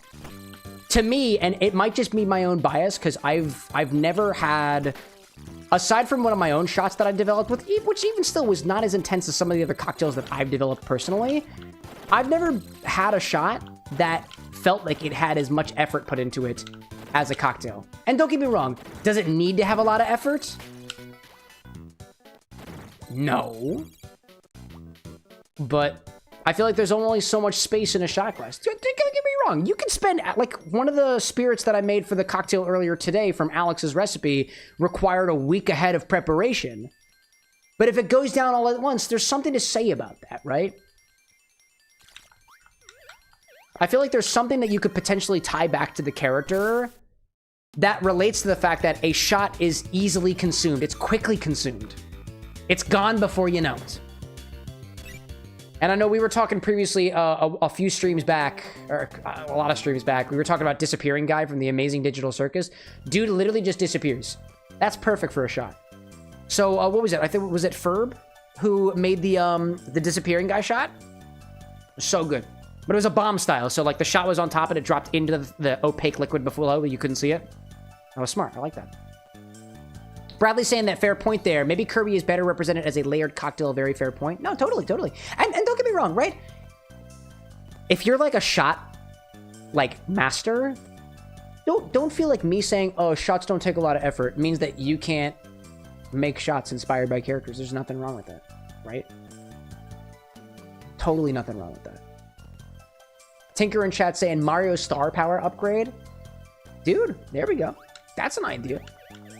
I think, like, if I did a star power, when I think of star power, what I think of is the star is transformative, right? The star, in and of itself, relates in reference to something else. And so, like, if I made a star drink that was like, I don't know, pineapple, because it's yellow, a little bit of lime juice in there, give it a little bit of brightness, something syrupy in there. Let's go some peach schnapps, right? And that's my star cocktail. It looks yellow. I garnish it with a star fruit, cool. Or you know what? I make it with a star fruit liqueur or something like that, because I did that for one of the drinks for the charity event back in July. But like, there feels like there's something missing about the star for the star drink. Honestly, I feel that way about the Starlight drink that I did for Scribblenauts during the charity event back in for Mixing Drinks and Changing Lives. The Starlight in that game is the collectible. It is like a force of imagination or something like that.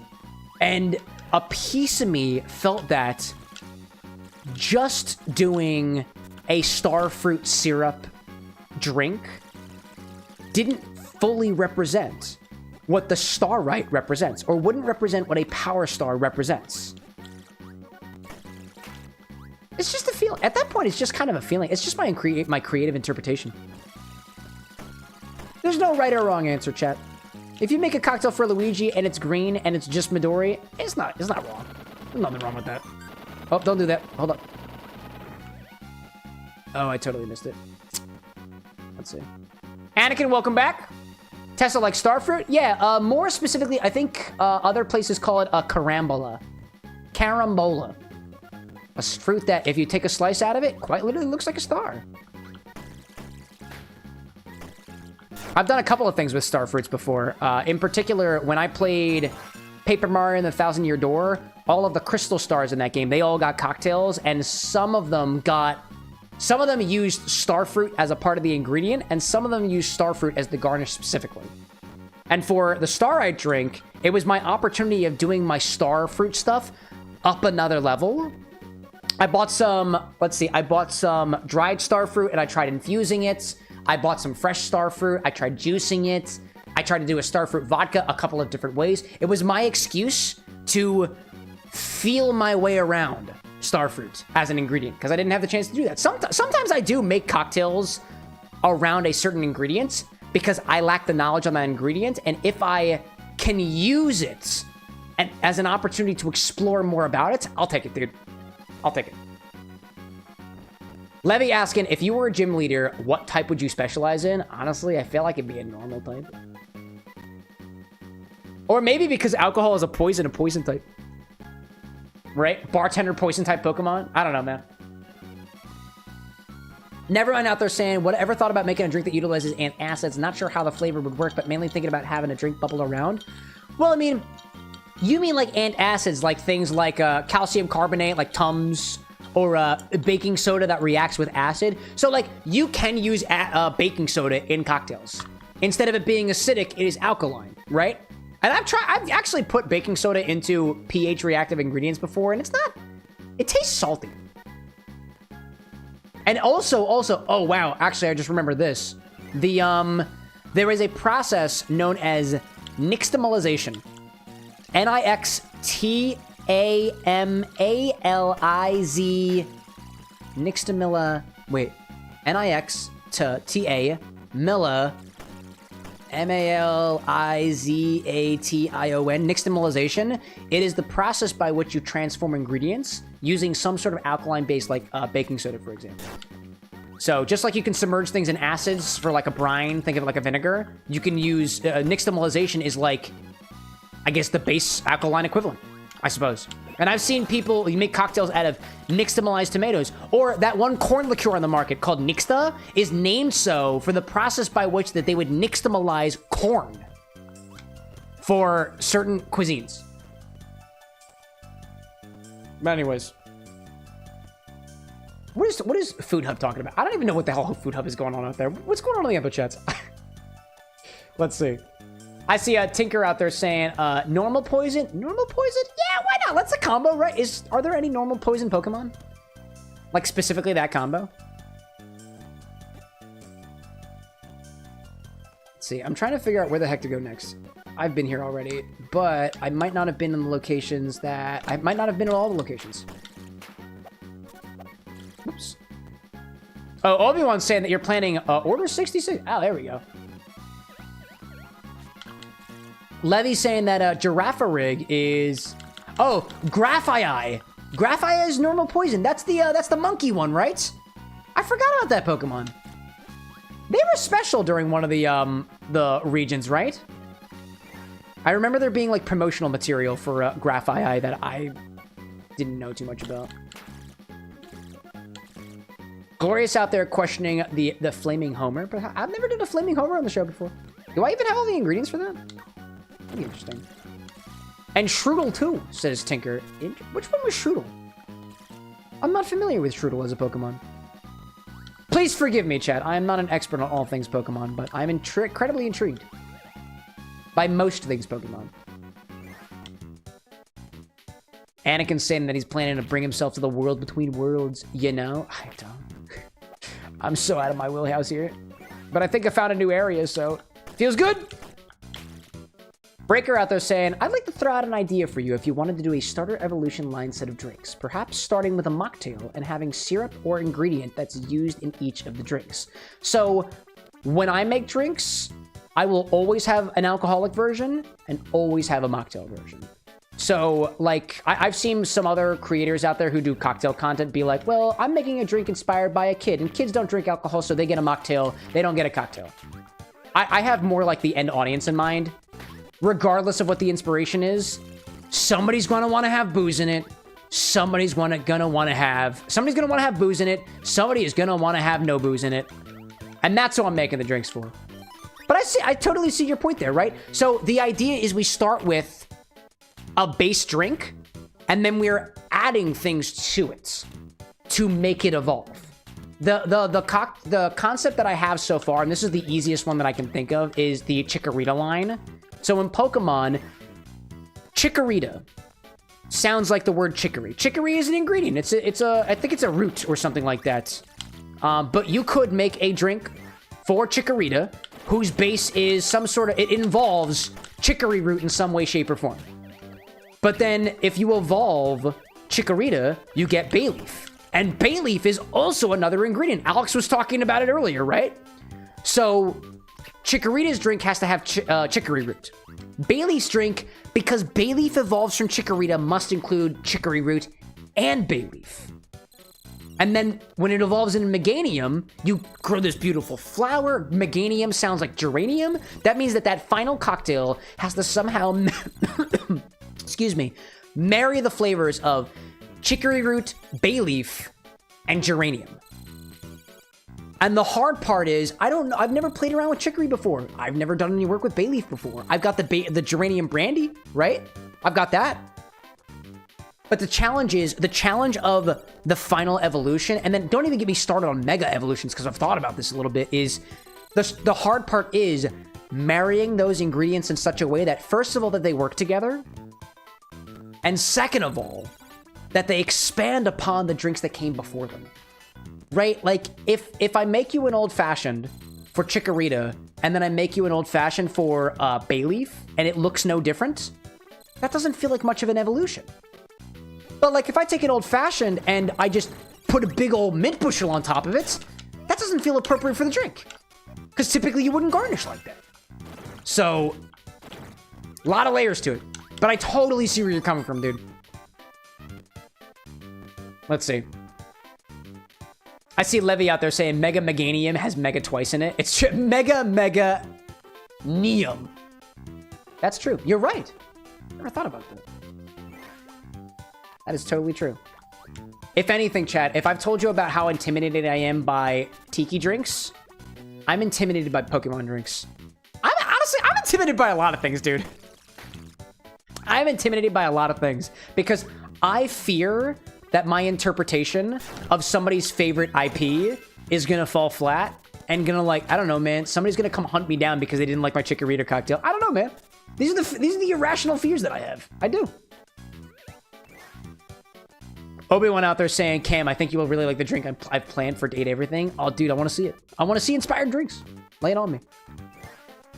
Nevermind in chat saying, I feel like that kind of drink is exactly the reason the infinity bottle exists, adding layers upon layers upon layers. That's fair, dude. Solid idea. There has so far only been one drink, actually two drinks. One of my drinks, one of somebody else's.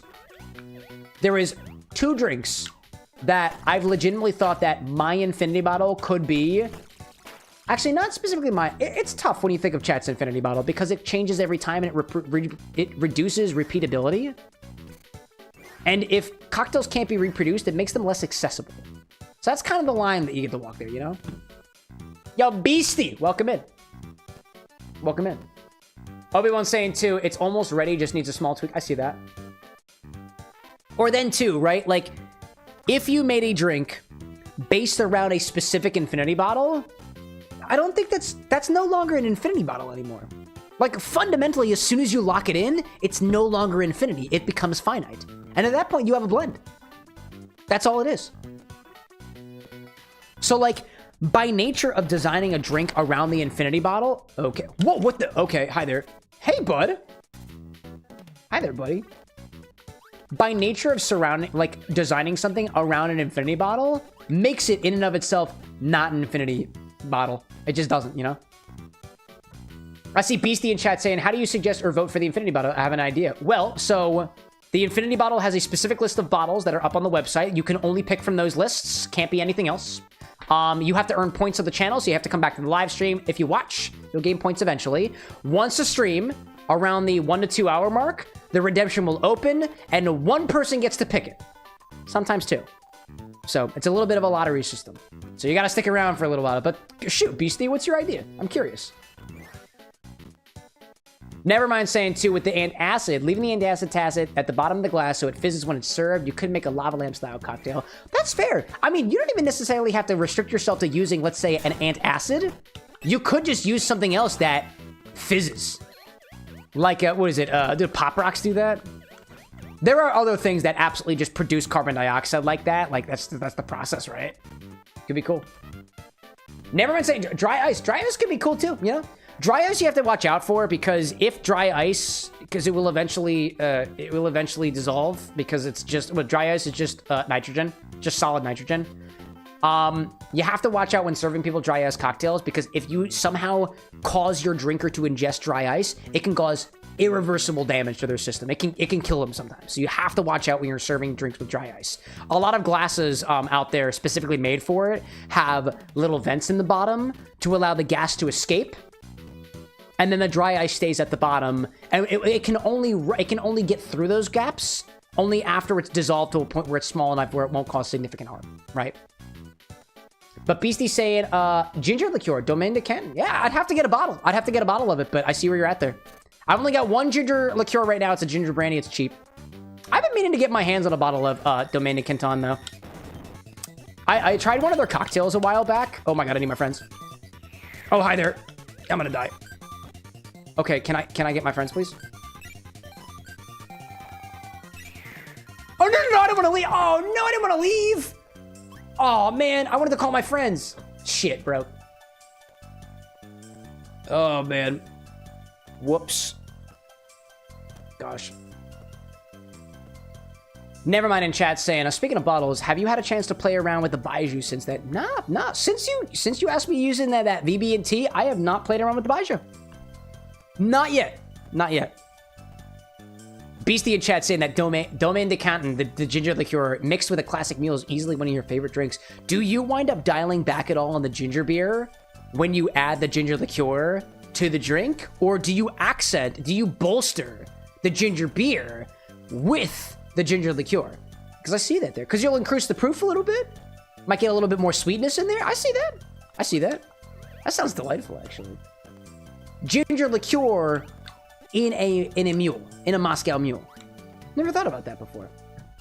Speaking of which, chat, let's see. We're about at 11:44, so I'm gonna put out the order commands. I'm curious, and let me see what orders we've got so far. Beastie, I know you just popped in, but so one of the things that I'll do that you don't have to earn points for is take orders on the stream using whatever I've got available in stock. And so far, I'm getting a little bit lower on my drink now, so I'm inclined to take a drink request. Oddly enough, so Tessa, so far, the two people who have priority is Tessa, who has not made a request in the stream before, which never mind is saying that we should totally do Tessa's drink, right? It's themed for Alaska. And then, actually, I have the order system that I have set up now. It uses a new app. Big Callan has suggested a drink, and he is showing up as having requested a drink, but he's actually done one. Like, Big Callan has done something before. That was the last time Big Callan requested a drink was before the system was implemented, before the order system. That was a while back. That's fair. Let's see. Tessa, you still out there? I got all these ingredients. Sweet and sour. Sweet and sour to me translates to lemon juice, lime juice, simple syrup. That's all it is. So Tessa, if you're out there, you've got it. There we go. I see Tessa in chat. Let me get a little bit farther on this one, but you've got it. I can't believe I walked away from that one boss fight. I accidentally noped out of it. Ugh.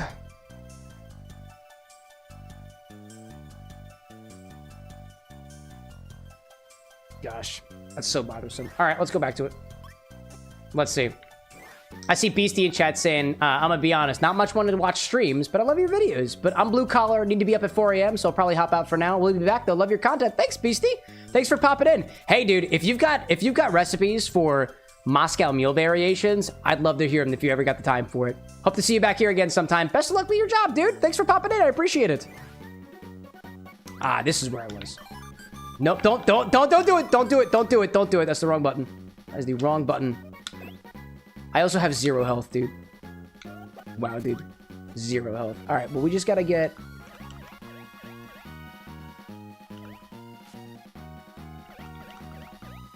This is where I gotta go. I think I remember where I'm supposed to be going, you know? Let's see. Obi-Wan out there saying, it is time to recover. No way. Dude, it is time. No way to recover. Time to get back to the grind. Obi-Wan, what are you grinding? Color me curious, dude. Thanks for popping in, bro. Thank you for popping in. I could use that Maxim tomato. Burning. Burning. Oh, shit, look at that. I didn't know that I could... Hello there. Hi there. That's a new door I haven't been to before. Oh, Tessa says that Obi-Wan lost his recipe. He has to start over. Hey, you know, like I was saying before, chat, if somehow your work gets deleted, that is the universe, not me, by the way, the universe saying, That... Oh, I lost the door. Shit. That's the universe saying that it wasn't that good to begin with. Man. So you lost the drink notes for the Date Everything cocktail. Dude, that sucks.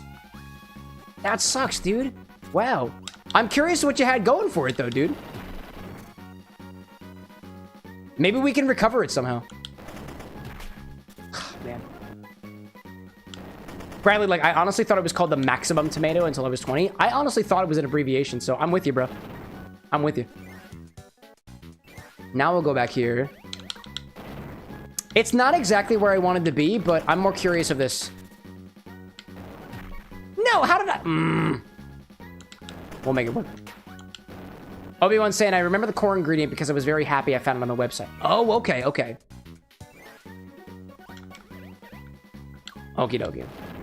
Nevermind saying, speaking of inspired cocktails, is Stardew still in the books for this month?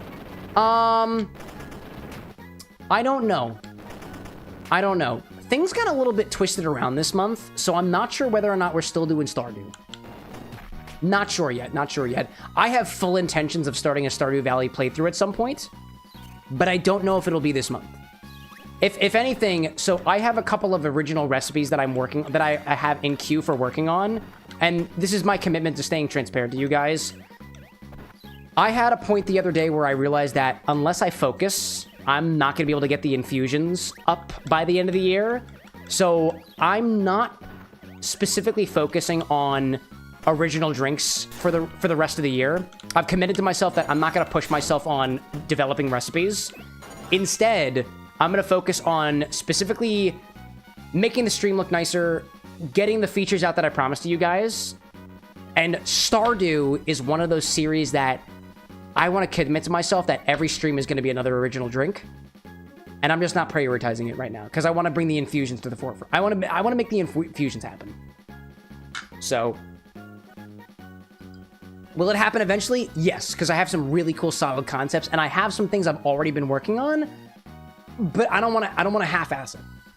Honestly, this is something I feel a little bit bad about, but like one of the reasons why I haven't played a lot of games on the channel or haven't gone back to a lot of games is because I don't want to half-ass the drinks. So I'm not going to play the game. I'm not going to do it yet. Granted, I guess people kind of suffer from that in a way because I know everybody wants more Outer Wilds drinks, but dude, after Outer Wilds, I had a great idea for a cocktail inspired by it. I'm just technologically not there yet. And admittedly, I haven't made enough progress on the recipe that I want to debut. So we haven't played it yet. I don't know, man. Maybe there's a better way of going about doing it, but I don't got it yet. Tessa saying, how do we suggest games? Take the word suggest, put an exclamation point in front of it. And then from there... Oh, that's not what I wanted. That's not what I wanted. Oh, hold up. Exclamation point suggest, and then whatever game it is. No! Oh my gosh.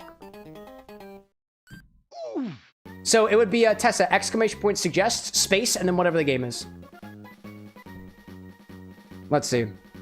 Nevermind saying, if that's the case, could I bother you with Kohakuto candy for your inspired drink? Should I remind you on the Insta? DM me. Nevermind.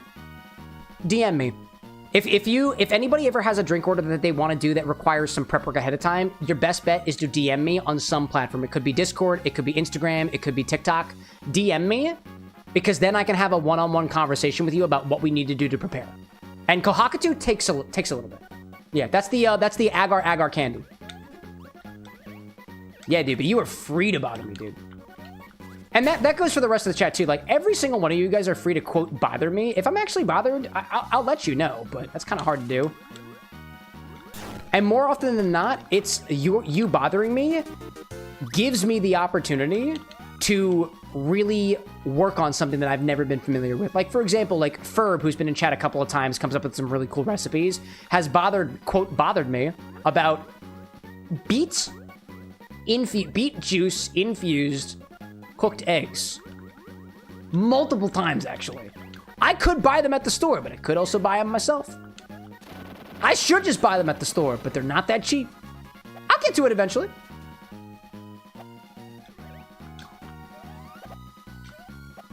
Oh, okay, you're not kind to me. All right, whatever.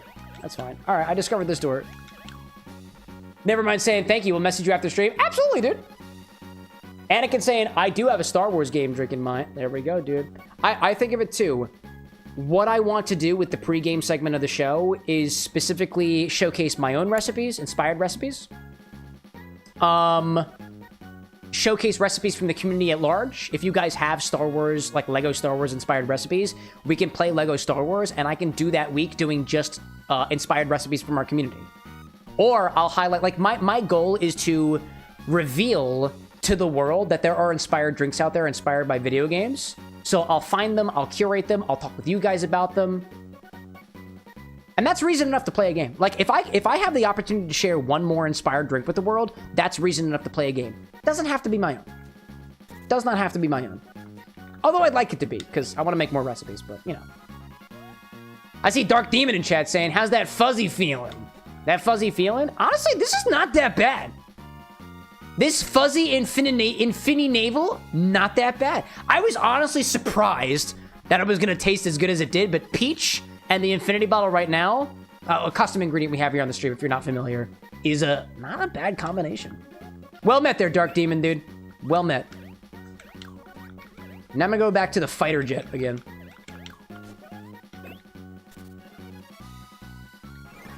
What else do we got out here? Man, this has been a fun stream. Dude, chat, this has been a really good stream so far. I appreciate everybody popping around for it. Go back, kid. Hey, what was that? And then go back. Alex is online. Well, there we go, Alex. Well, welcome in, bro. Much.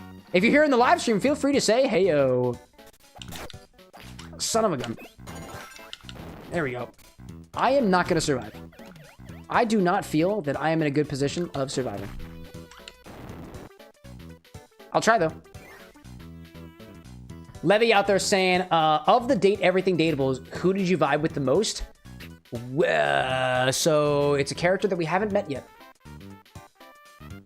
To everybody, to make sure everybody's on the same page, I have been listening to the Date Everything soundtrack since we played the game, trying to come up with drinks so that we can play it again, because I want to. And if there's a character in the game that I vibe with the most, it's the computer, Mac. I really vibe with Mac, dude. But we didn't meet them in the playthrough yet. No, I lost the ability. That sucks. I'm going in. I'm going in. I'm going out. I'm going in. Let's see. Obi-Wan's saying, no Prosecco's. Do I not have Prosecco? Do I not have Prosecco? Wait, hold up, hold up. Let me double check. Do I not have Prosecco?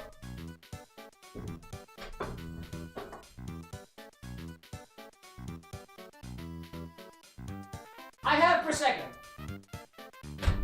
I have Prosecco. I got Lunetta Prosecco. If the site says I don't have it, then that's wrong. I got Prosecco.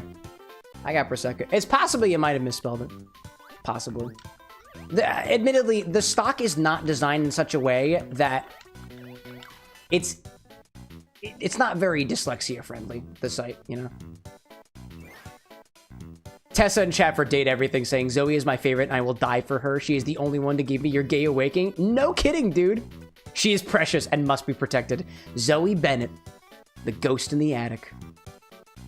I say, like, I don't know much about Zoe. I haven't done a lot of research on Zoe in particular, but apparently there is a following for Zoe, and I am here for it. I don't know if it was, I think it was something I just came across, but somebody posted a cosplay that they were doing, and it was, I think it was a Harper X Zoe cosplay, and oddly enough, there was seemingly a female presenting individual and a male presenting individual. And Zoe was the male presenting individual, and the way that they rocked that cosplay was like, mwah, mwah. I was like, that was awesome. That was so cool. I saw that just over the weekend, dude. Oh, Obi-Wan's saying I spelled it wrong. Nice. Nice. Dude, I hope to get some more Date Everything stuff here soon. Soon. If I'm being honest, I had Date Everything planned for this month. I'm kind of behind. I don't know if we're actually going to get to it. Tessa, like, keep Harper away from Zoe. She's too precious. Harper's a dope cosplay, though. Yeah, no, I know that the Harper relationship stuff is very toxic. I know too much. I know much more about the characters in Date Everything than the amount of progress we have so far. Are you kidding me? Whack, bro. Whack. All right, you're inside of me now. Hello there. You're inside of me now. Anakin's saying that the drink that you're currently working on out there is the drink that you got. Oh, hold up a second. We gotta hold up. We gotta ad break. Your drink currently working on is a drink that you got today. You're currently trying to think of what you should add to this strawberry wine. You have strawberry wine, you're adding things to it. How sweet is it, Anakin? Because, like, if you've got a wine spritzer is not a bad idea. Right? If you're trying to get, if you're trying to figure out how something cocktails... If you're trying to figure out how rum cocktails, you could put it in a daiquiri. If you're trying to figure out how whiskey cocktails, you could put it in a Boulevardier, a highball, old fashioned. When I think of if I'm trying to figure out how the heck to cocktail a wine, I'll usually make a spritz out of it. Top it off with club soda, could do tonic water, could do a seltzer water. Anakin's saying very sweet. Oh, dude, add some lemon or lime juice to it. Add something acidic to it. Balance it out a little bit.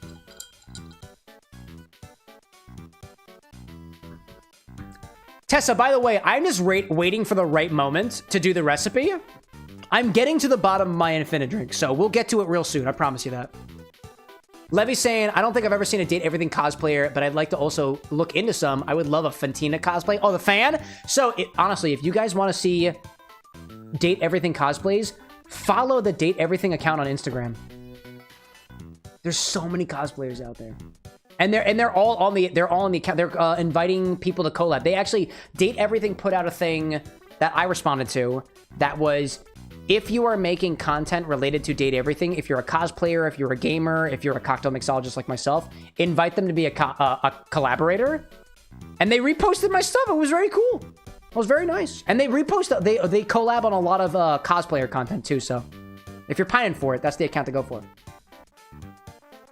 I see Chadwick popping in chat saying, I feel like wine cocktails are either spritzes or New York sour types, like mainly using wine as a floated. That's totally fair, dude. I mean, like, there are not a lot of cocktails out there that utilize wine as the nuanced ingredient that it happens to be, right? And I feel like a lot of that winds up coming around the culture of using wine as a cocktail ingredient. Like, you know, New York sours are great, but like, I don't think a New York sour works with every single red wine. And honestly, I've never had a New York sour with white wine on top, but that actually sounds kind of interesting.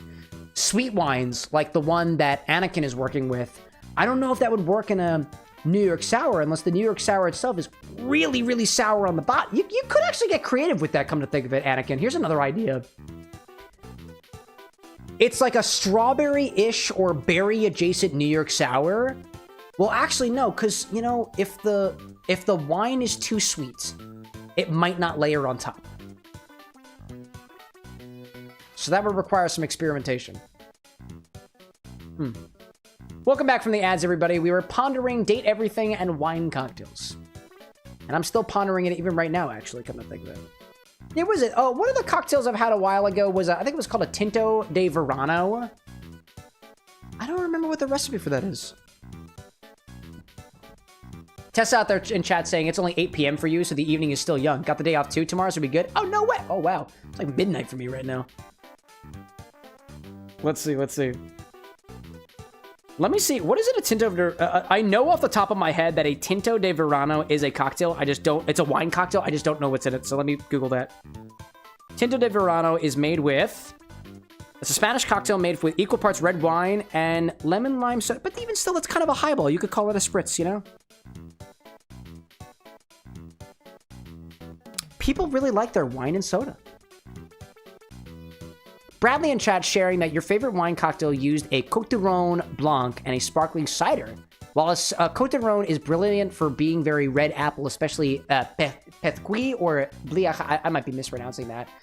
No, but like, you know, even still, like, I would still say that highballs kind of fall under the category of spritzes just because of the carbonation, right? Interesting thought. Interesting thought. Honestly, you know what? Oh, dude, Anakin, here's an idea. I've had experience in the past where you take a you take a wine and you reduce it into a syrup. No, even better. Okay, you take the wine, boil it on the stovetop, reduce it. Depending on the sugar content, you could add more sugar to it. Use the wine as a syrup. And then you're not confined to the highballs, the spritzes, the New York sours. You now have a syrup that and you know, you said it was sweet anyway, right? So I also saw you saying too, like, Tessa was saying, maybe suggesting tamarind, right? Sour fruit, nice tartness, could be a cool combo. Tamarind is a very pervasive flavor in my experience. I like tamarind. Tamarind is cool, dude. What is it? The Jarritos tamarind soda tastes delightful. Oh, that's not going anywhere. Wait, come over here. Come over here. Oh, you can't. Oh, okay. You can't activate that. All right. That wasn't cool, man. That wasn't cool. That wasn't cool. Come here, buddy. You're mine now. Thanks.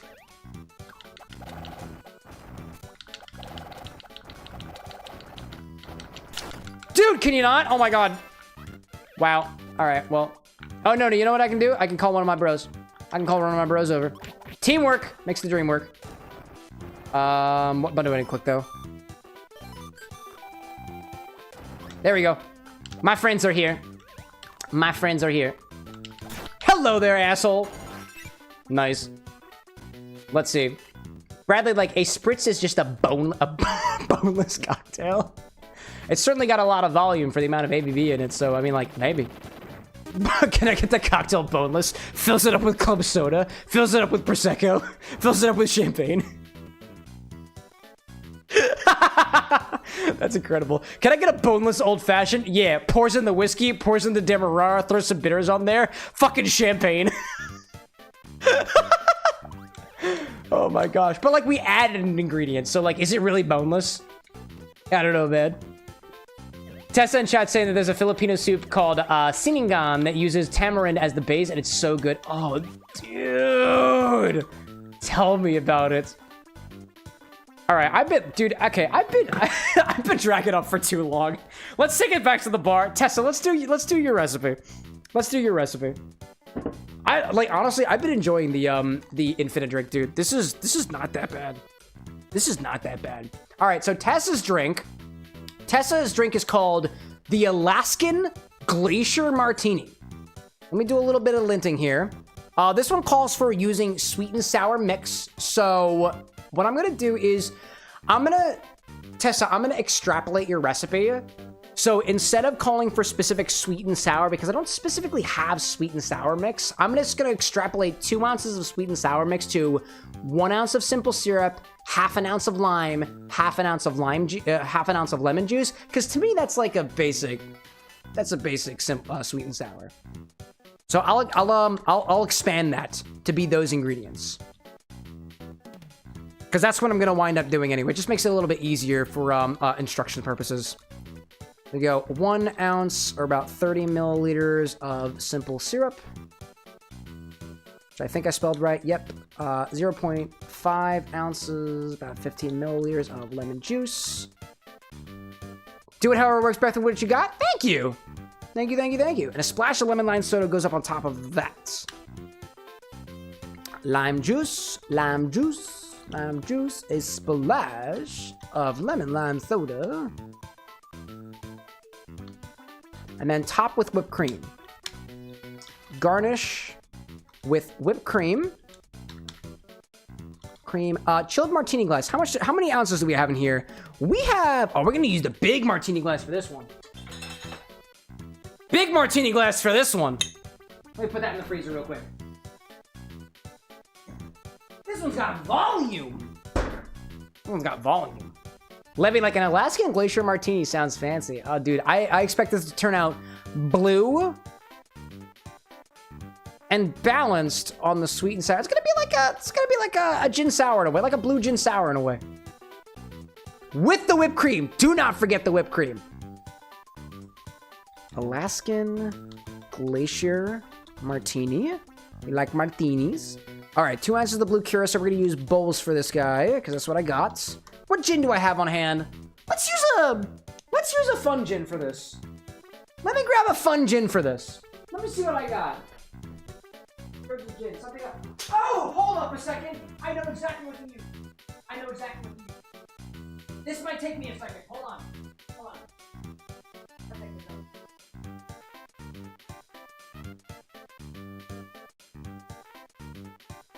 No, it's totally worth it. It's totally worth it. Dude, so I don't know whether this is on the stock or not, but Tessa's got this recipe for the Alaskan Glacier Martini. The perfect gin to use is a gin from Juneau, Alaska, which I picked up on my honeymoon about a year ago. That's the gin we're using. That's the gin we're using. From Juneau. From Amalga Distillery, Juneau, Alaska. Perfect. For vodka, we got this X-Bar blend. I honestly don't know what is in here, but it is vodka, and we're gonna use that. But try to get, honestly, I've been afraid to use this thing. I don't even know what the blend is. I don't even know what it is. X-Bar blend of vodka. Light rum, we're gonna use, what do we got down here? We got the khaki white. Khaki white, there we go. We got one of these guys. Khaki. Yeah, dude. Let's see. Tessa's saying too, you can use meringue cookie butter, cookie too, but that's not something people typically have on hand. Alaskans like their alcohol, not gonna lie. Oh my God, yeah they do, dude. Yeah they do. It was nice. When we were in Alaska for our honeymoon, we stopped at Amalga Distillery in Juneau. We stopped at Uncharted Spirits at in Ketchikan.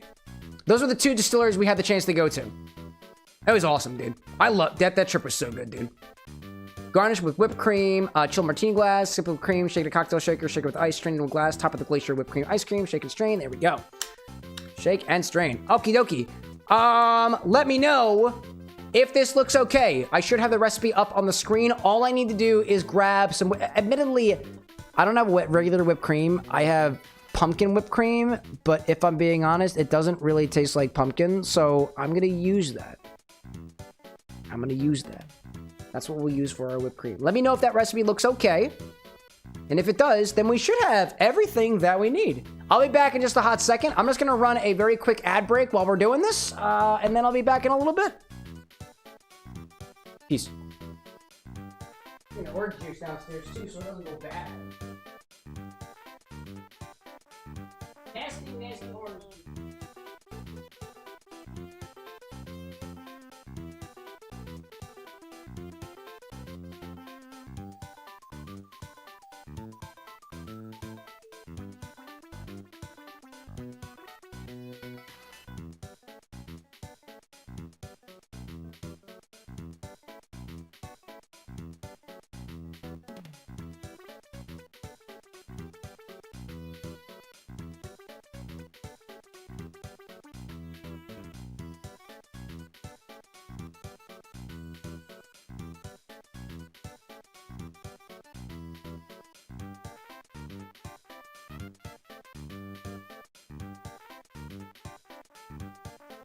Hey-oh! I've returned. Blue curacao, I gotta get the bowls. Where the bowls at? Where the bowls at? There you are, bud. Oh, I'm low. I might need to grab the extra. Hold up. Chat, I don't know if you caught on earlier, but that Cracker Jack whiskey specifically required me to make brown butter caramel, and I have so much left, dude, and it's delightful. I Googled the recipe. It's so good!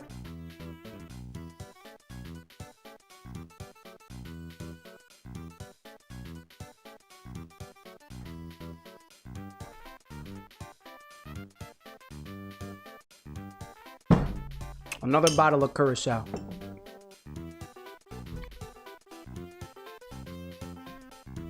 That caramel is so tasty, dude. Completely homemade. I didn't even know you could make caramel at home. It's 3 ingredients. Sugar. I'm sorry, 4, I guess. Butter. Sugar. Light corn syrup. And heavy cream. That's it. That's how you make caramel. So good, dude. Let's see. Tessa saying had to switch to the laptop, your phone, like Phoenicia. Like Phoenicia was overheating a little bit, like a mad lad. Date everything references. Please bring more of them. I need them. Also, Phoenicia's theme is so cool, dude. Dun, dun, dun, dun, dun, dun, dun, dun, dun. It's a play on the ringtone, and it's just beautiful. I appreciate the music so much in Date Everything, dude. There's so many motifs. It's great. Obi-Wan saying that you went with the new direction for your Date Everything cocktail. It's an experiment, but you like it? There we go. And I think you asked earlier if I had any Mexican lagers. I don't have any Mexican lagers, unfortunately. Not yet. Not yet. Never mind saying you can make chocolate-covered caramel bonbons with that. Correct. I've thought about that. Let's see. Anakin saying that one thing that is currently being shipped to you currently is a Pendleton Midnight. Ooh, that sounds like a sexy bottle. Tessa saying if you add baking powder to the caramel, you'll get like a honeycomb. Oh, wow. I didn't know that. Wow. Let's see. Gloria's in chat saying you don't redirect to other streams when you're done, and other streamers don't redirect. Yeah, I'll admit it is difficult for me to redirect your other streams just because of the way that YouTube does their like. The way that YouTube does their redirects is really confusing, and depending on what I'm doing at the time, depends on whether or not I'm able to do so. So yeah, I don't do a lot of redirects on YouTube, admittedly, because technologically, it's like implementationally, it's a little bit hard for me to do while drinking. But you're right. I could probably do that a bit more. Anyways, let's get right into this. We got Tessa's cocktail is an Alaskan Glacier Martini. Hold up. Oh, alrighty then. That's out there. Anyways, Alaskan Glacier Martini. I thought I'd get the fly. I'm sorry, I get distracted every once in a while. An Alaskan Glacier Martini, made for their home in Alaska. I think it's gonna be blue. It's gonna have whipped cream on it. That's my prediction. I've been wrong before though. I'm guessing already that the color is gonna be blue. Anyways, grab a shaker for this one and start with 2 ounces of blue curacao. Do I even have blue ones? Do I have 2 ounces of this one? I might have to crack open a fresh bottle for this one. We'll see. We'll see if that works. Possibly. But yeah, for any folks on Twitch who are like, what the heck is a redirect? A redirect on YouTube is effectively a raid on YouTube. But like, I could redirect to a YouTube video, I think? Ah, it's a little confusing. Ooh, I actually have just enough. Not just enough. I still got a little bit left. Cool. That's fair. Obi-Wan is saying, didn't need the lager. You actually got something else now. All right, gotcha. I will likely combine those bottles together. All right. Grab a shaker and start with 2 ounces of blue curacao. There we go. What else do we got?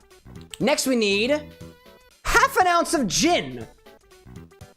While Anna and I were honeymooning in Alaska, we picked up this Juniper gin from Juneau, Alaska. And you know what?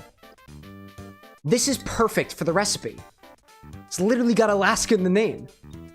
I feel like it wouldn't be, I don't know, man. I feel like it'd be wrong to use any other gin that I have. So, half an ounce of Alaskan gin. I got mine from the capital. How does that taste on its own, by the way? It's been a hot minute, dude.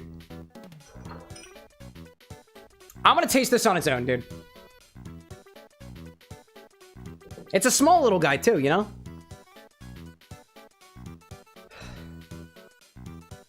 Smells like a gin.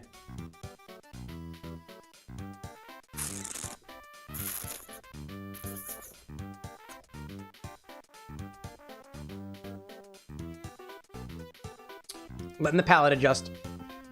Taste number 2.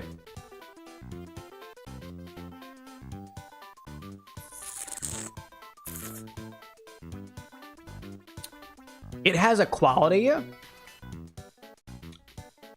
akin to, like, what's the best way to describe that, dude? It's got a flavor profile that reminds me of like a marshy grove.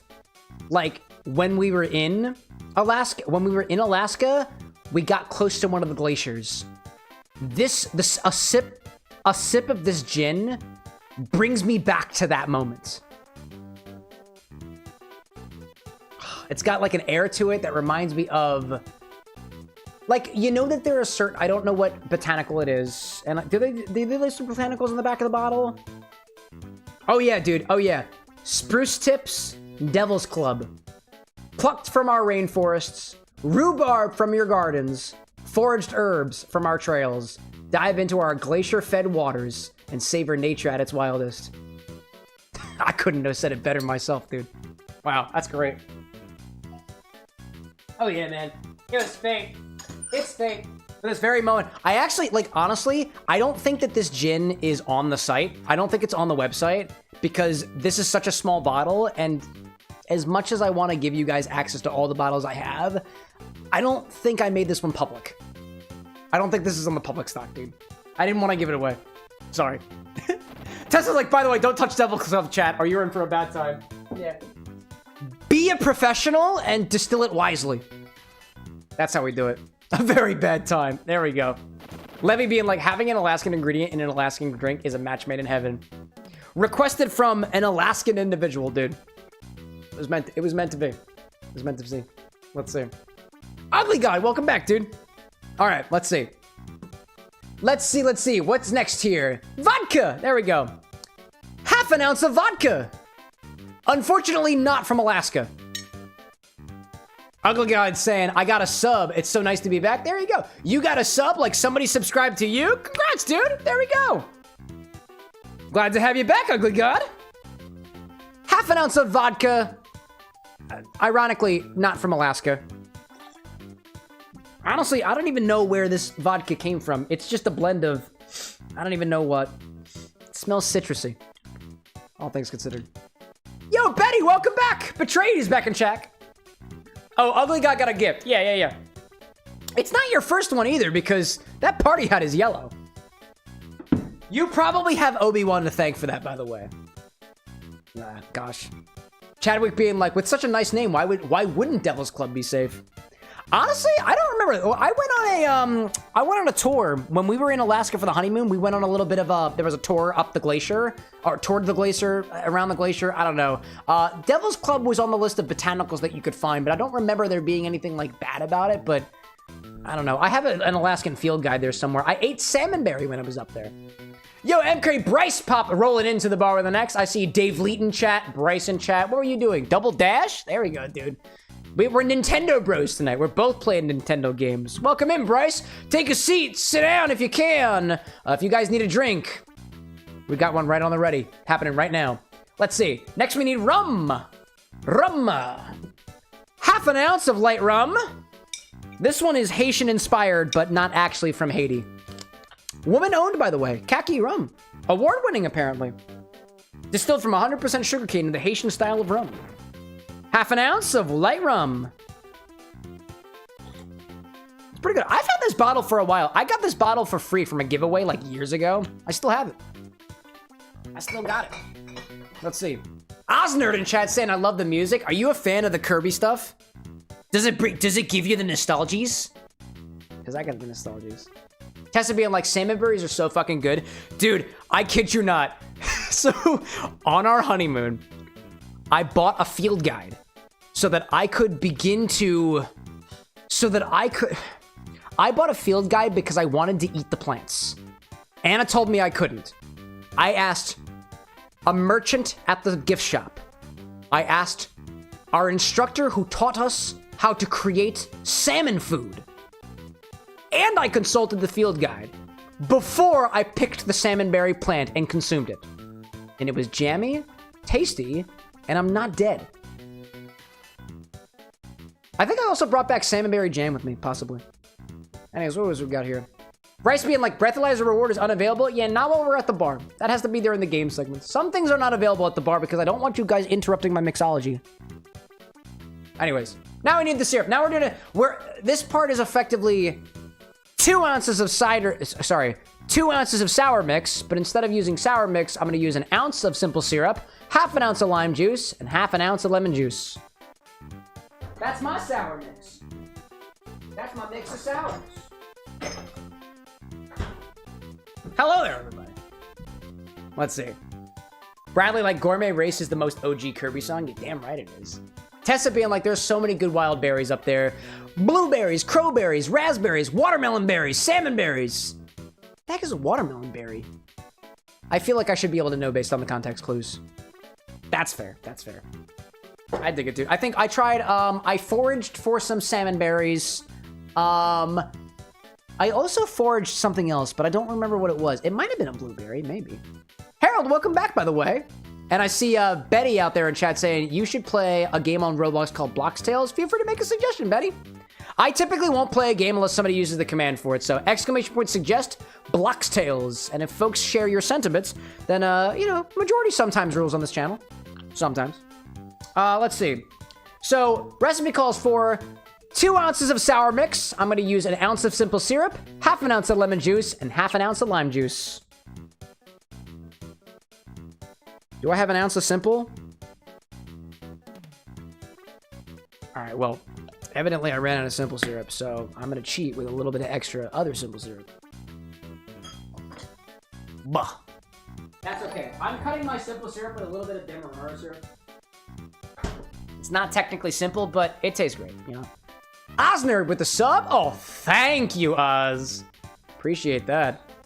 Ugly God saying, gooseberries around the northern Midwest are really yummy. I wonder what drinks would go well with them. I haven't had a gooseberry in a while. They sometimes sell them at my local grocery over there, and I think I remember them tasting like... In my memory, they're like... They're slimy and savory. Savory in the way that a tomato is savory. But berry-like instead, you know? I feel that. So between you and me, chat, I'm cutting a good 1/4 ounce of my simple syrup with some 2-to-1 Demerara syrup because I just don't feel like making more right now. So I won't. Anyways, here's our simple syrup. What a beautiful fucking sound that was, dude. Wow. Let's see. Betty in chat saying that the boss fight in the 3rd chapter is very hard, but it's really, really good music. Oh, that's okay. I don't pride myself on completing games anyways. Not these days. Not these days. Levy saying, have you ever had loganberries or Saskatoon berries? I've never even heard of those before. Longans I've heard of, not loganberries. That's new to me. I'm adding half an ounce of lemon juice. This is my lemon super juice. I am running low on super juice, and when I have to make more, I will share it with you guys. I'll share with you how to make it. Ugly, like, obligatory finger smacks. Oh my god, dude. It's so good. Simple syrup is great. It's literally liquid sugar. How could we not? How could we not? And I'm also doing half an ounce of lime juice. This is also lime super juice. I will eventually make more. What a great sound, dude. Dude, when the pores sound that good, oh my god. How could you not? How could you not? Put my syrups away. I should probably make more simple syrup, but I'll do that another day. Simple syrup is so easy, chat. Sugar and water, that's it. And actually, I now have an apparatus that makes making simple syrup even easier, you know? Ugly God, like, oh, excuse me. Ugly God's saying you got a Discord, right? Yeah, of course I do. Just type exclamation point Discord. The bot will serve the link to you on a silver platter. And now we also add a splash of lemon soda. Because there's not a lot of lemon soda in here, we can add a little bit to it. We can add a little bit to the shaker. Just a touch of lemon lime soda. Just a touch. Just a touch. I just gotta get I forgot about the lemon lime soda, so I gotta go for that. Levy's saying, have you ever had crab apples? Yeah, there's actually some that grow right around the corner. I've snacked on a couple of them. With my lemon lime soda. Did I have a little bit of remainder of that? I don't remember. Here we go. Lemon lime soda. Oh my gosh. Did I just... Oh, we're good. We're good.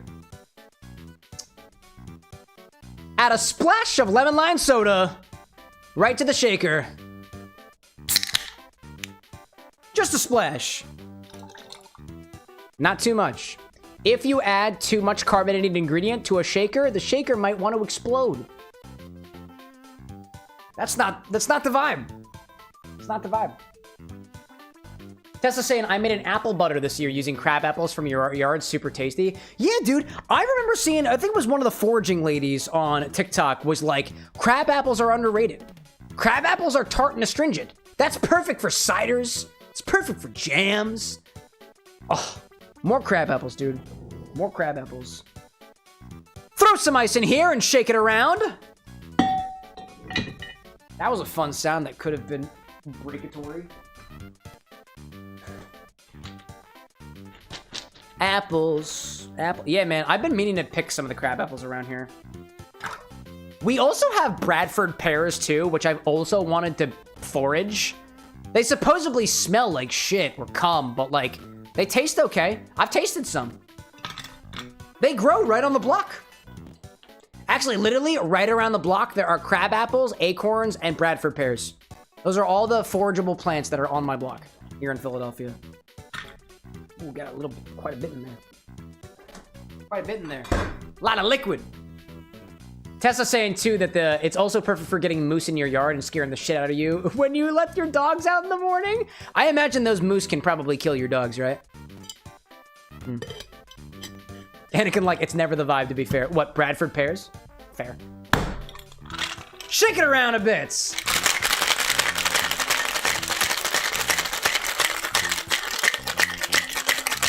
Bradley out there saying that Bradford pear is actually high in sulfur. We tried them once. I took a little bite of one of the Bradford pears that live around here, and it was very astringent. Kind of like the crab apples were. It was sour, too. It was okay. All right. Betty saying you were thinking of the wind. It's trying to tell us something you don't understand. You're definitely high right now. That's okay. You can be high. So long as you ain't causing a ruckus for your fellow BarWithAnX patrons, like, I don't got a problem with it. Strain this into a large martini glass, garnished with a glacier of whipped cream. That's the idea. Chat, what color do you think it's gonna be? I certainly hope it's blue, by the way. There we go. Betty in chat saying, about to go to high school, whiz. But Betty, just letting you know, if you are a child, if you are not above the age of 18, you are not allowed to be in the stream, by the way. So I hope that you're a teacher. Otherwise, I'm gonna have to ask you to leave. And if you don't, I will remove you myself. No kids in this stream. No kids. What color, chat? Bradley out there saying, lived in Canada all my life, seeing a moose is crazy. They're way bigger than people understand. Nah, man, meese are huge. Meese are fucking huge. Meeses and or mooses. I'm gonna get this glacier angle just right, dude. All right, let's see. I saw green, I got cyan. There we go, dude. I'll try my best for green, Betty. I'll try. Where's my strainer? There we go. Oh, who knew?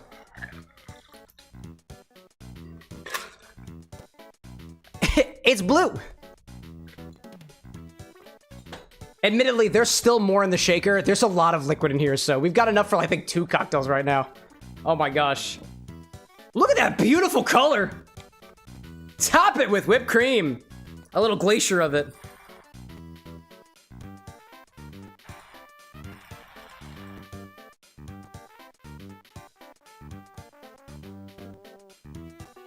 There we go. Look at this little guy. Gee whiz, dude. Oh my gosh. Bradley saying meese are bigger than a Honda Civic for anybody who's curious. Yeah, they're fucking large, dude. I mean, to be fair, for a glacier, that doesn't extend very far below the surface, but I'm not a geologist. Geologist? Who studies glaciers? I'm not a glaciologist. Whatever. What a beautiful cocktail. My goodness, dude. What a beautiful cocktail. Can I get it to my mouth, though? That is the question. There we go. Oh, hi there. I'm spilling it already. An Alaskan Glacier Martini. Yeah. I agree. Let's give her a try.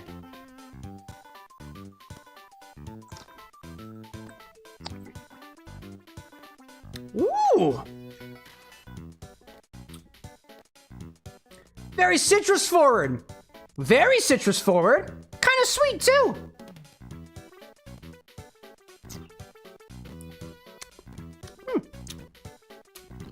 That's very easy drinking. There's a little bit of that bite that I recognize from the Alaskan gin in there. But for the most part, you've got a very nicely sweetened, citrusy gin sour with a little extra creaminess from that whipped cream up on top. Presentation is on point, dude. On point.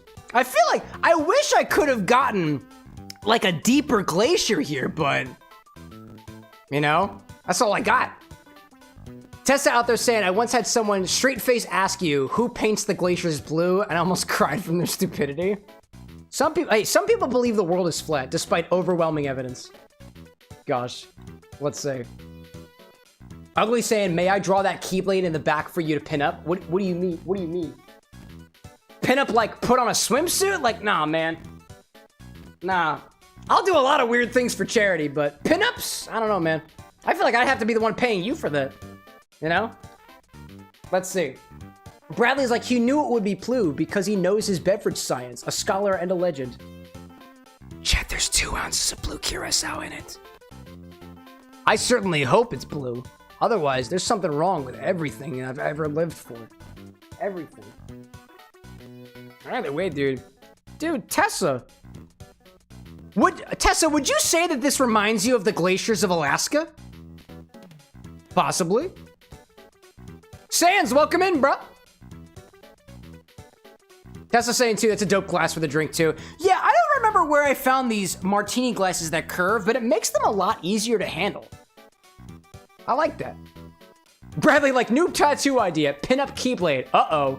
Saucy Keyblade. Here we go. I know we have some very talented artists out there. I know we do because they designed the faces on the blender. Sorry, on the other appliances, you know? Let's see. Tessa saying, oh yeah, especially the ones in the mountains by your house. You know what? If it gives you vibes of home, that's good. We try to connect with each other, you know? It's all about genuine human connection. Somehow, hold up, I feel like this needs more whipped cream when I say this. Where's the, oh, here we go, it's down here, down here.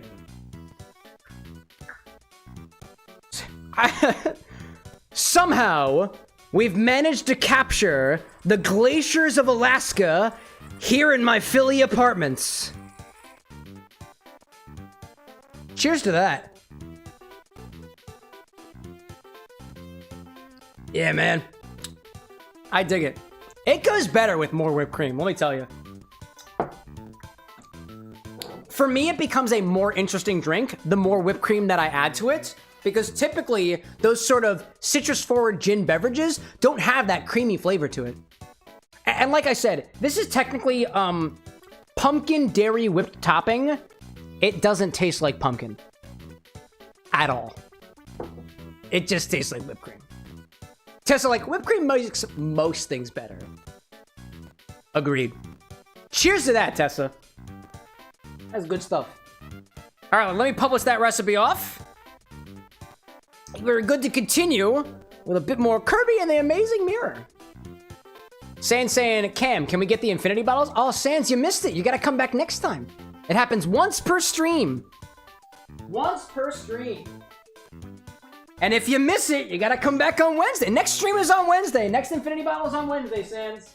You missed it. Oops. Let's see. Obi-Wan saying the drink looks amazing. A W for Tessa. Absolutely, Tessa. Thank you, too. And this was also Tessa's first drink request in the stream, too, chat. This is her first order. Very, very nice. Very nice. Well done, Tessa. Well done. I especially like to, like, don't get me wrong, chat. Like, so, the thing about cocktails, too, is that a drink could have been done before, right? But one of the things that I really like about doing a show in this format is that even if we've technically made a drink that tastes similar to other drinks we've done before, the story behind it always changes because the people behind it are always changed. I don't know what could have compelled me to use that Alaskan gin other than a drink that specifically is called the Alaskan Glacier Martini. And I think of it this way, like, this was, I probably put that into the closet, into the liquor cabinet, like the private cabinet, during a time where I was like, well, this is a really special bottle to me. I don't want anybody touching it. But now my philosophy's changed a little bit in that the whole point of me doing this mixology stuff online is that I want to be able to go get those expensive bottles, those unique bottles, so that in the off chance it really, really vibes for a specific recipe, it's the perfect ingredient for it. Or, you know, if somebody out there is just like, you know, like, I'm just thinking of, because Cyprus has been very vocal about their preference towards Highland rye whiskey recently, right? I'd love to have a bottle of Highland rye whiskey so that if, you know, if we constantly wind up doing drinks specifically for Cyprus, that we could always use the same whiskey, right? Or if somebody's familiar with the Texan area, there's always something unique to the individual. There's always a story behind it. That's the idea. Also, I've got more, but... Do I have space for it? Do I have space for more? Yeah. Oh, all right. I spilled it. Okay. I couldn't really tell where the wash line was, to be honest. I found it. Never mind. Like, no two drinks are exactly the same. That's what makes mixology and gastronomy so wonderful. I mean, admittedly, if you are a really, really skilled bartender, you can absolutely make the same drink multiple times, like the exact same way. There's absolutely a way to do it. Absolutely. Absolutely. But here at my bar, it's not about reproducibility. Not in terms of the recipes that we're creating as a community. My original recipes should be reproducible because these are what I kind of pride myself on. But in terms of what we're creating as a community, it exists in the moment. It's ephemeral. That's what a live stream is all about, right? If you really want to if you really want to experience it again, watch the VOD. Watch the VOD. Oh, shit. Hold up. Hold up. I dropped one of my coasters. We're good. We are good. Let me see. Bradley was saying, are we allowed to mail bottles? Unless you are a beverage distributor or a distillery or a brewery, I don't accept bottles from just people. And that's mostly for my own personal safety. But like, for example, like, if I recall, like, I know we have distillers in chat. I know we do. If you distill alcohol, you have a license to do so, and that is your product, reach out to the guy with glasses via DM, and he would love to talk to you. I'd be at chat. Have you noticed the bottle count increasing here recently? It's not just the throne. And actually, chat, can I share something really cool with you? I thought this was pretty cool. I would lie to you if I said that I don't accept bottles from people. Because I did accept a bottle from somebody, actually. I totally did. I accepted a couple bottles from people, actually. Before I take things back to the bar, if you guys didn't notice on Wednesday, there was no stream on Wednesday, not a bar stream on Wednesday. I was invited up to New York City for an event for an absinthe brand, a brand called Absente. At that event, we realized that the CameroxnWithAnX doesn't actually have a bottle of Absente. Long story short, a while ago, I was talking with Absente about a potential collaboration. It kind of fell through. No hard feelings, right? But when they invited me out to the events, we realized that they were going to give me the cocktail recipes. I'd like to make them, but I didn't actually have the bottle. So one of the folks that I had been corresponding with while I was at the dinner quite literally walked over to the bar and almost gave me a bottle to take home, ripped it right off the bar. But it was open, and nobody in good faith could give the open bottle to the stranger who came up from Philadelphia. So, this literally just came in the mail today. Absente sent out one of their bougie-ass Van Gogh bottles, and I haven't cracked it open yet. So, I'll do a little unboxing for you. These were the folks who invited me out to the dinner last week. So let's open it up, right? Let's open it up. I've also got a couple of more bottles that I'll share with you guys on Wednesday, but this was the big one. This literally came in today. Oh man. Dude's got a head. Dude's got a big head. Okay. Get this out of here. Check this out. Oh. Check this out. A bottle of absinthe with wormwood, product of France. It's their Van Gogh bottle. It's fucking beautiful, dude. Look at this beautiful fucking bottle. Gosh, that's so cool. It's colored, yeah, dude. It's got all 3 of Van Gogh's faces. Check that out. So, we've got another wormwood spirit in stock. Thank you to Absente for inviting me out to your event. Thank you for letting me interview the CEO of the company who brought back absinthe to the United States after an almost 100-year outlawment. It was a pleasure to be at the event. Thank you for sending a bottle back to me by the time that I made it back to the bar. Can't wait to get some mileage out of this one, dude. Can't wait. Chat, what do you think the bottle pop is going to be on this one? I want you to give me a rating of how good you think the bottle pop is. I've got high expectations. I've got high expectations. Let's see. Let's see. I got high hopes. I got high hopes. Let's see. Let's see. I'm expecting, actually, let's see. I'll rate it when it comes. Ooh. That's an 8. That's a solid 8. Shall we try again?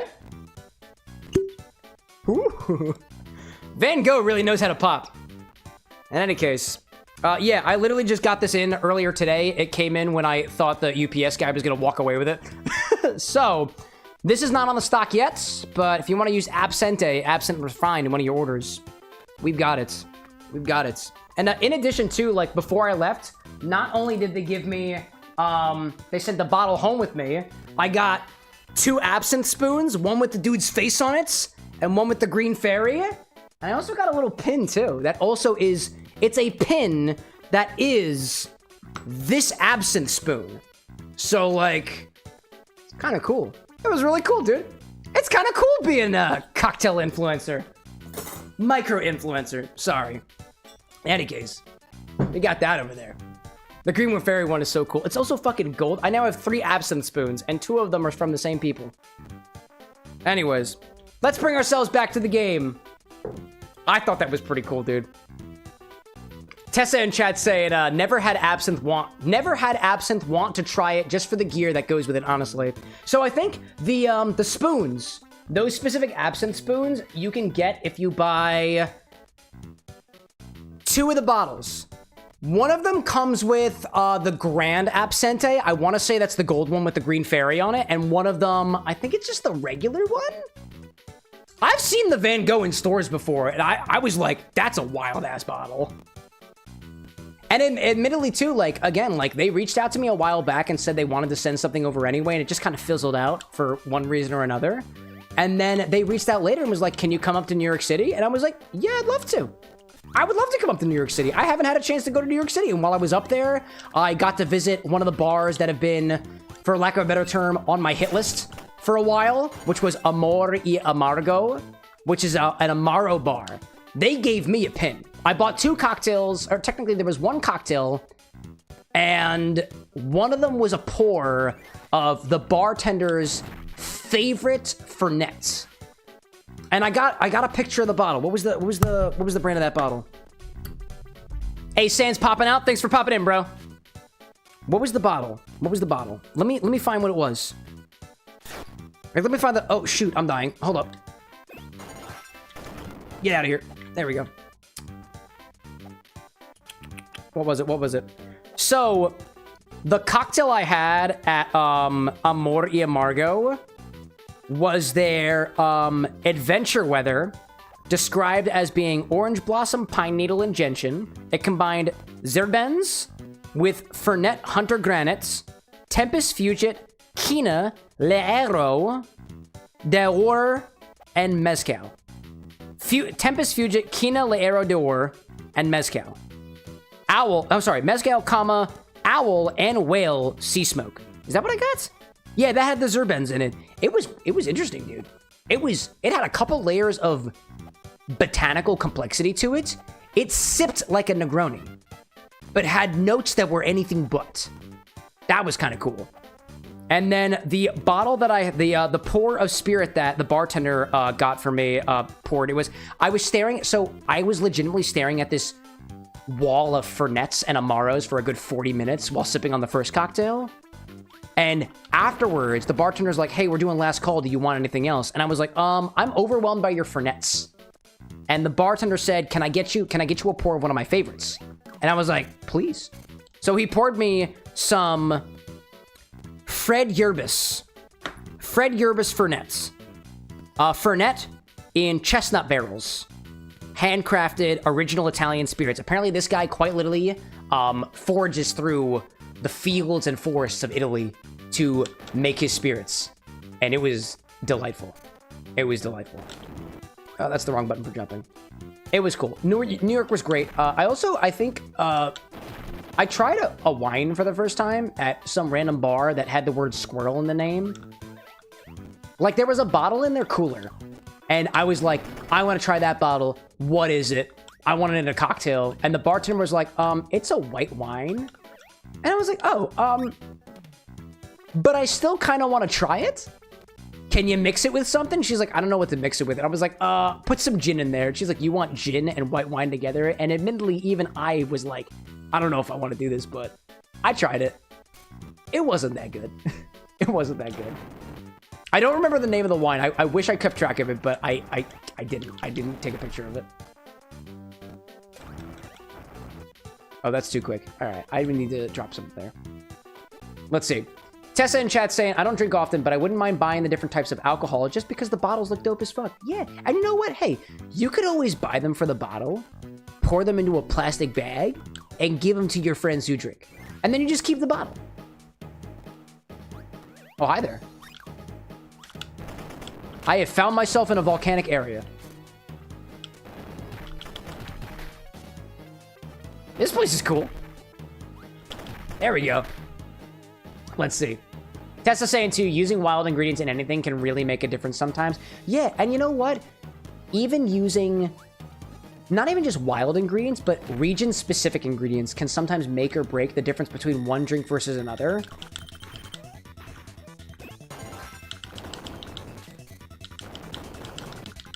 No, that's gonna kill me. That's gonna kill me. That killed me. Oh, man. Yo, football, welcome back, by the way. Oh, and Tinker saying, too, if you're gonna take a bottle and completely void its contents to keep it for yourself, wash it out a little bit, you know?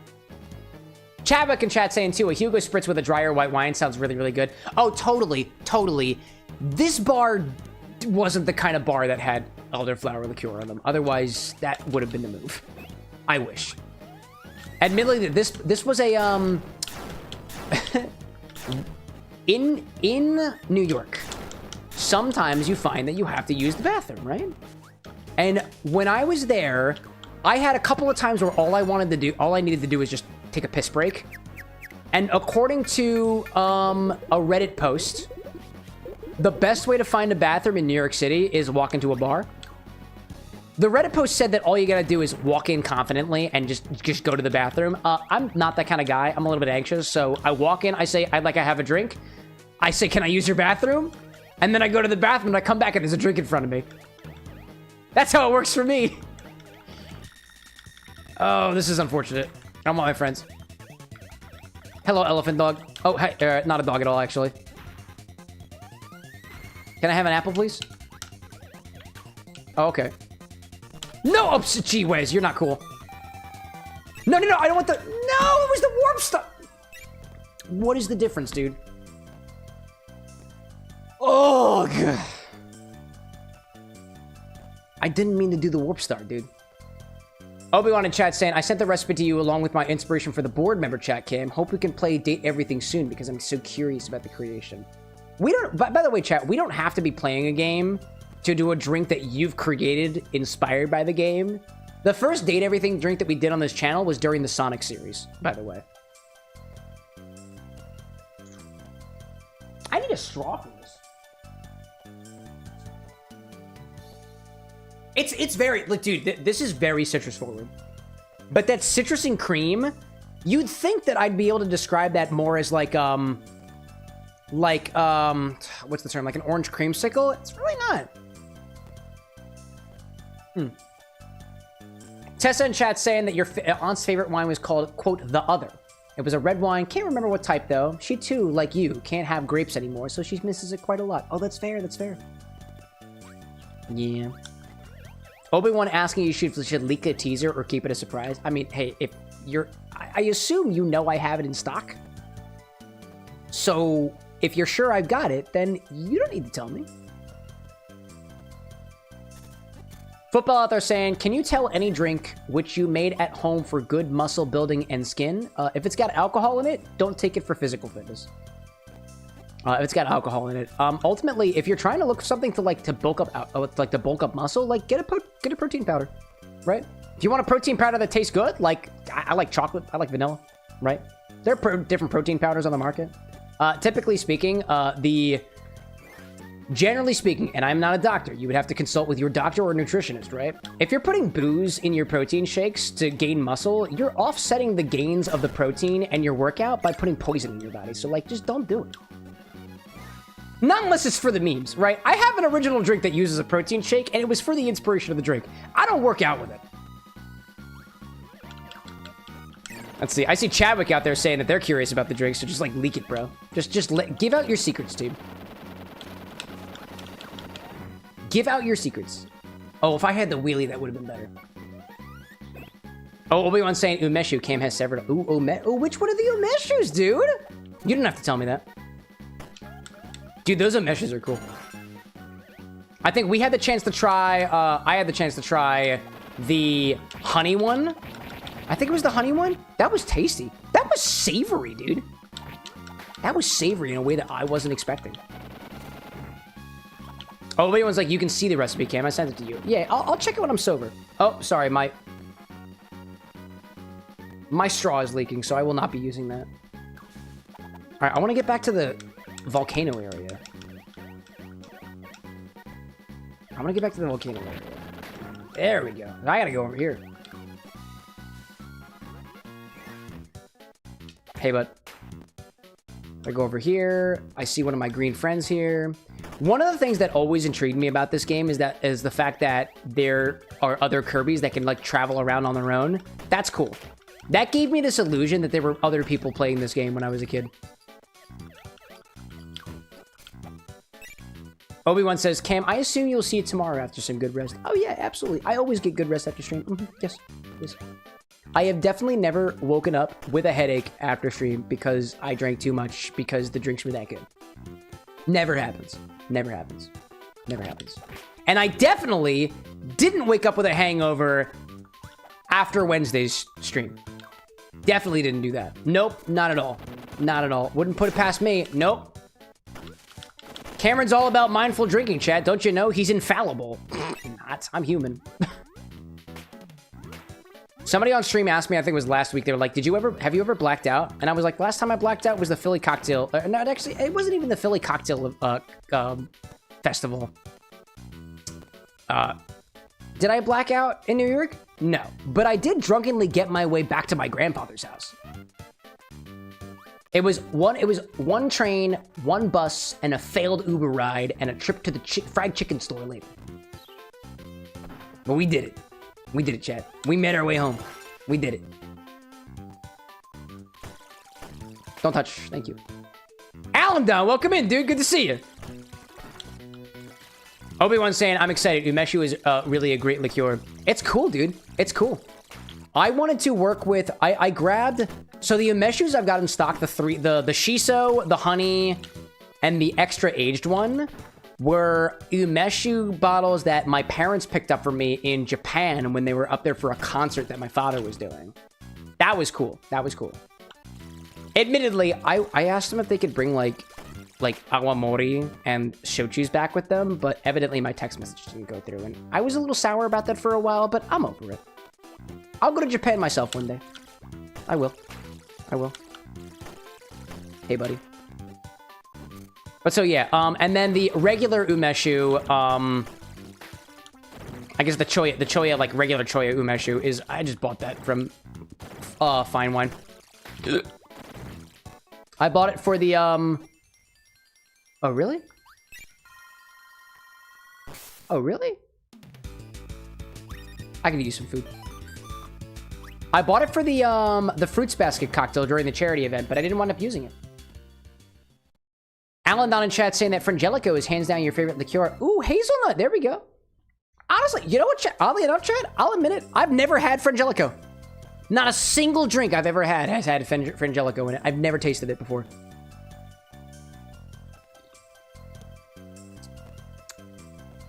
If they had it, I'd probably get it because it's better than the... I assume it's better than the Hiram Walker that I've got, which I don't think is that good anyways.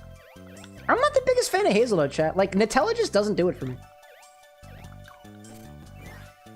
All right, let's try again. I think this is where I gotta go. I gotta go back this way.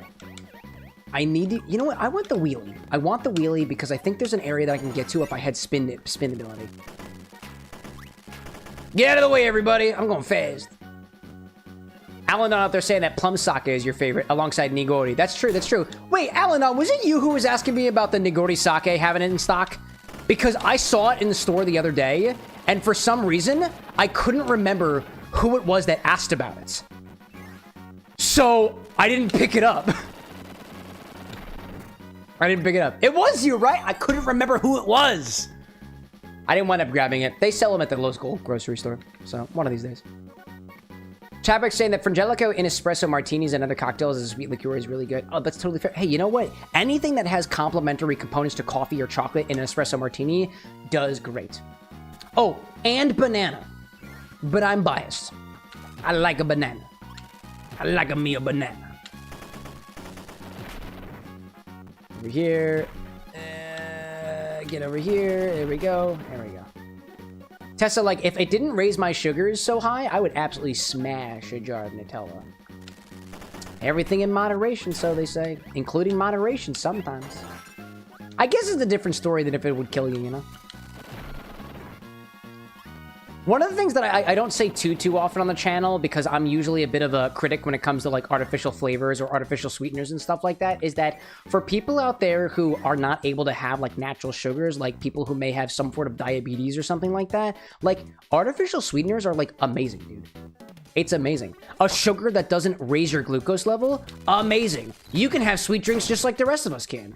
Or somebody out there is allergic to grapefruit and there's an artificial flavor that doesn't give you the same reaction? Amazing! Some people don't see it that way, though. I know people personally who don't see it that way, and I'm like, hey, man, there's an angle to artificial sweeteners that honestly is a lot more human than you may give it credit to. Oh, dude, this missile ability is gonna be great. There we go. There we go. Let's see. Football out there saying, why do Japanese drinks have high ABV? Can you give a Japanese drink you're talking about specifically? Because, like, most of the Japanese drinks that I'm aware of are not that high in ABV. Like, just to think about it, like, sakes are not that high in ABV. They're fermented beverages. It's hard for them to get high in ABV.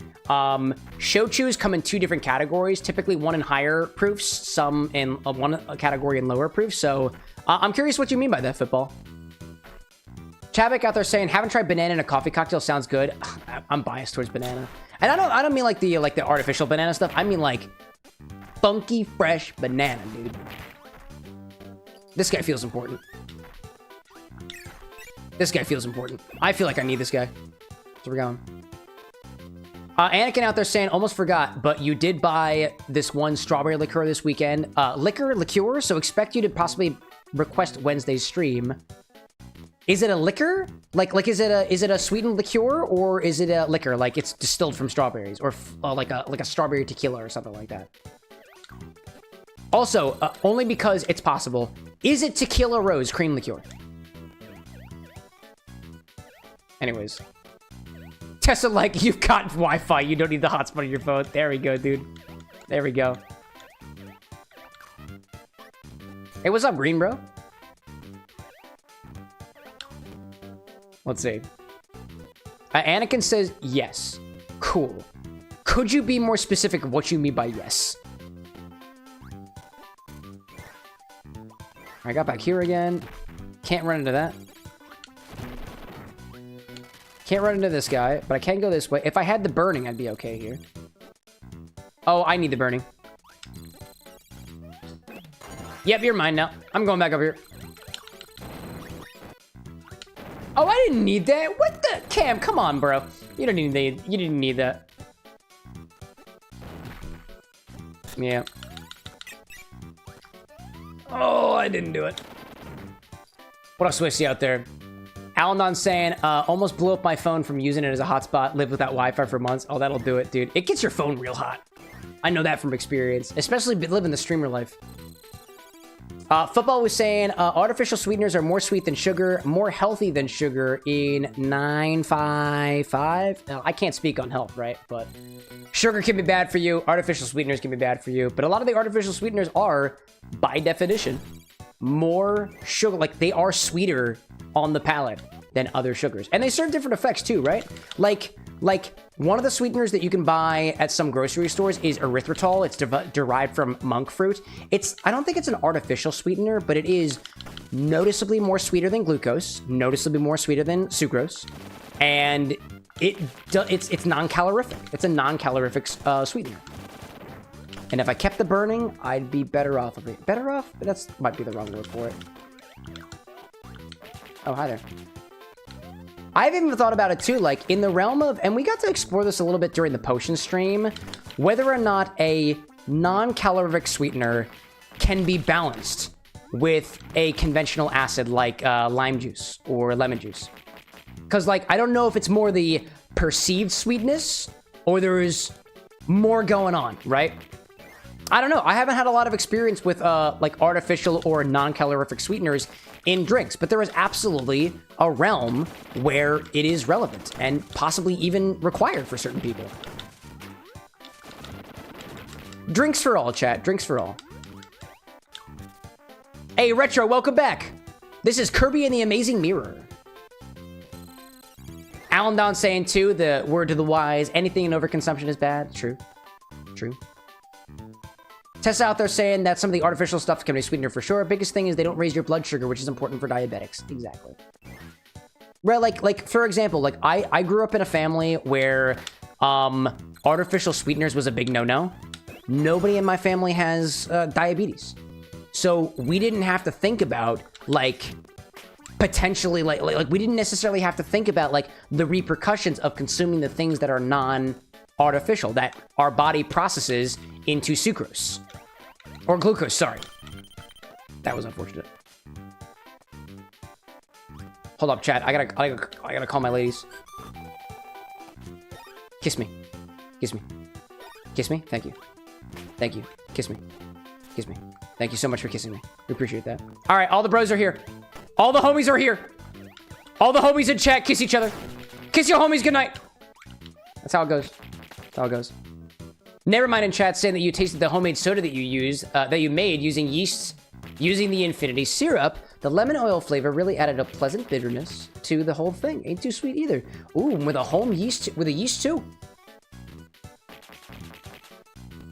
I was just reading an article recently about a bar here in Philadelphia that the person who works there is called, quotes, arbiter, no, what was it? I can't remember what it was, but it was like the arbiter of fermentation. Something along those lines. Apparently there's some really cool bars here in Philadelphia that I gotta go to, but one place specializes in like home ferments, like lacto-fermented ingredients for their cocktails. And I love that vibe, dude. Let's see. Anakin saying the beverage you were able to buy was tequila rose, strawberry cream liqueur. So to answer your question, it is strawberry flavored and it's tequila rose. There we go. There we go. I don't know of many other like strawberry flavored things out there, honestly. That's I'm not surprised that it's tequila rose. They market pretty heavily and people know it. I've known about tequila rose since I was in my early 20s. Their marketing's good, dude. That's good. Let's see.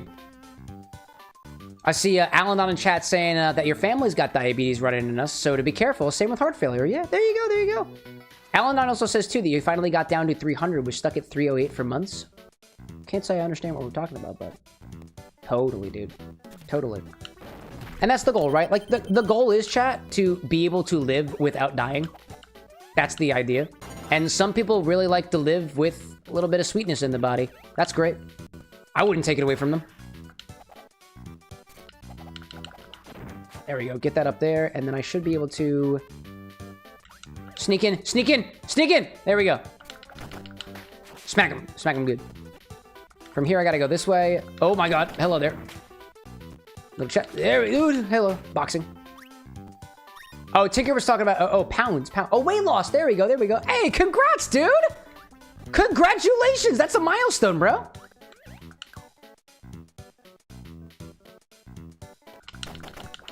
Uppercut. There we go.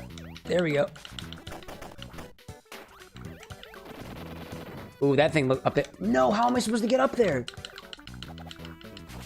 Oh, man. Oh, no, I gotta go back. I gotta go back. I must go back. I must go back. That's how I do it. I must go back. There we go. Let's see, let's see, let's see. I see football in chat giving this story that a friend of theirs had diabetes and apparently working out fixed it. Nice, dude. Nice. I don't know much about the recovery for diabetes, so all I can say is nice, bro. Nice. I see Bradley in chat saying, I want to put a W in chat for Cam, because he actually cares and sometimes already reads into things for other diets or restrictions. The bartender with an X. The bartender with an X is a bartender with a W. Thank you. Thank you.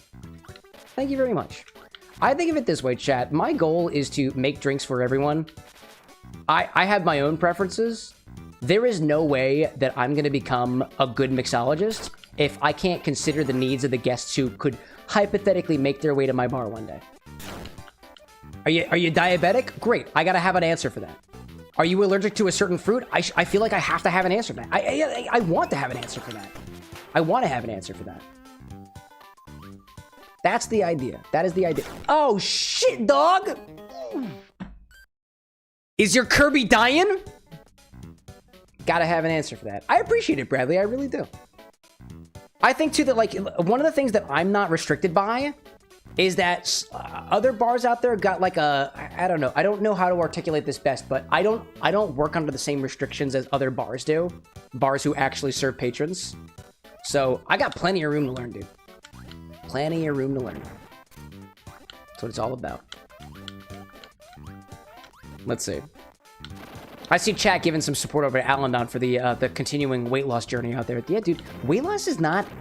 It's not easy for some people. Like, I feel like every single article that I've ever seen about weight loss says that it's easy to lose weight. All you gotta do is either exercise or take this pill. That's it. And it completely glosses over the mental aspect of what it takes to get the motivation to exercise. The cost it takes to get a particular medication like prescribed to you, right? It's not like it's easy for some people. It's hard for other people. Like chat, like I'm gonna be honest. Like I'm a naturally slim guy. I have never had a problem with weight, right? But if somebody looked at me and said, "Hey man, you should put on some weight," it's easy. Just eat some more food. That's my version of difficult. And everybody's got their own flavor of it, you know? And ultimately, we're all human. Don't forget about it. Alan saying drink idea. Doubt you got it, but dragon fruit vodka, that with cream soda is very good. I don't have a dragon fruit vodka, but if you pop in a suggestion, I can always go to... I know they sell it at Total Wine, and I want to say... What is it? Does Svedka have a... Somebody's got a dragon fruit vodka. It might be Stoli. It might be Stoli. I don't remember. Let's see. Alan saying, too, that diet and depression makes losing weight damn hard. Plus, your back is screwed. Yeah, dude. Everybody's got their own special blend of annoyances and fucking bothers, dude. Everybody's got it. Chat, I've got it, too. And I bet nobody knows about it. I was just dealing with some small, potentially seasonal depressive bouts recently because it's cold outside. I don't want to go outside when it's cold. And despite the fact that everything is going really well in my life, I still feel sad about it. And I'm okay admitting that, you know? Let's see. Chadwick saying, too, that a little bit of extra citrus to that dragon fruit drink that Alan Don was suggesting would be pretty good. Oh, yeah, dude. A little bit of citrus to anything that's sweet, always. Always an improvement. Even just a touch. It doesn't have to be a lot. Could just be a teaspoon. Balance out that sweetness a little bit. Add a little bit more complexity. Chad, I'm so lost. I'm so lost, dude. I don't know where I'm going. I only have one mirror piece. This is, by the way, chat, I would play this game for hours in my youth. I wouldn't make much progress at all.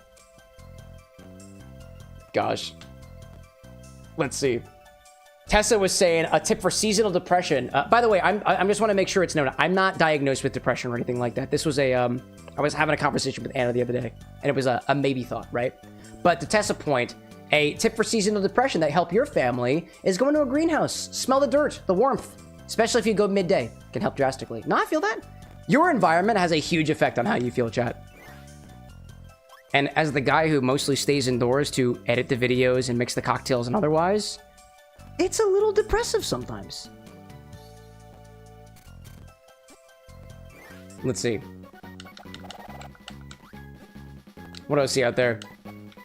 Alan Don talking about the country going insane. Yeah, man, I feel you. Keep the politics out of chat, though. Country's insane. I get it, bro. I get it. Oh, hi there. I don't know what just happened there. That was whack. Bradley said, I literally played this game for days. The hardest thing is navigating and also memory secrets. Yeah. I thought there was a map. I can't access the map. Or I haven't figured out how to do it. Possibly. Obi-Wan was saying, like, Cam, I'm depressed I'm so far away from you. Bro, sometimes it is just a roll of the dice. Obi-Wan, you said you were in Napa Valley, right? Over there in California. I know we didn't meet until like 2 months ago, but I spent a good solid week over a couple days in the Napa Valley.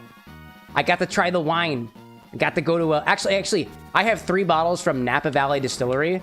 I talked with one of the representatives for a while, dude. I was over there for a good couple days, if only. That's why, like, one of the things that I've tried to do a little bit better on the channel, too, is just, like, if I'm going places, I want to let people know. Not because, like, I'm trying to, like, brag to people, but, like, haha, I'm in New York City and you're not. No, like, what I wanted most about a new job, when I quit my engineering job, what I wanted was to talk with more people. I wanted more human connections. And so the goal was to meet more people. And by letting people know where I'm going to be, other people can sometimes respond to that. If I'm in California, I'll tell you, chat. If I'm in Nevada, I'll tell you, chat. If I'm in Montana, I'll tell you, chat. When I go back to New York again, I'll tell you. Obi-Wan saying, next time I'll show you the good spots, Camp. Dude, I look forward to it. I got one of the things that I'm so thankful about having, like, a global community here is, and if the expectations are more than just one-sided, right? Like, I don't just want to go to a location just so, like, somebody can buy me shit. Like, that's not the point, right? That's not the point. But, like, if I can go to a location and learn about the area and, like, meet somebody along the way, I'm all for it. I'm all for it. Alan saying, if you visit Pittsburgh, Altoona, or Johnstown, hit me up. I'll admit it. So I'll say it out there. It's hard for me to keep track of individuals of where people are, but I will post on my socials where I will wind up being, right? I was in Harrisburg a couple of weeks ago, actually. That's relatively close to Pittsburgh. I actually have a buddy of mine who's going to school in Pittsburgh right now, and I've been meaning to make an excuse to go back out there. And Alan, if you're in Pittsburgh and you haven't been to Spacebar, hit up Spacebar, dude. Captain Elizabeth is great. I just saw a video that they posted the other day about what mixology means to them, what cocktails mean to them, and it is exactly in line with what I believe here for the bar. The bar the next, dude. It's the same thing. Alan not saying you're in Johnstown, have to arrange Pittsburgh, sadly. Oh, that's fair, that's fair. Even still, you know, I put it out there, you know. If you're around Pittsburgh, check, go to Spacebar. It's great. That tart 2 and sour, I still talk about. Also, if they are still trying to get rid of the centrifuge, they offered to let me buy it, but I think it had pieces missing. but I digress. Zesty saying definitely need to party with you at a con, dude. That's fair. Hey, don't get your expectations too high, chat. Partying's one thing. Going to a cocktail speakeasy and just like vibing and maybe talking about the politics that we're not allowed to talk about on stream, that's a different vibe. That's my vibe. Like, chat, I'm actually super uneducated on politics, but like, I like talking politics. I like talking politics. I like talking philosophy. It's just not, the stream is not the place for it. Obi-Wan's saying that you live pretty close to Francis Coppola Winery. I recognize that name, dude. I recognize that name. I wonder. Never mind saying too, X-Bar Potluck. Dude, it could be so cool. Actually, so, for the convention that's happening here in Philadelphia, PAX Unplugged. I don't actually have tickets for it because I just don't have any friends going this. I don't have any friends going this year, so I'm not gonna wind up making it out. But I live in the area, so like I'm here. One of the other creators in the space organized a meetup for other creators who are going to be in the space, and it's kind of inspiring because if they can do it, so can I. So can we at the bar. So can we. Let me see. Alan being like, I like talking politics with people willing to see other viewpoints so rarely. No, yeah. That's my, like, again, and we don't talk politics on this channel because it is way too hard to find somebody who is willing to talk politics without shoving their own political beliefs down your throat. That's the tough part. That's the tough part. And I just don't trust the internet. Neither do any of my moderators either. So we stay away from it. I think of it this way, chat. Like, if you want to talk politics and somehow we meet, I'd love to talk politics for you. If not for the fact that I get to share you my angle, you get to share you yours. It's not about it's. I assure you, chat. If your goal in a political conversation is to convince the other person, you're talking for the wrong reason, dude. But that's just my opinion, and we'll move away from that.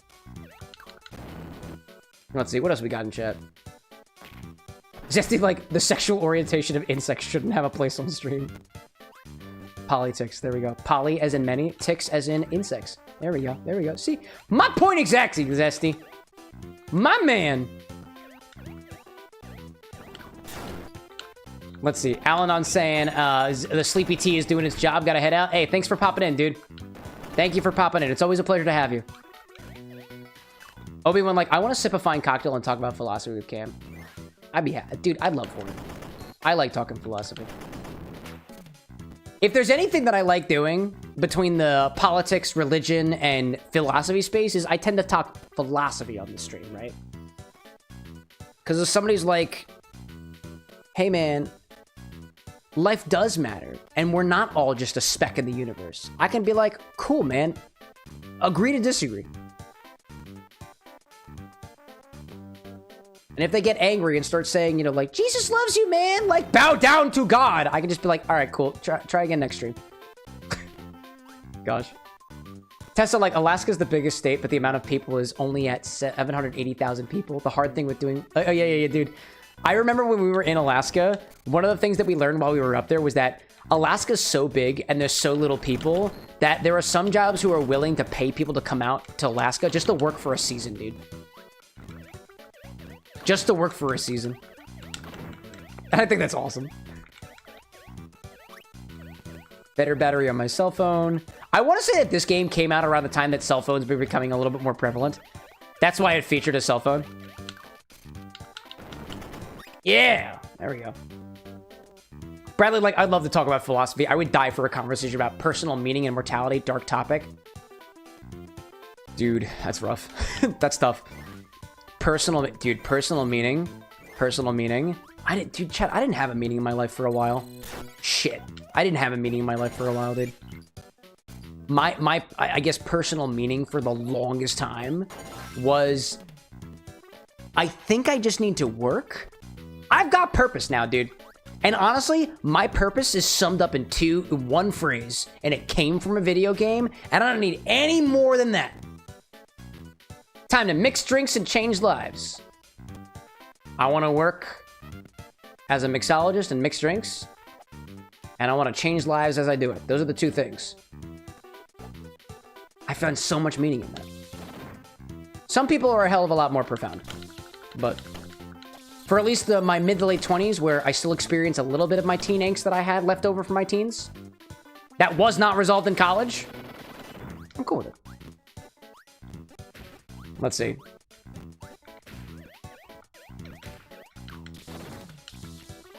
Let me see. What are we talking about out there? eFootball says, did you know that the US government makes some amount of alcohol with poison to kill humans or give them cancer by mixing chemicals? Football, we are a scientific community here. Don't make stupid-ass claims like that, conspiracy-ass claims like that, unless you have a well-established medical paper or case study that proves it. I got a strange feeling that you saw that from a TikTok somewhere and just believed it instantaneously because you don't trust the government. What proof do you have for that, Football? Honestly, don't even tell me, because I don't care. I don't care, man. Think of it this way, chat. If you believe that the government is poisoning people via alcohol, how does that serve you as an individual? Regardless of whether it's true or not. Does the belief serve you? If it makes you a better person, great. If not, stop spreading the shit on the internet, bro. Maybe a conspiracy? Yeah, keep that fucking shit out of my chat. Thanks, Football. Keep it out of my chat. Alcohol is poison. That's the little poison that they put in the alcohol bottles. It's the alcohol itself. Go figure. Bradley, like, claims without evidence should be dismissed without evidence. There we go, bro. There we go. We're gonna back out of that for a little bit, chat. We're gonna try to walk away from that. Keep the conspiracies out of my chat. Keep the politics out of my chat. Keep the religion out of my chat. Also, if you're the person who's gonna pop in chat and be like, oh my god, I'm trying to solve you these hangover cure pills, reach out to me in DMs, okay? I lack the context. I want to learn. I want to learn. Anyways. Tesla, like, you want a funny story then? Yeah, I like funny stories. Tell me funny stories. Alright, we've managed to make our way back to the volcanic area, dude.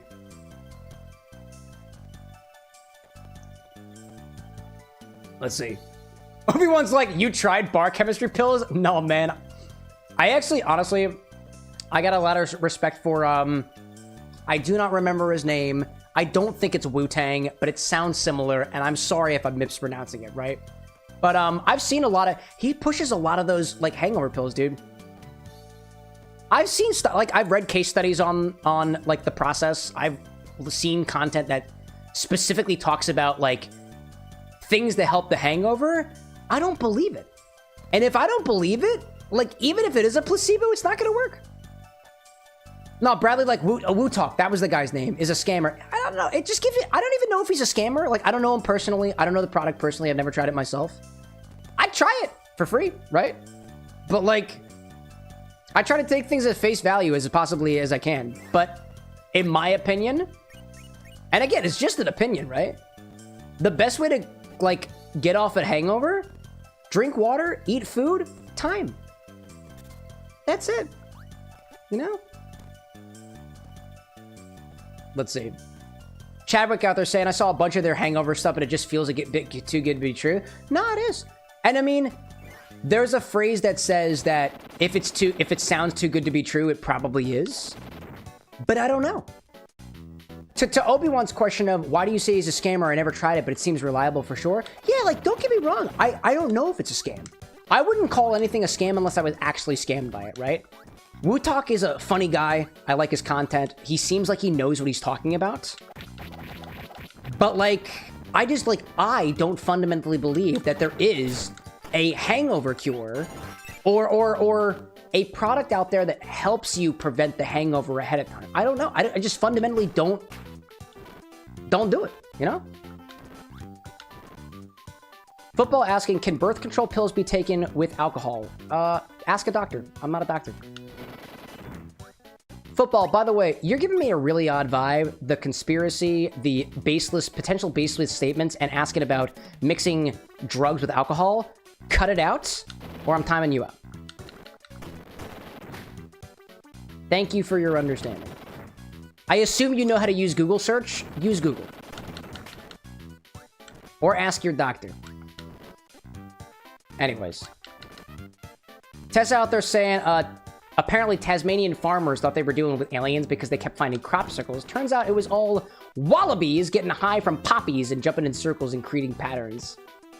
That's beautiful to me. Now, just to put case in point, chat, that could be totally false and a baseless statement, but the belief that wallabies are getting high and making crop circles in Tasmania makes me a better person. How, you may ask? Well, I think it's funny, and it puts a smile on my face.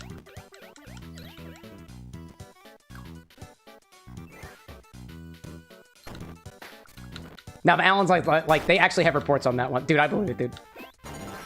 Let's see. Let's see. Let me get out of here. Oh, this is the map. Oh, this is the map. There's the map. I forgot about it, dude. Oh my gosh. Let's see. Alan saying that water is the best way other than avoidance to prevent the hangover and electrolytes. That feels like a good statement, but, you know. Football says, joke for you. Does mixing Viagra with alcohol make it alcohol hard? All right, man.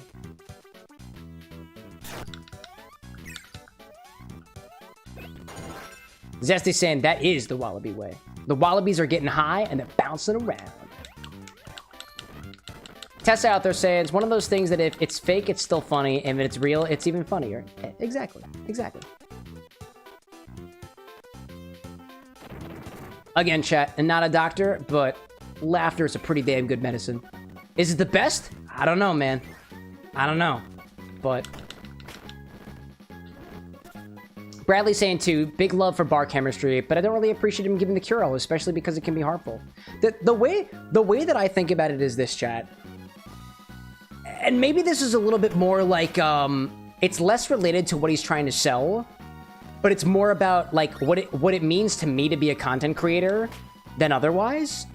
I feel like a lot of what I've seen the bar chemistry content to be is pushing product. And if the goal is to push product and make money, then more power to you, dude. It could be snake oil. That's not my business. If it supports your family and it's not actually killing people, then go for it, dude. Go for it. Fundamentally though, like I'm just talking on me as a consumer of, let's say, bar chemistry's content, for example. I've seen so many pieces of content of his that is pushing a product that I don't believe in. I'm just not interested in what he has to say at all these days. Once in a while, I see like a combo that I've never tried before, but also like, I think of bar chemistry's content. Bar chemistry is like the reason why the hangover cure stuff really resonates with, I imagine, his audience is because the content is, let's go all partying. Let's go all for a rager. Let's like figure out the thing that gets you drunk and like in certain like various different walks of life and whatnot. It's about getting drunk and then recovering from the drunk so that you can go out and party more. And that's just not who I am as a person. Granted, I enjoy like a night out. I enjoy drinking. I'm cool with that. But like for the most part, I like to spend my nights playing some video games, drinking a finely good cocktail over the course of a couple hours or so. That's the way that I find my fun. So a lot of the, let's see, I'm gonna think of another example out there of, I've watched content by Tim the Tank before, which was the type of, it's the type of cocktails that I think some of the people that I went to college with would be totally into. I'm not into it now because I'm not trying to look for the best way to hide alcohol in a gallon jug. I'm trying to think about how to like experience the alcohol in a 4-ounce container with ice or without ice, so that not only I can taste the booze for what it is, the spirit for what it is, and the flavors layered like a piece of good cuisine. That's what I'm in for. Granted, do I still follow? I totally respect the content that they're putting out. It's not me. It's just not me. It's not the kind of content I do. Like, chat, I assure you, and if this happens, please somebody try to wake me up. I am not going to try to give you recipes on how to make your board, dude. Because that's just not my mixology, you know? Let's see. Anyways, I digress. Alan Don saying cuddles are the best medicine. Dude, emotional support is great. Bradley out there's qualifying a bit that it's okay that he's got a product. I'm just really upset he makes the product socially okay for all bodies because his product is not okay for some people. No, it's totally fair. Like, you know what? There is a reason why, like, there are... Like, the reason why we have personal healthcare plans is because everybody's body's a little bit different. Anybody who's selling you a cure-all probably is using marketing language, I think. No, don't do it. Don't do it. I need that. I need to kill this guy. There we go. Tinker like, hey, Cam. Hi, bud. Let's see. eFootball out there says, what I think after a drink, friends become best doctor rather than actual doctor. All right, man. I don't understand anymore. eFootball, I'm timing you out for the rest of the stream because honestly, I'm confused of what you're saying and it feels kind of trolly and I'm not vibing with it tonight. We'll see you on Wednesday, bud. We'll see you on Wednesday. I don't know, man. Doesn't feel relevant to the conversation. Let's see. Alan Don out there like, I say, who is it? Who is it? You want to set a vibe, not get cronked. I say despite drinking a 10 ABV, 4 Earthquake, shockingly, it just kind of tastes like a very hard lager. I had salt, though. Fair, dude. Fair. And again, dude. Oh, man, that was what I wanted to do. I forgot that door was a little enemy. We'll be back for it. Oh, hi there. Where was I going with this? Yeah, and by the way, chat, like, I have no problem with, like, booze culture of, like, you go to a bar, you get smashed, and you make it home safely. I got no problem with stuff like that. In my walk of life, I just haven't vibed with it very much. I would much rather, like, let me give you an idea of how my night in New York City went. At the Absente event, I had, I think, 3 cocktails. There was a Green Beast cocktail, there was a Death in the Afternoon cocktail, there was an absinthe espresso martini, and there was an absinthe shot. I think I had four drinks there.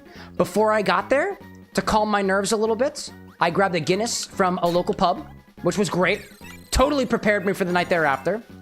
After that, I went to Amore or Margot. Took me about an hour and a half to get there. I think probably a little bit longer. After that, I apparently had the beer at the one place. I had 2 drinks at Amore or Margot. One was a Negroni style cocktail, one was an Amaro pour. At the bar afterwards, I had, I think, some sort of beer, don't remember what it was, and a cocktail that combined white wine and gin together, which I don't think I finished. And then I got fried chicken on my way home. Honestly, that felt like a party night to me, dude. That felt like a party night to me. Did I black out? No. Was it a little bit confusing getting home? Yeah, a little bit. I didn't have my own wits about me. And I enjoyed that. I don't regret it either. That was good. Those nights like that you're not hurting anybody, you're not hurting yourself either, and you don't regret it, I think it's a good night. And I got to try some cool new cocktails that I never had before. Let's see. I see Alan Don saying out there that probably gonna head to bed. Dude, thanks for popping in, Alan Don. It's always a pleasure to see you, bro.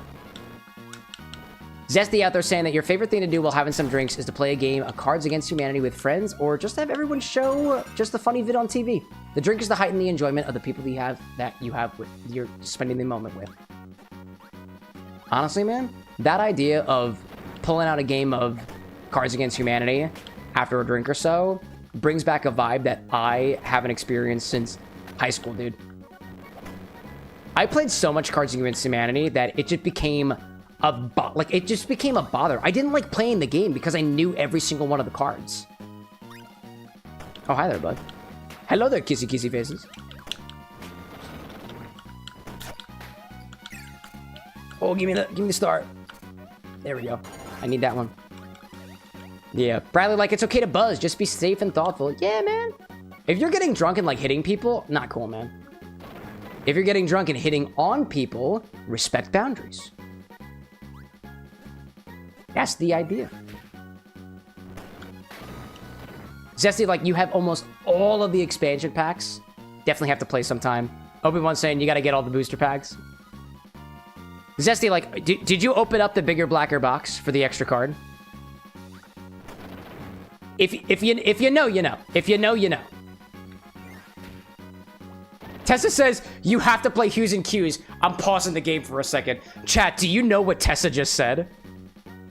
You gotta play Hues and Cues. It's fun and easy game to pick up and play a group with friends. Hues and Cues is one of the most polarizing, best games of all time, dude. There is something about describing a color to your friends and every single one of them turning on you because they were like, that's not the color of asphalt. It's great, dude. Hues and Cues is fucking great, dude. It's great. I completely agree with that. Hues and Cues is great.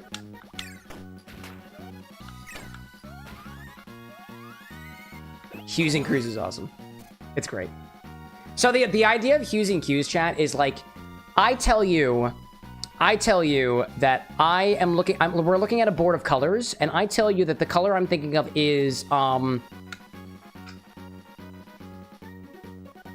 Alaskan Glacier Martini. Or let's say, I say Alaska, because you can only use one word to start out with. And so what you do is, you have to guess what color they're talking about. On the board, there's a grid. It goes from like, there's reds, there's blues, there's greens, there's black, there's reds, there's otherwise. You have to guess what the color they're talking about. You make your first guess, and then you get to add a second word on top of it. I said Alaskan first, and now I'll say Glacier Martini.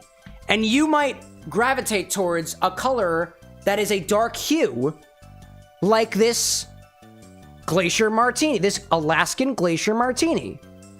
And then after your two guesses, I put down a peg on the board of the color that I was specifically talking about, given a selection of 4 choices on a card that you draw. Granted, the game is not necessarily that good for folks who are colorblind. Or whatever I've got, where like some grays look green, but some greens look gray. I don't know. There's a special color. I don't know what it is, but oh, here we go. Oh my gosh. Anyways, Tinker, like, I just like playing board games. It's good, dude. Hues and Cues is a goated game. Who said that first? It's goated? Yeah, Ned, I agree with that. It's goated, dude. Who doesn't like it makes it even more fun if you're colorblind. Nevermind's like, was just about to say, instantly thought about your colorblind friend. Yeah. I mean, if you think about it too, like, you can still describe, like, the way the game is played is you can describe an object that has a color associated with it. So if I tell you, you can't use the word green, so green screen wouldn't work. You also can't tell the color of the green screen because it looks black to you guys. Yeah, Tinker's like Twitch, right? That's a good one, right? Twitch is the color, right? So you might gravitate towards purple. And I might be like a royal Twitch. To say like it's more of a royal purple. But like, even if you are colorblind, you still have an idea of what the Twitch logo looks like from your eyes. So the game still kind of works. Oh, Tessa's like, you can't use Twitch twice. This is fair. This is fair. This is fair. I also can't say purple. It's a fun game, dude. It is a fun game. Hues and Cues is great, dude. Oh my gosh. Yo, Hairless, welcome in. Welcome back. Can I bop into this? All right, let me go over here and then, oh shit. Okay, whoops. Okay, hi there. Hey, mode. Okay. I don't know. I don't want to be here. I don't want to be here. I don't want to be here. I'm moving on. I don't want to be here. Twitch and then Royal Grape. There we go. Royal Grape. I like that. Nevermind saying, I remembered you were playing Monopoly cards and you nearly fought because you thought the color brown and red looked the same enough to them. He wasn't diagnosed yet at the time. Oh my gosh. R.I.P. dude. R.I.P. All right, chat. So it's getting to about, well, let's see, it's about 1:42 for me right now. I'm a little bit hazy. Hazy's the wrong word for it. What is the word I'm looking for? I've just been wandering around the mirror world, and I'm just like, I'm getting tired, dude. I think the best way to describe how I'm feeling right now is just, I'm tired, man. So I think in a little bit, we'll call it quits for the night, and we'll pick back up again on Wednesday. We'll try to take a couple more cocktail requests, orders on Wednesday. Tessa's like, you're in the middle of a true vibe. There we go, dude. Oh, water. Who did it? Thank you. I see Cosmo popping in with a loaf of bread on the counter. Gosh, dude. I love bread. Dude, Cosmo. We have so much bread at the house right now. Oh, God. Boys Dance. No, shit. I died. Damn it. What are we doing? Boys Dance and crunches? Those are physically impossible to do together. Come in my body, dude. That sounded odd. Get in my body. Oh, my gosh. Bradley's like, let's put Cam to bed. Tinker workouts right now. Oh my gosh. Tessa saying you should have a command for some form of bar snacks to help with the pacing of the drinking. Oh no, I don't like. Yeah, I don't have a command for bar snacks. I have, admittedly, I could have more bar snacks. The problem is I don't always have bar snacks. So if I gave you a bar snacks command, half the time I'd be like, oh shit, I don't got anything. I have a whole bag of Kettlecorn though. I bought a whole bag of Kettlecorn for the garnish.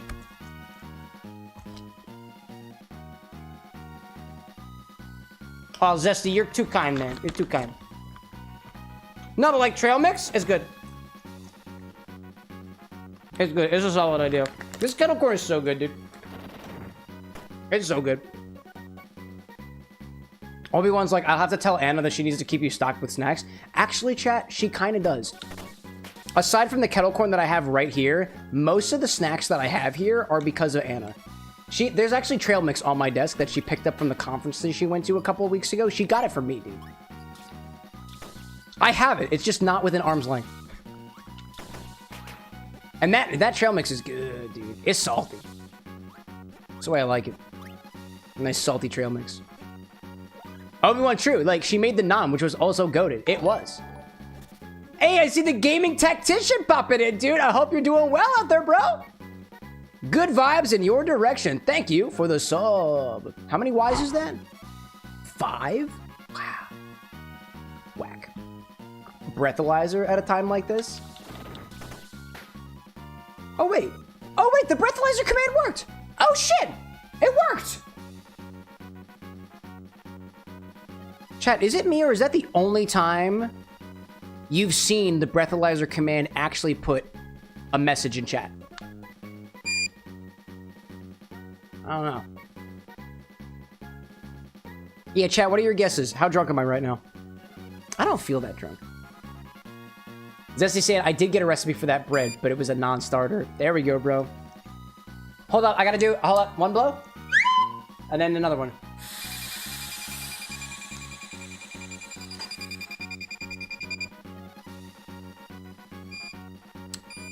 .06, dude.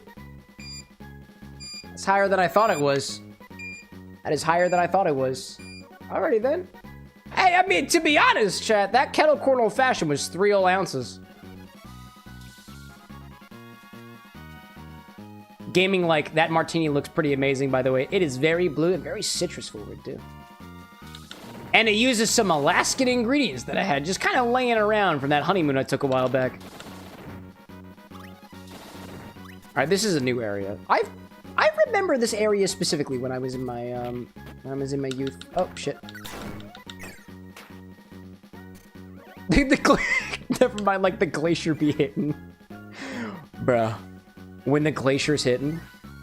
Bro, when you the Titanic and the glacier be hitting. Is that missile? Crash. Crash? Like the Bandicoot?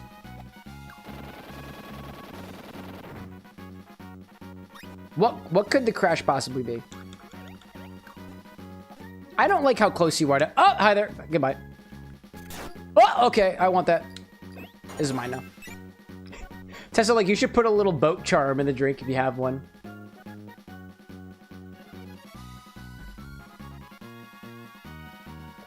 Where are you, buddy?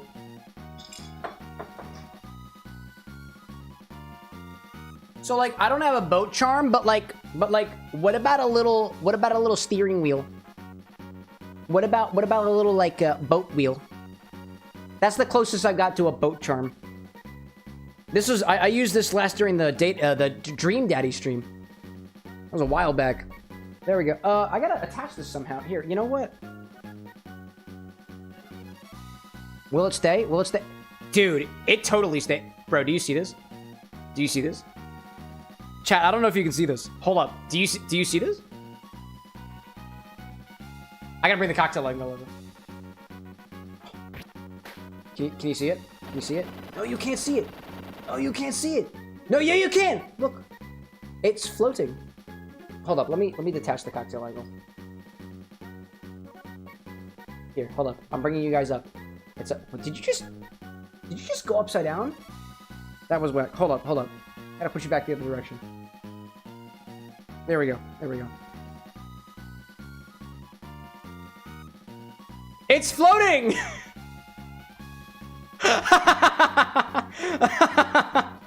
Nautically radical, dude. Get you the full angle. Oh my gosh. Yeah, I had a little ship wheel. Also, like the music is fitting right now. Yeah, wait, somehow this feels appropriate. Like a little nautical salute and like the music in the background.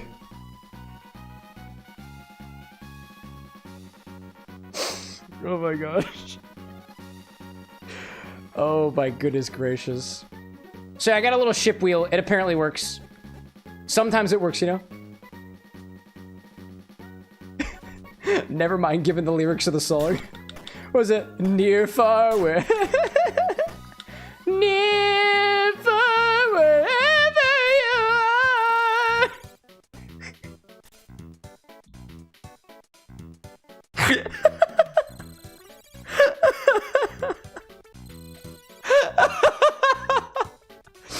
Zesty like, Cam, did you hear about the pirate that had a steering wheel belt buckle? I asked him about it and he said, yeah, it drives me nuts. Where's my slide whistle? I found it. It was in exactly where I left it.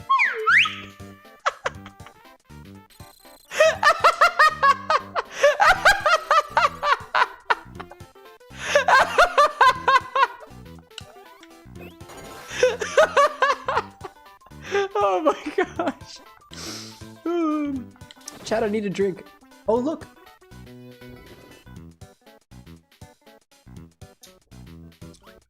I've been so tempted to just take a gulp from the absinthe, from the Van Gogh head. I don't need to. I don't need to. Obi-Wan, like, laughter is the best medicine, proven by one of the best doctors ever. Dr. Eggman, right? What do we got? Jumping jacks? Yeah, fuck that. Let's do it. Obi-Wan, like, you won't take an absinthe shot. I did, bro! I did it at the events. I was there with the CEO. He took it with me. It was great. Something along those lines. Just see, like, I love when a joke lands and it makes my heart happy to hear Cam. Oh, okay. I can laugh more. I can fake laugh, chat, if you want me to. Maybe that's the new chat redemption. Cameron, laugh for us maniacally. Oh my gosh. What did I miss? Obi-Wan say you didn't take a drink for stream though. What do you mean I didn't take a drink for stream? I've been drinking all stream, bro. What are you talking about? What are you talking about, man? Did you not rewind to the part where I talked with the guy specifically about drinking? Zesty and Bradley are just like, no, don't fake it.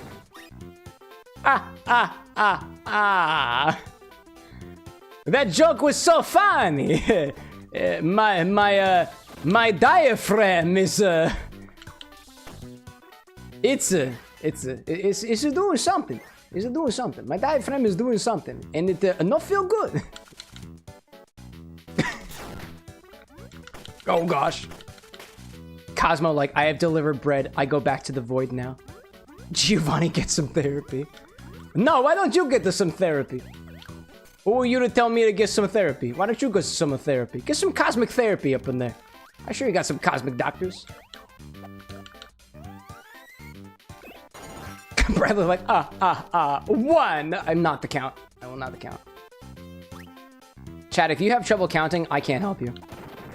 I can't help you. One shot. 2 shots. 3 shots. 4.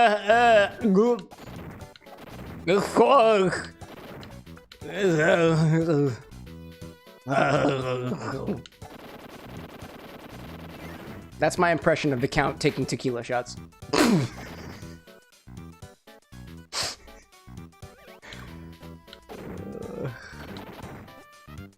What was it? Cosmo says the Void has free healthcare. I have therapy twice a week. That's beautiful. Wow, that's awesome. Oh shit, I'm gonna die. That's not a good idea. Not a good idea. Here, I'm gonna consume you. Thanks. Zesty says, we all know it's 1 tequila, 2 tequila, 3 tequila, Fleur. There you go. Never mind, that's too good. Tinker saying, time to go lay down and hope my shoulder doesn't get more fucked up for the night. You know, once upon a time, I thought that literally just laying down on the couch could make your shoulder feel better, but I know from personal experience that sometimes just laying on the couch somehow puts you in the exact fucking wrong position, and it hurts worse. Something about getting old. Or something. I don't know.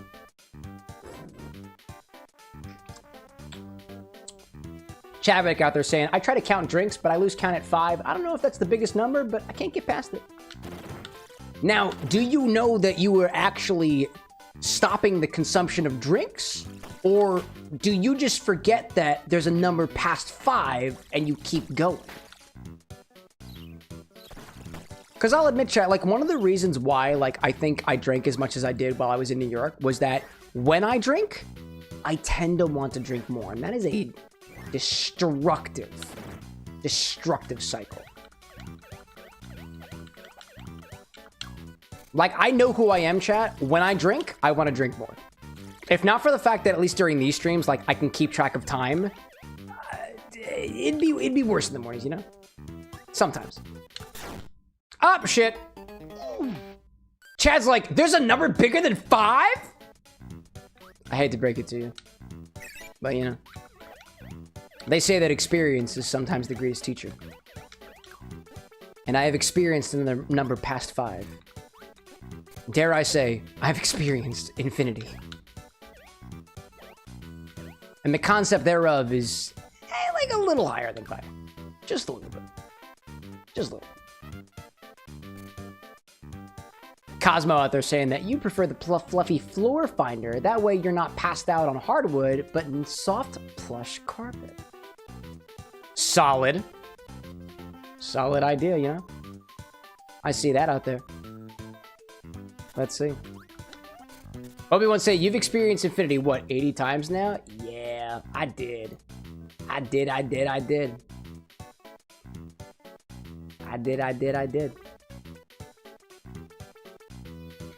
Zesty saying, duty calls. If you're done by the time I return, have a good one, dude. And the X-Bar, see you all on Wednesday. We'll likely see you all on Wednesday, probably in a little bit. I think I've been going longer now because I've actually been making progress. We've been making actually, you know what, chat, what is everybody's... What requests do we have right now? Could we do another?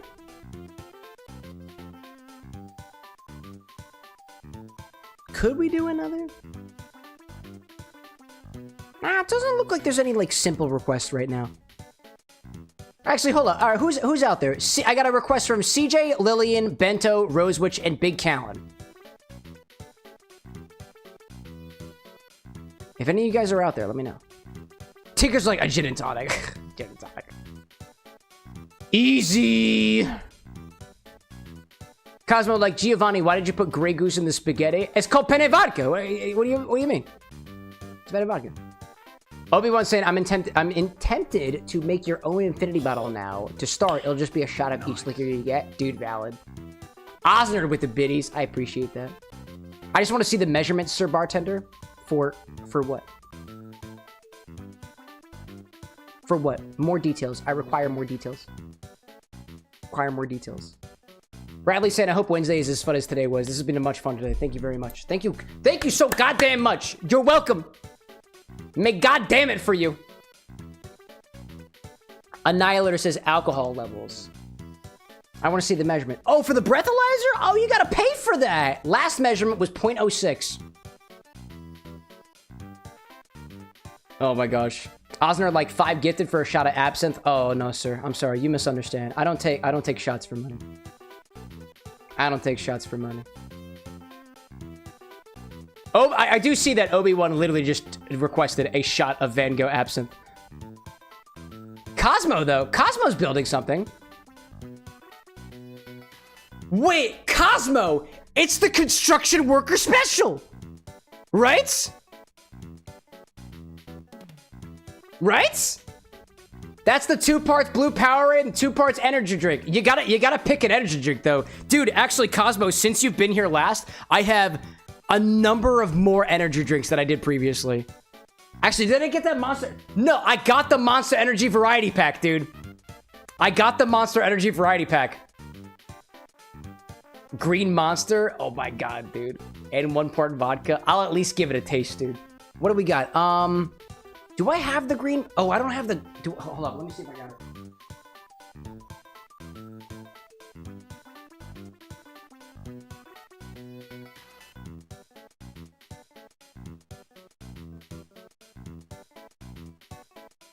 Alright, so Cosmo. I don't have the green Monster. I don't have the original. Unfortunately.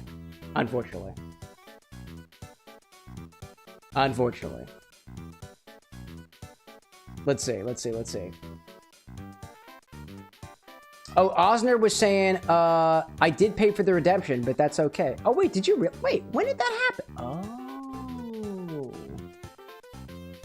Oh, my apologies. I missed that. You're right. Cosmo saying, pick your favorite. Mango Loco goes great, but any of them are nice. I apologize, Osnerd. I missed it. Tinker redeemed a question too. Where was the question? Wait, okay, hold up.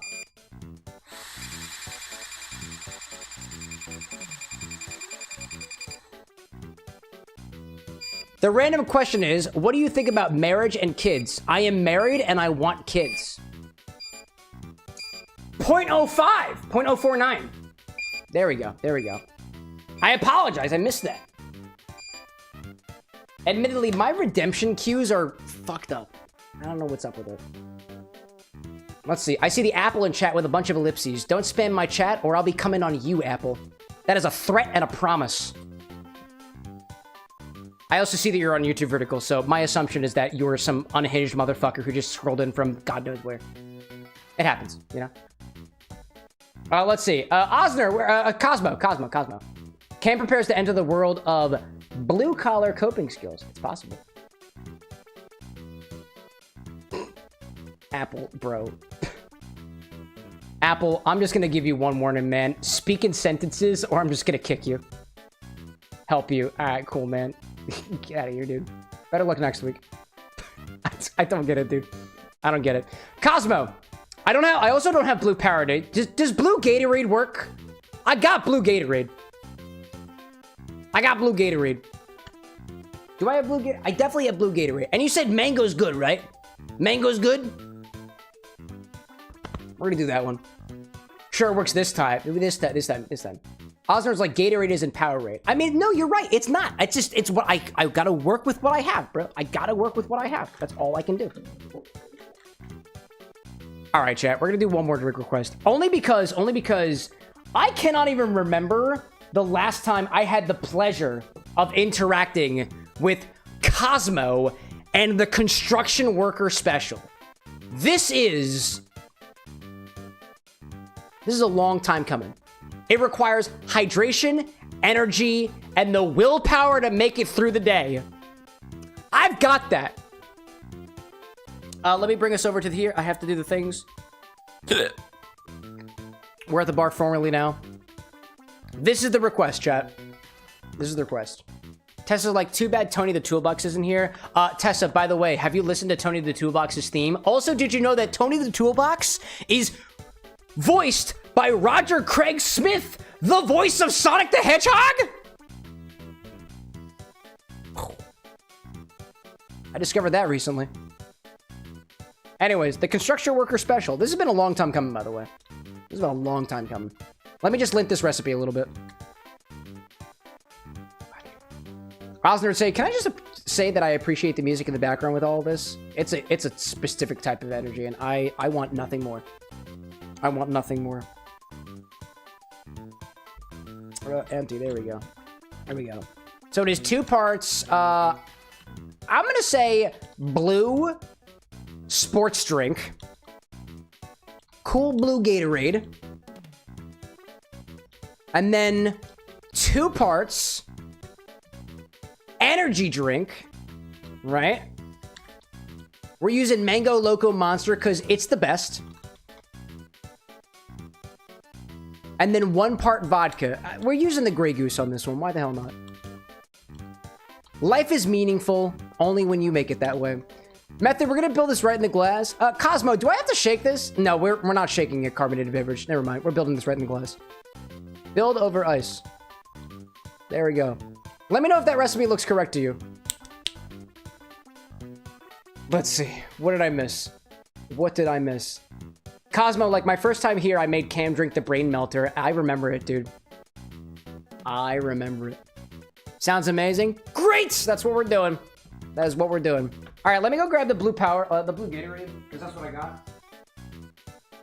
And the Mako Loco Monster.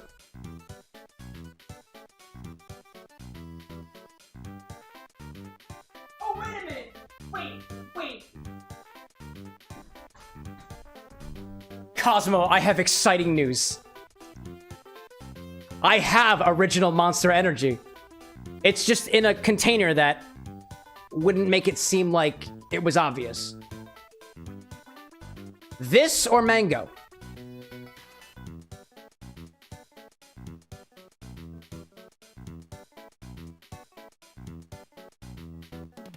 We have the original. Original? Fuck yeah, dude. I didn't even know I still had this.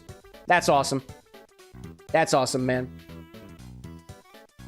Let's see. I see a chat welcoming a Food Hub. Greets another. Oh, Cosmo, you were in Food Hub. Congratulations, man. They're a little clingy, so just a fair warning. Monster. Bask in the glory of the gods. Let's see. What do we see? Chadwick's like the mixologist monster bottle. I don't remember when we used this last, but I put this in here because I didn't want to get rid of it, and I still have it. Now I need the blue Gatorade. That's somewhere. Oh, I found you.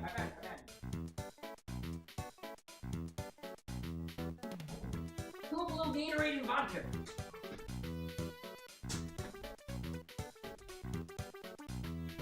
You know, something about Monster Energy, blue Gatorade, and vodka at 2 in the morning sounds incredibly enticing right about now. So let's do it. Let's see. Cosmo, like, life is a waste of time. Time is a waste of life. Get wasted all the time. You'll have the time of your life. There we go. There we go, bro. What kind of glass do I want for this? Grab a glass, fill it up with ice. 2 parts, a blue sports drink of your choice. I got cool blue Gatorade. 2 parts, an energy drink of your choice. I've got original Monster that is for some reason not in its original container. Don't ask me questions that you don't want to know the answers to. And then 1 part vodka right up on top. I'm just gonna free pour this shit over some ice.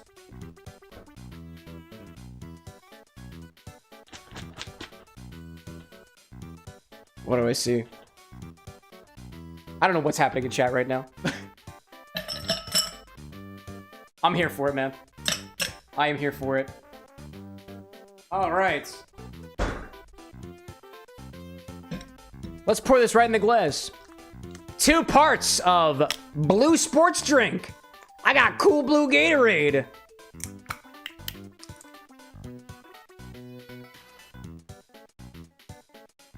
There we go. 2 parts of Monster Energy. I got the original flavor here. If I can open it, there we go.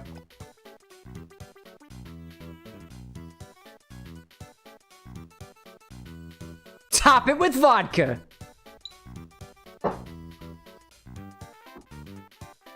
Grey Goose is the only brand I have available because of my bougie upbringing. That was a nice sound. Oh, hi there. That might have been a little bit too much. Hello there. Give that a slight agitation, and I guess sip it.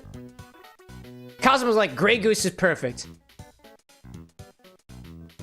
Hell yeah, it is. Also, I just realized I didn't take my headphones off because I'm vibing with the music way too much, dude. It fits way too perfectly for what's happening right now. Give it an agitation. That is not the color that I expected that to be. Either. Yeah, I know you're dripping. I'm sorry. Like I said, bro, it's 2 in the morning. Behave yourself, dude! Wow. Gee whiz. Let's see. Obi-Wan's saying, making chicken stock right now from a chicken carcass you got from stripping a Costco rotisserie chicken. Dude, that's the way to go, dude. Gosh. I tried to convince Anna that, actually, I didn't have to convince her. I just did it. Just started making chicken stock from a chicken carcass, and it was so great, dude. And the stock was so good, and it went great in rice. The construction worker special!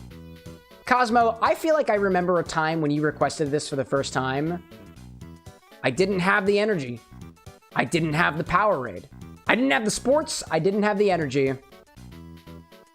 It's time to finally witness what it's like to be a blue-collar worker in corporate America. Sláinte.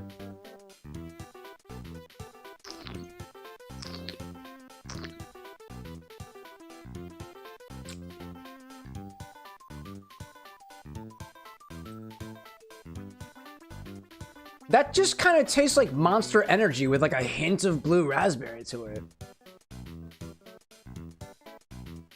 That's not terrible. That's really tasty.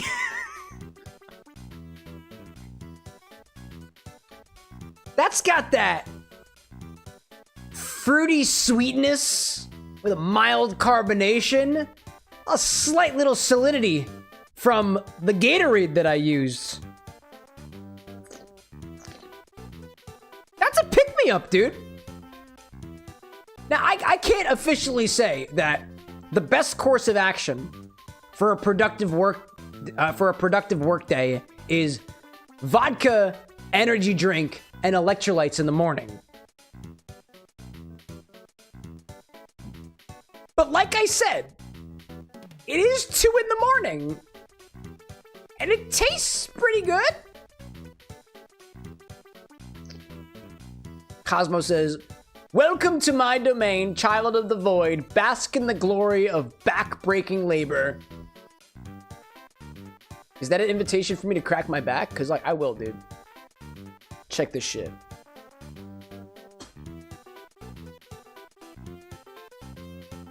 Oh.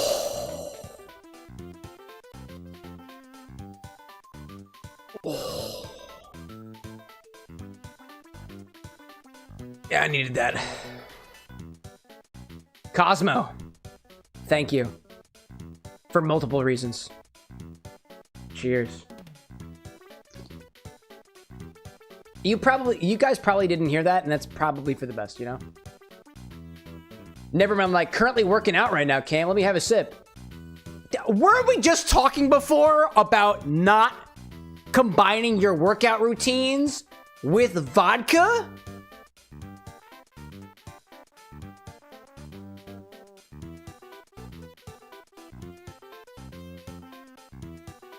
Oh, you can't reach this. I'm sorry. You're right. You can't.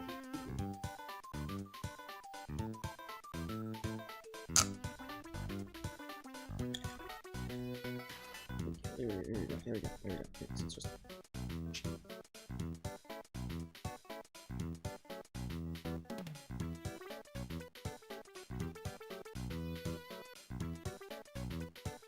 That's good.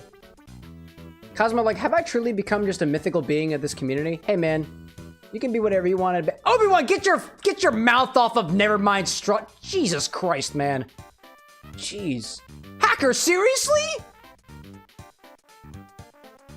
I'm gonna need a bigger straw.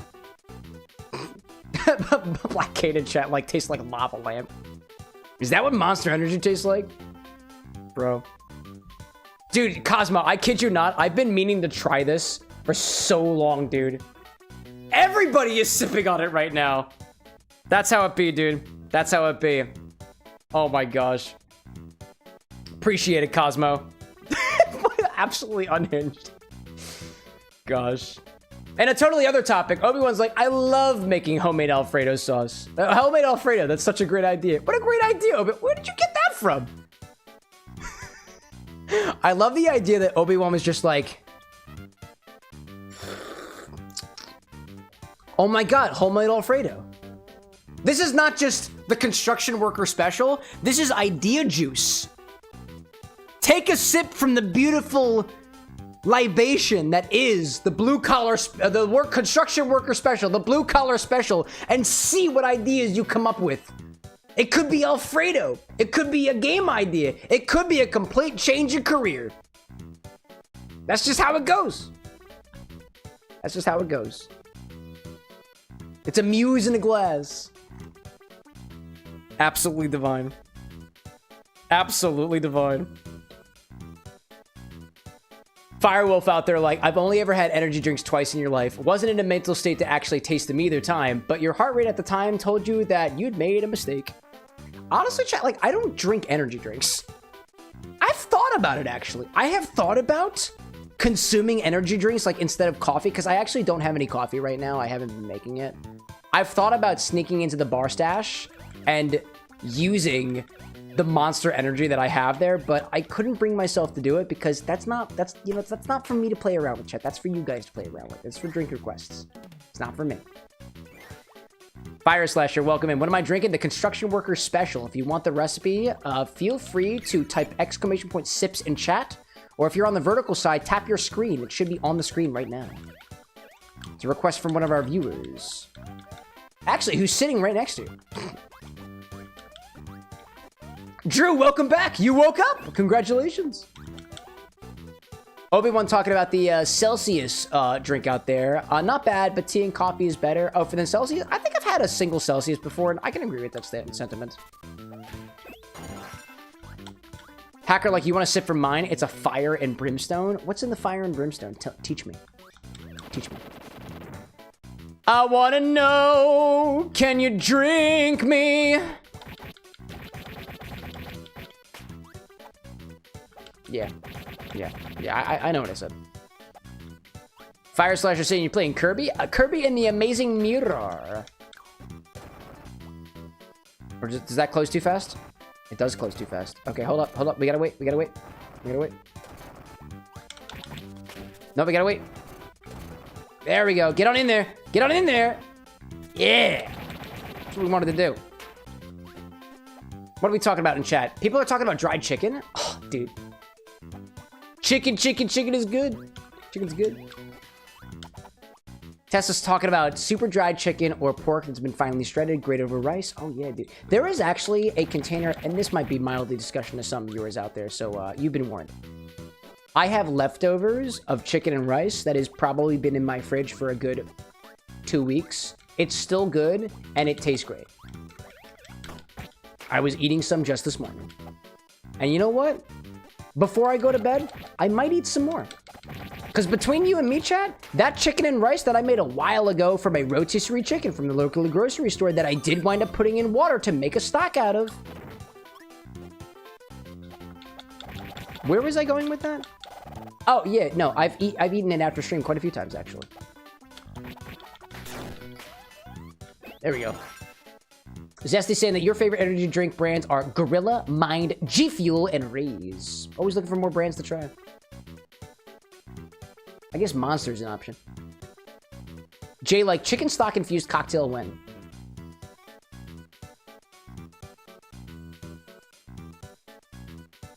If you guys can give me a compelling reason of why I should have chicken stock on the stock, then I'm in for it, you know? I have it. It's in cubes right now. Come back to, you know what, Jay? Come back to me on Wednesday. Tell me how to use the stock in a cocktail, and I'll entertain that. It's delicious, by the way. Goes great in rice. Here we go. Let's see. Tessa like 2-week-old rice. You're fucking brave. Yeah, I mean, I have little regard for my safety. That's what it is. I have little regard for my safety. I was also the guy who, when I would take my leftovers into work when I was still an engineer and we were actually still in the office, I would have food that was probably too old to be eaten, and I had discovered that the flavor of sour in my food was actually delectable, which at the time I thought was a natural fermentation that was causing lactic acid buildup. It could also just be food going bad. But I liked it. Oh, I've been here already. Okay, well, oh, but I haven't been up here. Cool. There we go. Gosh, let's see. Hacker in chat showing me the ways of what the fire and brimstone. 1.5 ounces of mezcal, 1/2 ounce of triple sec, 2/3 of an ounce lemon juice, 2 dashes of orange bitters, 1/4 ounce of agave syrup, 2 slices of jalapeno. I see the fire in there. Mezcal, though. What kind of mezcal are you using, Hacker, if you don't mind me asking? I see Stroopy Nips popping in saying, are you doing a Thanksgiving cocktail? I will not be sticking my phallus in any turkey. Thank you very much. I might have interpreted your question incorrectly. Welcome in, Stroopy, by the way. Thanksgiving cocktail? That lingonberry jam kind of tastes like cranberry juice. Cranberry jam, cranberry sauce. It's pretty good. I like it. Hacker saying joven mezcal. Oh, excellent. I got one of those on the way. Jay's like, there goes the stuffing. I mean, you could say it I'm not gonna do that. This is borderline sexual harassment. No thanks, chat. Sorry about that. That was a mistake of mine. Sorry.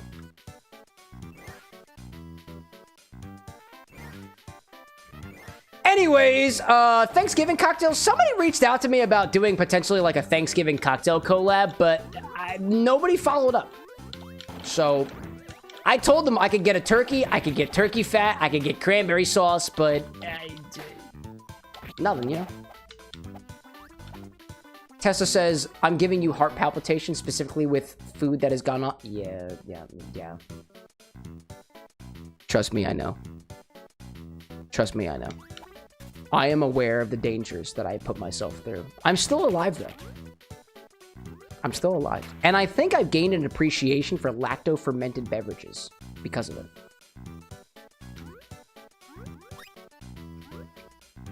Hacker 2 saying, lemon peel for garnish. Not sure if the true name of English should be young mezcal. No, you got it. Mezcal here in the US also is referred to as like joven or otherwise. I actually have, there's a mezcal on the way currently that is a joven. I don't know if the mezcal that I currently got right now, I've got a Del Maguey Vita, which I know is Espadin. I don't know if it's considered a joven. And then I have Illegal, which is, unaged, Maguey Espadin. So I got actually, I think I have a couple of them actually. If the Del Maguey Vita is considered a joven mezcal, then literally all I have are joven mezcals. Let's see. I see Tessa in chat saying body and head are protesting, so it's time for you to go to bed. Tessa, thank you so much for joining us. It was a pleasure to be able to have your Alaskan cocktail today. Thank you so much for sharing it with us. And we'll hope to see you back here again on Wednesday. Chat's also talking about different energy drinks out there. Apparently Bang doesn't do. Echelon, somebody had mentioned as well. And apparently Bang got killed by Monster. Oof. I've seen Bang still, like, is Bang just not a thing anymore? Because I feel like I've seen it in stores. Possibly. Cosmo, like, are we going to get a construction worker short? Every order on the stream? Every pre-game drink? And every infinity bottle segment gets a short. Yes. You will have your short, Cosmo. You will have your short. And some would say that I specifically did it because I wanted the short to be made. But that's neither here nor there. I just wanted to try a new drink that I never had before. In any case, it is getting a little bit late over here, chat. It's about 2:30, so I'm gonna find a stopping point, which could be just be bouncing back to the main area. Okay, or just dying. That's also yep. Okay, all right. That's also a distinct possibility in this day and age. Yep. All right, just keep moving this way. Oh no, dude. Oh my gosh. I see Drew in chat saying, I feel deliberately ignored. I apologize, Drew. I legitimately haven't seen any messages, so I apologize. I apologize. Let me pop up here. What were you saying? Drew in a mask. Your comment's been lost 3 times. Why am I drinking her? What else do we got? Why drink Yamaha product? I mean Miku. Are you asking me whether or not I would drink Hatsune Miku? Yeah, wait, that's what you're referring to. What? Lol, what? Let's see. Desert Life saying, I was wondering why I couldn't see everybody's messages. Turns out everyone's on vertical. Oh, yes, yes. YouTube has yet to combine everyone's chats together, but we are getting there, Desert. Welcome in, by the way. Drew says she is a Yamaha product. What? I need more details. Oh my gosh. I need my friends. I need my friends. There we go. My friends are going to take care of this guy. My friends are going to take care of this guy. Yeah, they got it. They got it. They got it. They got it. They got it. There we go. I can also take care of it now. Hacker saying, speaking of seeing things on stores, you saw today on a liquor store drive-by sometimes, but never actually got inside. Today you went in and they sell Pisco. There we go. Color me curious of what kind of Pisco it is. What brand? Oh my god, no, I can't. I'd die. Kiss me, Kirby. Kiss me. Kiss me. Kiss me? No kiss me? Okay, well. No! Oh my goodness gracious, dude. We'll get him. We'll get him, chat. We are absolutely gonna make it out of here alive. No, stop. Oh my god. I'm gonna kill Bonkers, and then we're gonna call it a night. That's the idea. Hacker saying that you probably would have bought it on the spot if you didn't see the price of... we was only there to see the price of the Aperol to see if it was worth it. I say. Is it Walmart? They sell Aperol at Walmart? That's a vibe. Pancho Fierro. Curious. Curious indeed. Curious indeed. Let's see. Cosmo says nearly a year of patience has come to its pinnacle at 2 a.m. The sound algo that Miko is built from is a Yamaha... Oh, I understand. I understand. Gotcha. Yamaha is in the product of audio. Yeah, I get that now. I get that now. Sorry, chat. For a moment, I was like, I don't know what a Yamaha is, and I, for some reason, was beside myself of whether or not I should or should not respond to the concept. I'm gonna consume it. Yep, hammer's good. Jude saying, what we drinking and playing tonight? Currently, I have a construction worker special from our friend Cosmo over on YouTube. Playing Kirby and the Amazing Mirror. I had the pleasure of chatting with Alexander Cramm during the pregame segment of the stream. I had his Kettlecorn Old Fashioned, which was freaking delightful, dude. We had a delightful infinity beverage as well. We were sipping on an Alaskan gin sour type cocktail as well, which was pretty good. Oh, and I have a hammer now, but this hammer, where is this hammer gonna get me? Where is this hammer gonna get me? I do not know. It is indeed hammer time. It is indeed hammer time. It is indeed hammer time. Okay. Hacker saying that you bought yourself a bottle of triple sec as well as Aperol. There we go. There we go. Cosmo in chat demands balloon pants for everybody. What is considered balloon pants? Is it like pants that I can blow up with like helium? All right, so now that I have this hammer, like what do I do with this? What can I do with these hammers? What am I gonna do? Oh, hello there. Oh, okay, do I go up here? No, I don't want to be here. No, I don't want to be here. I don't want to be here. I feel stuck. Yeah, I feel stuck, dude. Because if I go back up here, I'm just going to go back up to the beginning, right? Oh, no, not my hammer! Oh. Oh, that's unfortunate. I guess I'm going back up here. Nice. Obi-Wan with the kindness. Thank you, sir. Thank you. Hacker saying gotta buy it before it gets to normal price. Oh, yeah, dude. Spirits on sale. That's the way to go, dude. Desert in chat saying I'm gonna have to rewatch that. I missed it. Yeah, that was at the very beginning. I got to talk with Alexander Cramm, the Neurodivergent Bartender, author of this book specifically. That was a nice conversation. It was really cool talking with him, dude. Oh, Jude out there saying hello to all the Camera with an Xers, the with an X community. All right, chat. I'm completely lost, dude. I'm completely lost right now, which is honestly not surprising to me, hearing Kirby and the Amazing Mirror. Cosmo says that traditionally the construction worker special is served in a mason jar or a crumpled water bottle. Oh. Bro, you should have told me. I have a mason jar. It's okay. We can correct this. Hold up a second. Hold up.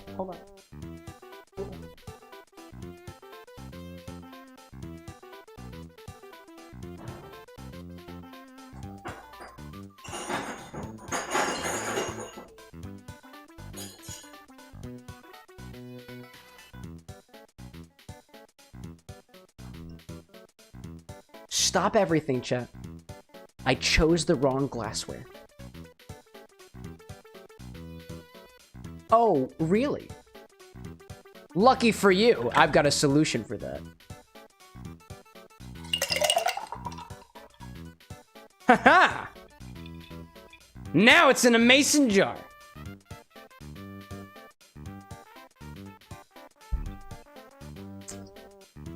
And it tastes just as hard labor as it did previously. Cheers. It still tastes good. Still tastes good. It's good. Let's see. Drew out there expanding upon the fact that Yamaha has a fully electric moto trike, so Miku is a cousin to the Abomination. Interesting. Desert out there saying that you're drinking on some Crown and Coke at the moment. What kind of Crown? Just the regular? A deluxe, perhaps? I got this Crown chocolate that I wanted to crack into for a while, but... Wow. Whack. Cosmo, like, now bask in the truth of my kin. Enjoy the vibes and lower back pain. Thank you. Thank you so much. Desert saying it's the deluxe. Oh, there we go. It's essentially a Jack and Coke, but it's a deluxe and Coke. And which, honestly, that sounds a hell of a lot better than a Jack and Coke. I don't know who's Jackin' and Cokin', but deluxing and Cokin'? High end. High end. All right, I'm going to try to proceed a little bit farther into this game. I'm honestly a bit confused right now. Oh, shit! Laser mode? I didn't know we had laser mode, dude. Oh, that shit's awesome. Never mind, like, don't tease me, Cam. You know I've been really wanting to order that chocolate Crown Royal Old Fashioned, but after the Abigail drink. No, I know. And admittedly, I've been wanting to try the chocolate Old Fashioned. You know, chat, you know what I do every single time I get a new bottle now? I reach out to the manufacturers on Instagram just to see if they can respond to me. Crown responded to me. That was kind of them. That was very kind.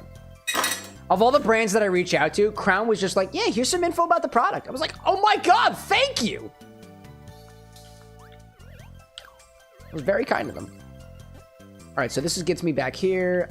This is a place I've got into already. All right, wait, no, I got my laser. I'm moving on. There's still more progress to be made, dude. There's more progress to be made. I will continue making progress.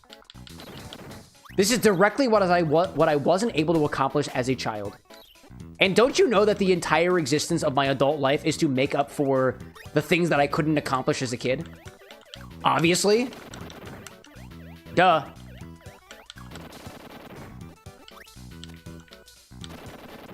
Nice. Obi-Wan out there saying that Demons got the membership. Yes. Demons and Roses TV. Oh, no. No, no, no. Nope. Nope, nope, nope, nope, no. I won't let you have it. I will not let you have it. I am a good boy. I'm a good boy. I'm a good boy. Desert being like, Obi, spreading the love. He does that. This man bought for me Borderlands 4, and honestly, I still haven't made good on that promise to play more of it. I'm just a constant disappointment, chat. Like, if you're not already familiar with that, like, let me be the first to tell you. You are bound to be disappointed on the stream, chat. You likely, like, statistically speaking, you will likely not get the infinity bottle. Oh, I've been here already. Hi there. You will likely not get the... I mean, that's pretty much it, right? Like, if you're new here, like, I tend to prioritize requests from newcomers, so, like, you likely will get that. Like, you will. Unless you're, like, you know, a child. In which case, that's not good. Have I not been here? Huh. Obi-Wan, there's more of them? There's more memberships from Obi-Wan? Gee whiz, dog. Gee whiz. 5 more members.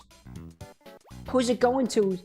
Cam Dion, Kenstigator, Nick the Dutch Destroyer. Wow. Alien, the only Hash Brown. Dude, Hash Brown got one too. Desert like, oh, I'm aware. I'm here for the chat, not you, Cam. JK. No, it's okay. You can be honest with me. I can take it. Trust me, man. I've been drinking. I can take a hit every once in a while. Zesty, like, I know Sapphire's next request will have the crown chocolate, so you'll have a chance to try. Yay! That's the thing. Typically, I will prioritize orders from folks who have not made an order before.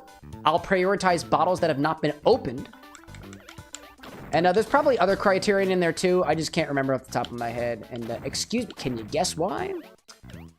I've been drinking booze. I blame it on the angina, which I think is a medical term that I probably shouldn't be using. Alright, chat, I'm officially lost. I don't know where I'm going anymore. Back on Rainbow Route? Cool. Gonna go over here. If I might... That dude's got a bomb. Oh my god. Jesse's like, who's Gina? You mean my aunt? Oh, no, I'm sorry. This is not a family relation. This is a medical term. Sorry to be the bearer of anginal news.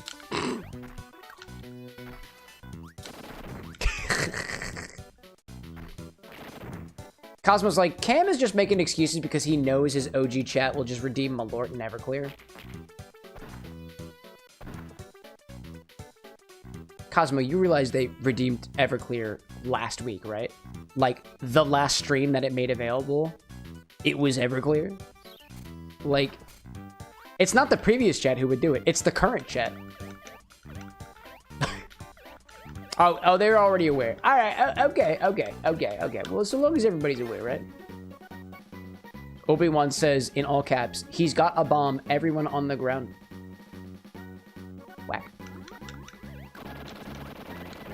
I don't know what the hell I'll do it. I'm calling the Warp Star and I'm going home.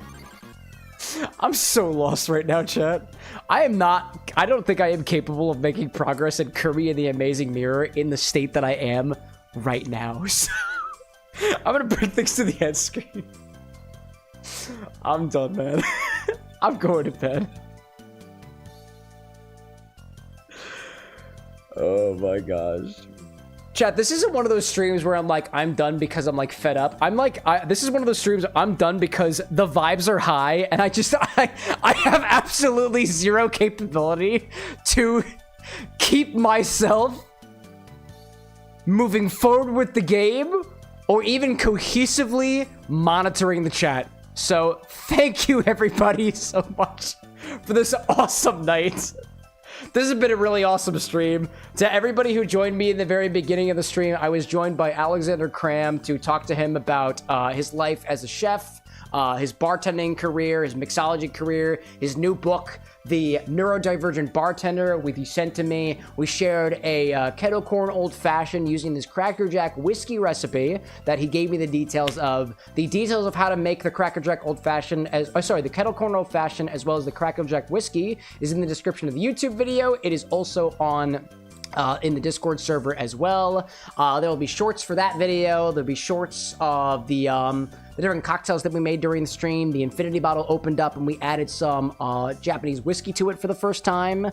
Cow King actually redeemed it and gave the choice to Alex, who specifically chose the Japanese whiskey. We made with it an infinity fuzzy navel, a fuzzy infini navel, if you will. And we also created an Alaskan glacier cocktail as well as the construction workers special for a couple of different folks in chat. Good night to everybody out there. Thank you so much for joining me. We'll be back here again with some more Kirby in the Amazing Mirror on Wednesday, where I've got a Kirby-inspired cocktail for you from the Drunken Moogle that I can't wait to share with you all. I specifically got some Angry Orchard crisp apple in stock to make that cocktail, and it is also in the stock list for any orders that you guys might be able to come up with during the stream on Wednesday.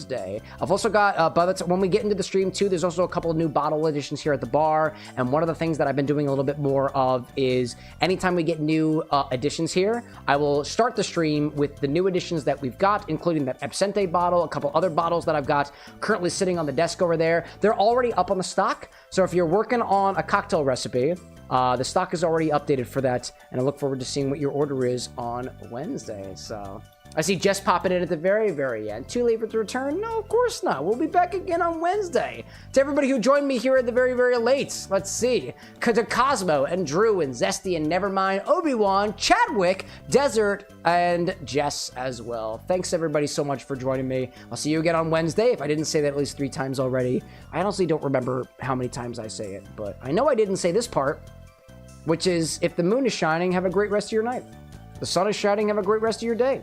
Dawn, evening, twilight. Do you got coffee in your cup? Tea in your cup? Cocktail in your cup? Water in your cup?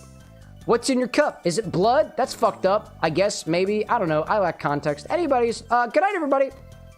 See you on Wednesday. Bye.